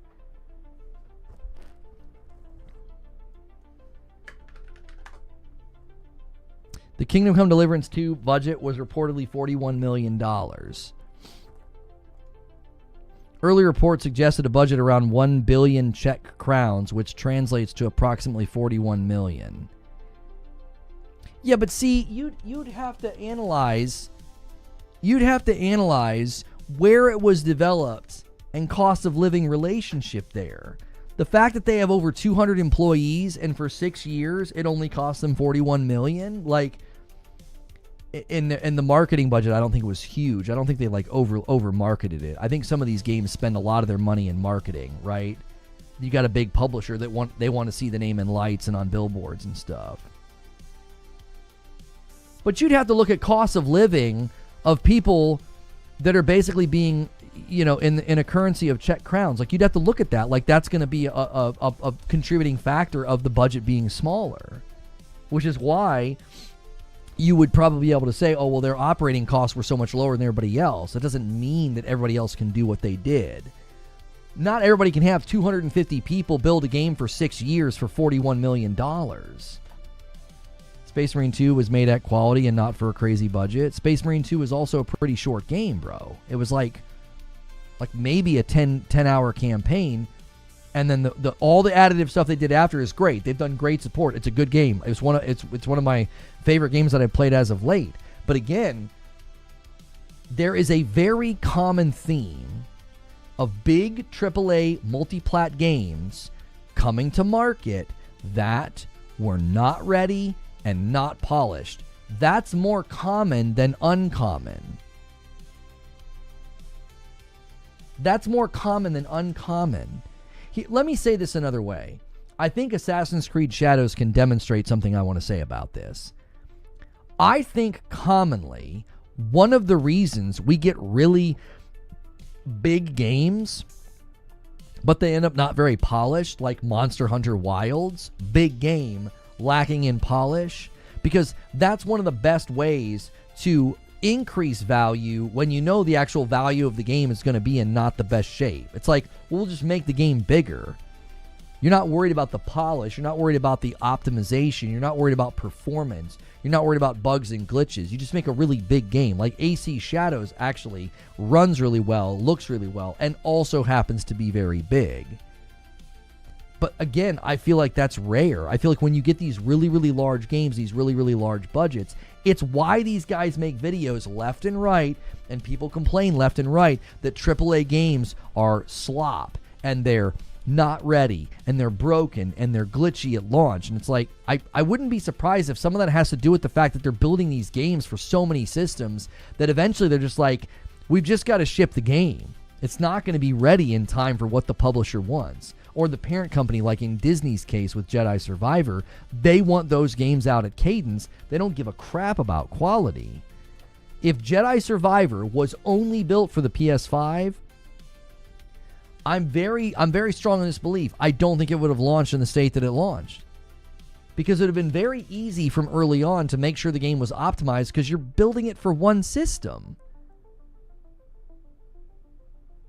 I just don't think, to me, and this is just my personal belief, and people are free to disagree with this, I personally don't think it's pro-consumer to support the idea that companies should increase their budget, increase their reach, increase the breadth of the project, and then ship it and make sure it shows up in a reasonable amount of time. Nobody likes to wait, and it better not be glitchy or buggy. People don't want to wait 6 and 7 years for games. They talk about this all the time. You're still going, Lono? I don't know how you keep a stream entertained for so long. Firm handshakes. I appreciate that, Jermaine. Thank you. I mean, a lot of the times we've got to decide what we want. Do you want smaller budgets, smaller projects coming to market quicker? A really fast way of getting there is not insisting that every game be on every single platform. Do you see? Man, we need smaller budgets. We need games to come to market faster. We need these companies to take more risks and try new things. One of the best ways to ensure that won't happen is to continue to insist that games should land on every single platform. That's a really fast way to squash innovation. That's a really fast way to increase the budget. That's a really fast way to ensure the game's not ready when it comes out. It's not a guarantee, but the general trend of these really, really big AAA budget titles that land on every platform, huge trend is buggy, glitchy, not at launch, and it feels like they take no time to innovate or do anything new. I think you're overestimating how much it costs to develop a game on PC. The games are literally made on PC. Complete misrepresentation of how games are developed. If it was that easy, then you wouldn't have companies like Nixxes. Being developed on PC doesn't automatically make the game easy to port to PC. This is an absolutely ludicrous claim, and you know it. You've been around long enough to know that that is an absurd thing to claim. Just because a game is developed on PC doesn't mean it's easy to port to PC. They're different platforms. They're using a PC to develop a game in a dev kit environment. It's why, when they were developing Ragnarok, they said they had changed some of their pipeline in development because of things they learned bringing the game to PC. Like, just being like, oh, it's not hard to bring games to PC. They develop the games on PC after all. That has no relationship between a game running on PC and being developed. That is a complete misapplication of like the logic of thinking like, well, because they're sitting at a PC and they're typing and developing in a PC, it should be easy to bring the game to PC. If it was easy, then you wouldn't buy companies like Nixxes to port your games to PC. You wouldn't have people that are experts in doing it if it was easy. If it was easy, the Nixes would be out of a job. That's an absurd thing to claim. The reason why these few multi-plat games that can come out and run great are remembered as shining examples is because they are the exception. That's so well stated, James Wolfgang. Exactly right. Exactly right. The reason that we celebrate when a game comes out and is actually ready to go at launch and isn't in the state of like Monhun Wilds at launch or Jedi Survivor at launch, the reason we're like, oh my gosh, AC Shadows launched and didn't have any performance problems, didn't have any glaring reasons to be mad. It was like it ran well and it looked really good.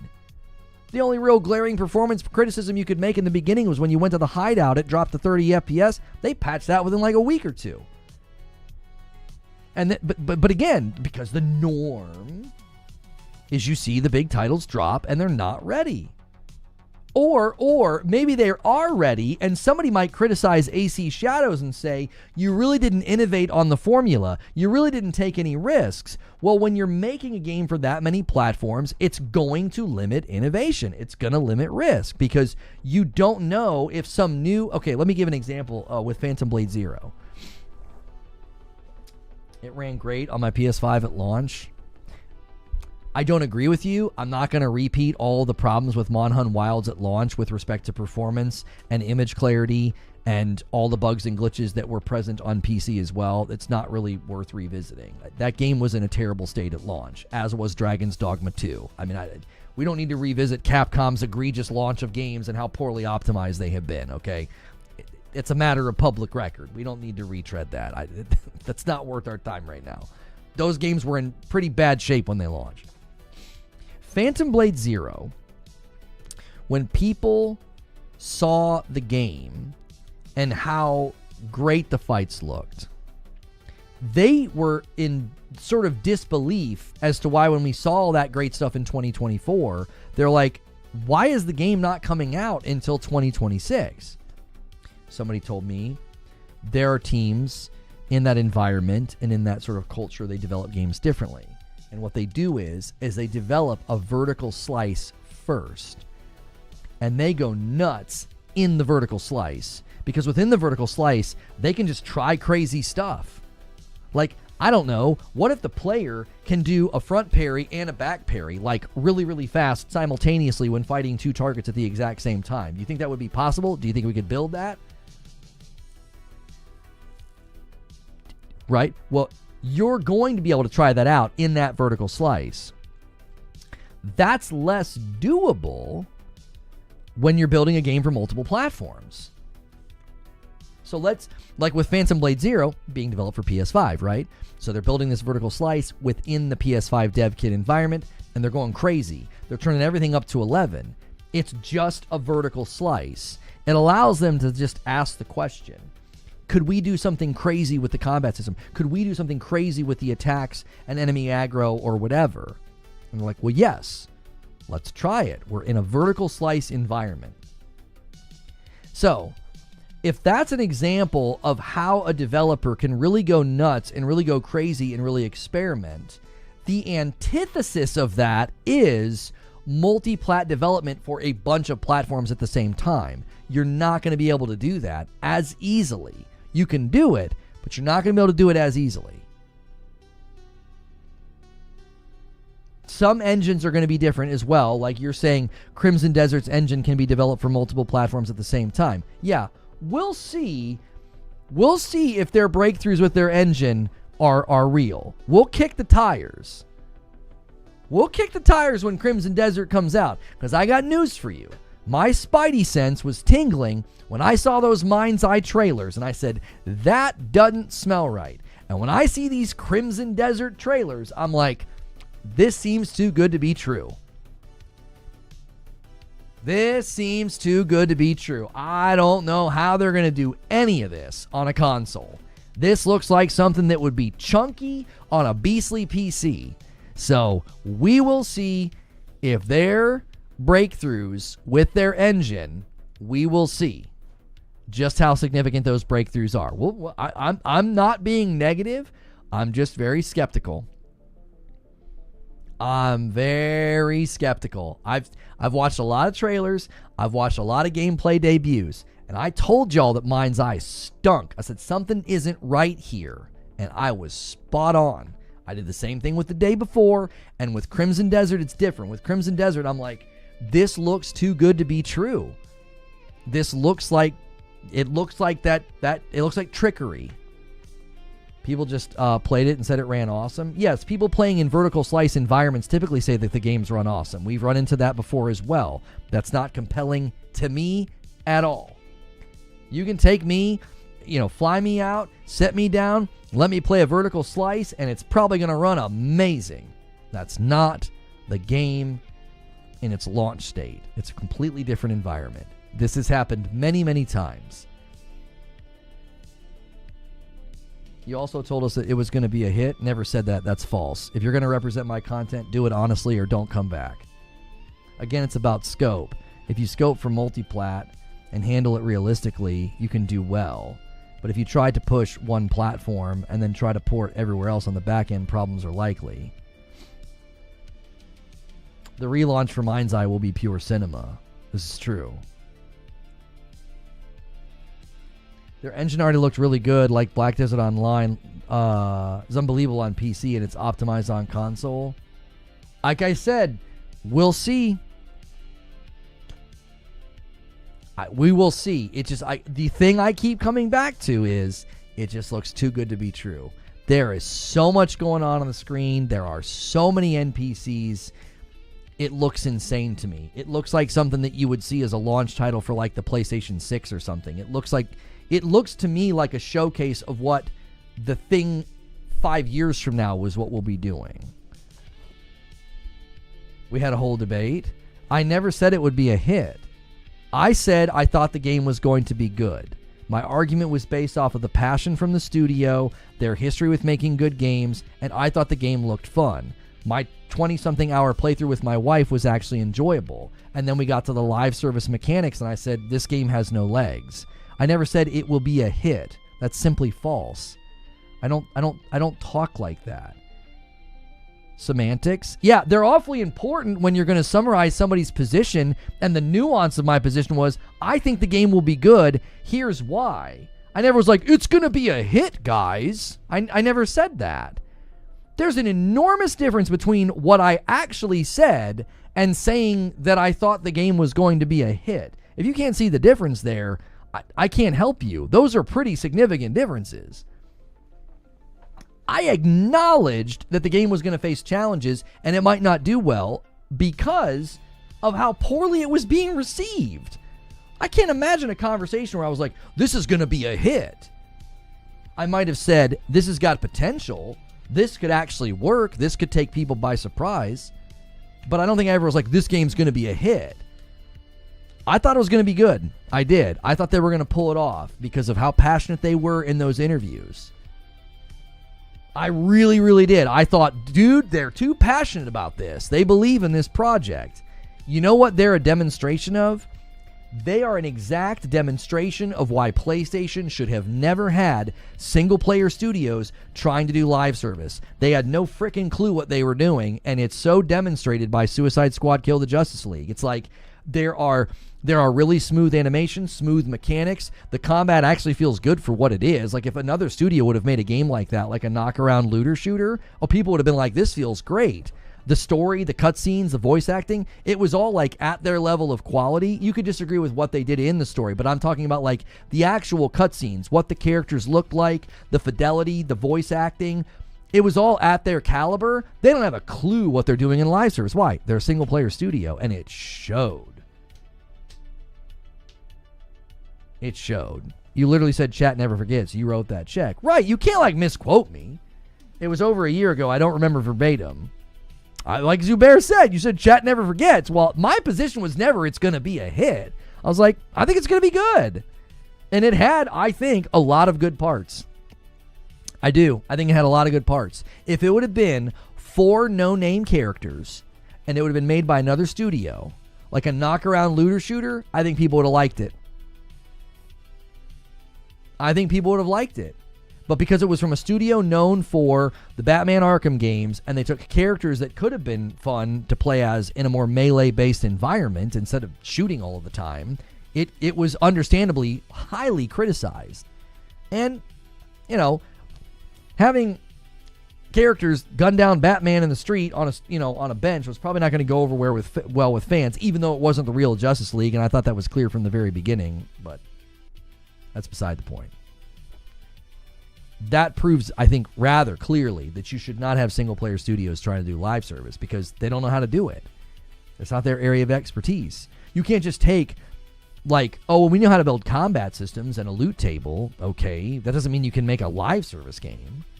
Like, the campaign was relatively fun. I actually liked it. Madam and I had a great time with it. And then as soon as we rolled over into the live service repetitious part, I was like, this sucks. The ending sucked. The final boss sucked. The whole thing at the end fell apart. I mean, it fell apart.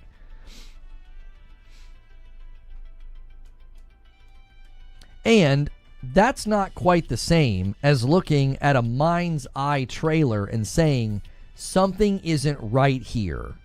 Or looking at the gameplay trailers of the day before and saying something's not right here. This seems amiss. When I look at Crimson Desert, I'm not saying bad, sucky crap. I'm saying this just seems too good to be true. I'm just being skeptical. Watching interviews with a developer and looking at a developer try something new, and I'm thinking, I think this is going to be good. I think they could pull this off.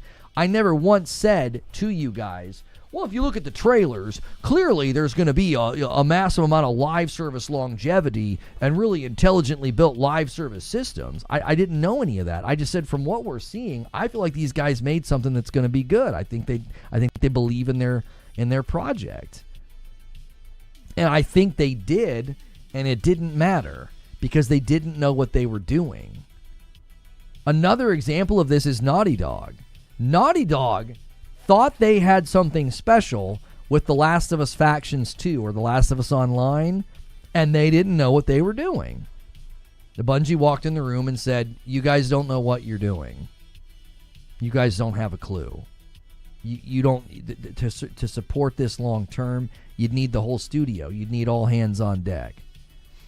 And I think that's what prompted, more than Concord, I think that's what prompted them to cancel Bend and Blue Point's projects, because it's like, I don't think our single-player studios are going to be able to do this. I thought I was the only person who felt that way about Kill the Justice League. I liked the campaign until the end. Yeah, no, Corey, I told people who were poo-pooing it.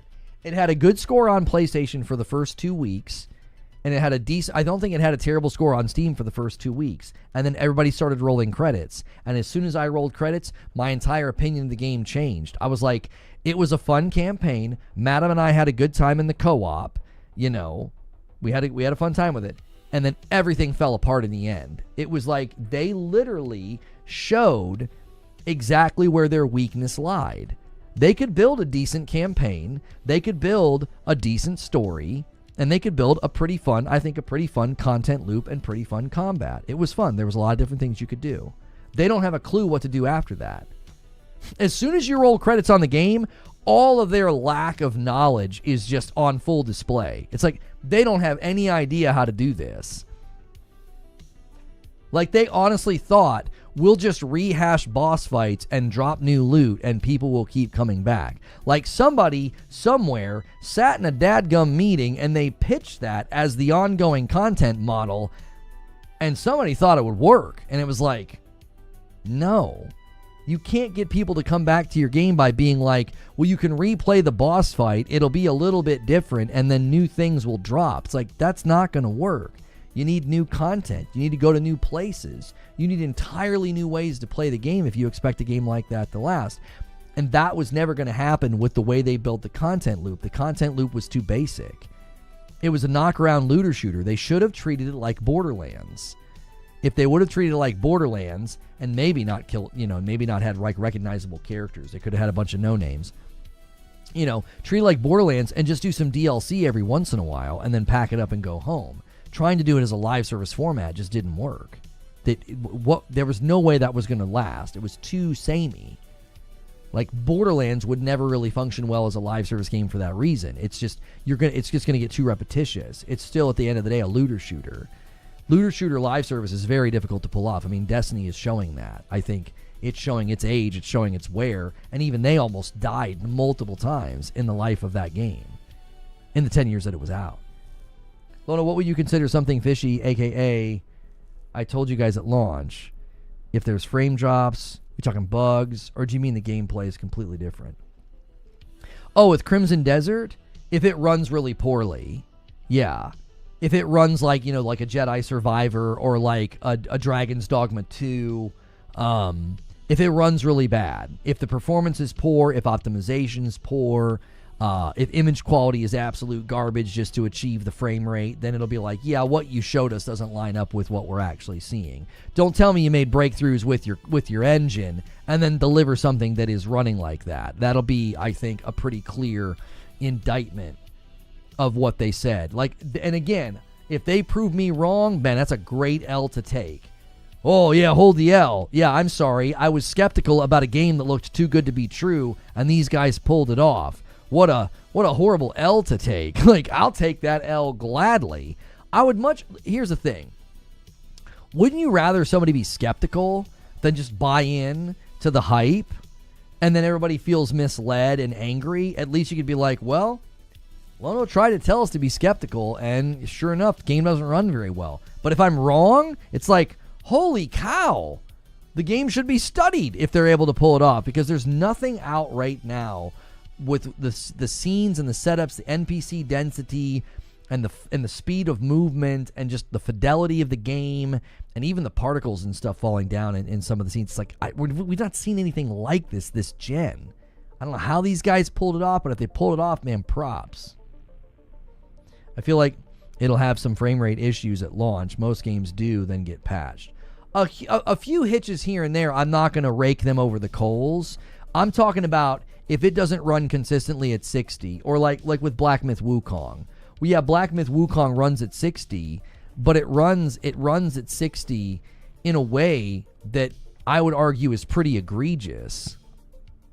It runs at 60 with frame gen doubling the frames. It's a 30 FPS game. So, like, if Crimson Desert's pulling off some kind of trickery on console like what Black Myth Wukong did, then I'm going to be scathing. I'm going to be like, this is exactly why I was so critical of Black Myth. It feels like a game like Black Myth. That's what I'm saying. Like, yeah, Black Myth, technically, you could be like, well, Black Myth runs at 60. Yes, kind of. Like, technically, but not really. It's a 30 FPS game, and they use frame gen to double the frames. Digital Foundry rightly called that an abuse of the technology. That's not what the technology is designed for. It's not meant to be a frame doubler. If Crimson Desert does something similar, just to achieve frames, because they went so insane with all of the detail and all the fidelity and all those NPCs, yeah, I'll be pretty scathing, because I don't think that's an achievement. Not when we have games running like Forbidden West and Death Stranding 2. I know those are Decima, but there's also Spider-Man 2. There's also Ragnarok.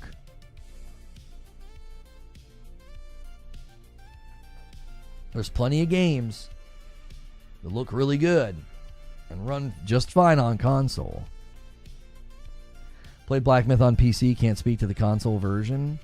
But Cobra, everything I've been saying about Crimson has nothing. I've never said a word about PC, because PC is an unknown territory, because people can crank settings, lower settings. People can have a strong system or a weak system. I've continued to say what they've been showing with Crimson Desert, for me, I don't believe it on console. I just don't. I'm like, this seems too good to be true. I will happily be proved wrong. But if they pull it off, they're going to be like the first developer this gen to pull off something at that level on console. Because the consoles are limited. The consoles are limited. And if it's 30 FPS, then I don't give a frick about your game. Can't say it any more passionately than that.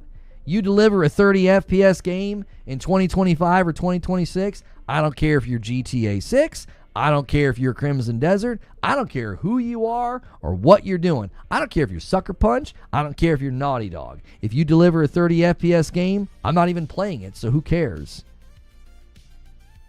I'm not playing it. If Crimson Desert launches and it's capped at 30 FPS on console because they went so crazy, I'm not playing it. Enjoy it. I'm not playing it.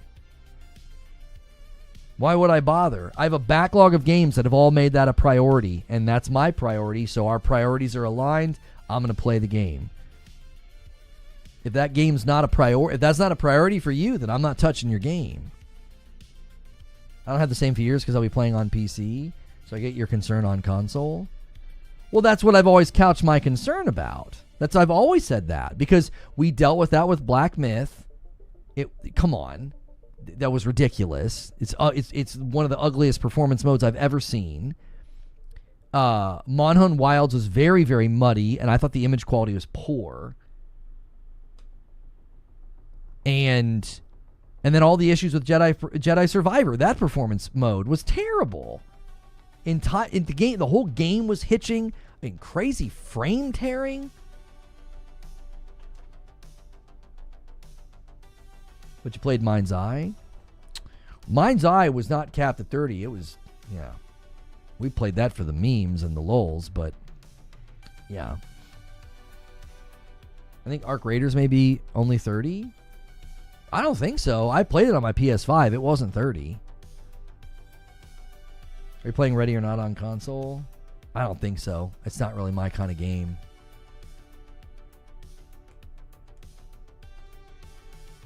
I have those fears on PC because I don't want to play at 60 FPS on PC. If it's not doing 60 on console, how am I going to get 120 plus? I mean, that's fair.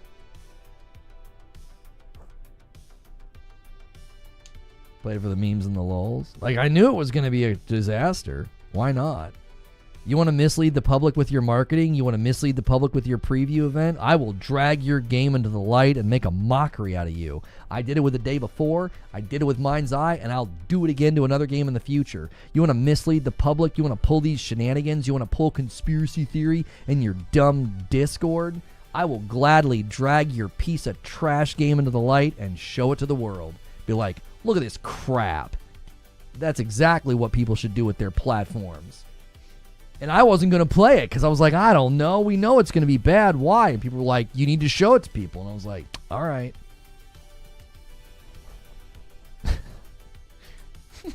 He's rage streaming it. That guy on Reddit cracked me up. He's going to rage stream it. Yeah. I was really raging as I laughed at that game hysterically for an hour straight. I was in a rage, chat.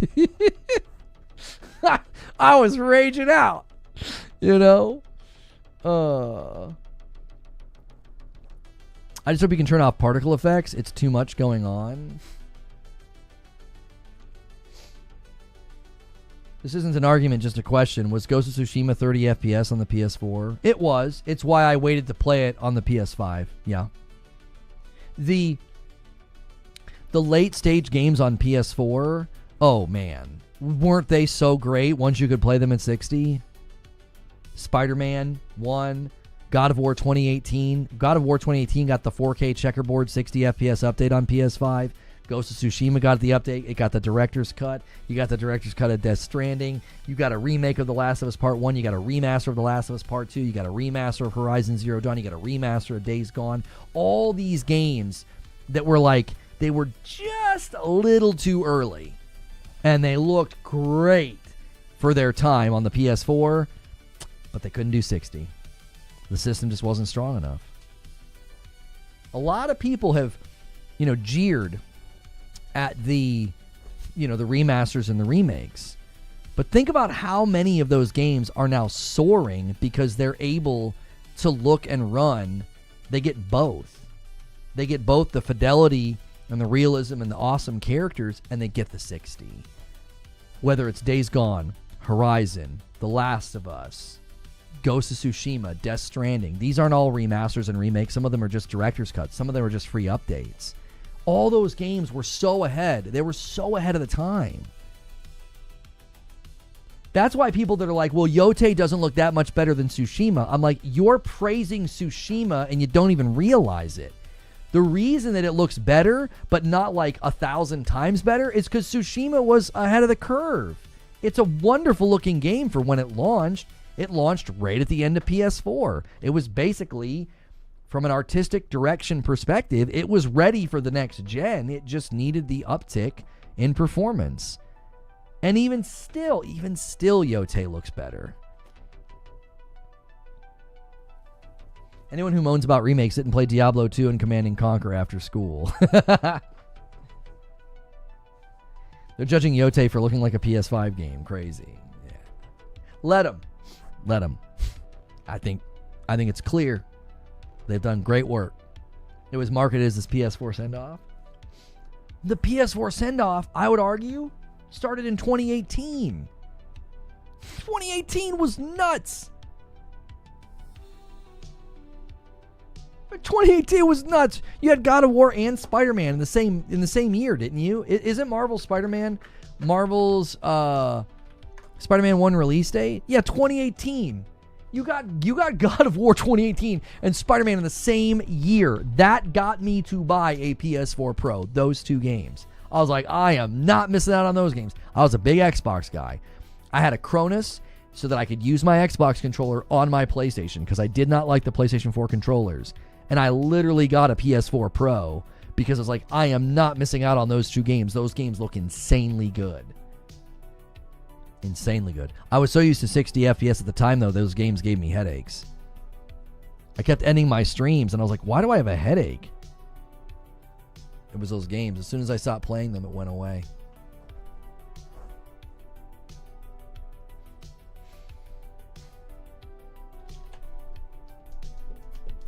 Wow, we went long today. Oh, I know we went long. We started late. Because of the creature lost power.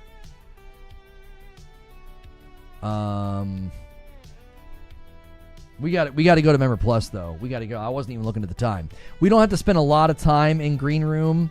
So if you're not at a Member Plus or above, right now is a great reason to upgrade. You can't come with us if you're not at a Member Plus membership or above. So click Join, pick Member Plus, go to the members page, and choose to change your tier or upgrade.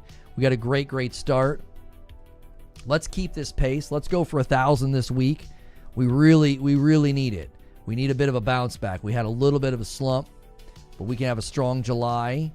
And you guys are crushing it already. And you guys over there on Purple, thanks for all your support as well today. I'm going to change chat to sub only because we're simulating that. Eventually, you will not be able to watch this without being a member.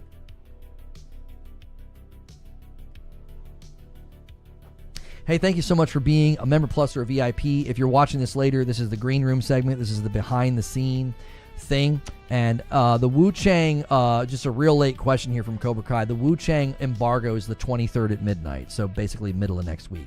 So this is going to be us kind of planning tomorrow. Tomorrow's kind of already planned, unless anything significant happened in the news today. We do have a video about PlayStation for tomorrow and a talk show about PlayStation. Yōtei's kind of put them at the front. So I'm going to end the previous stream and redirect folks over, and then I will change that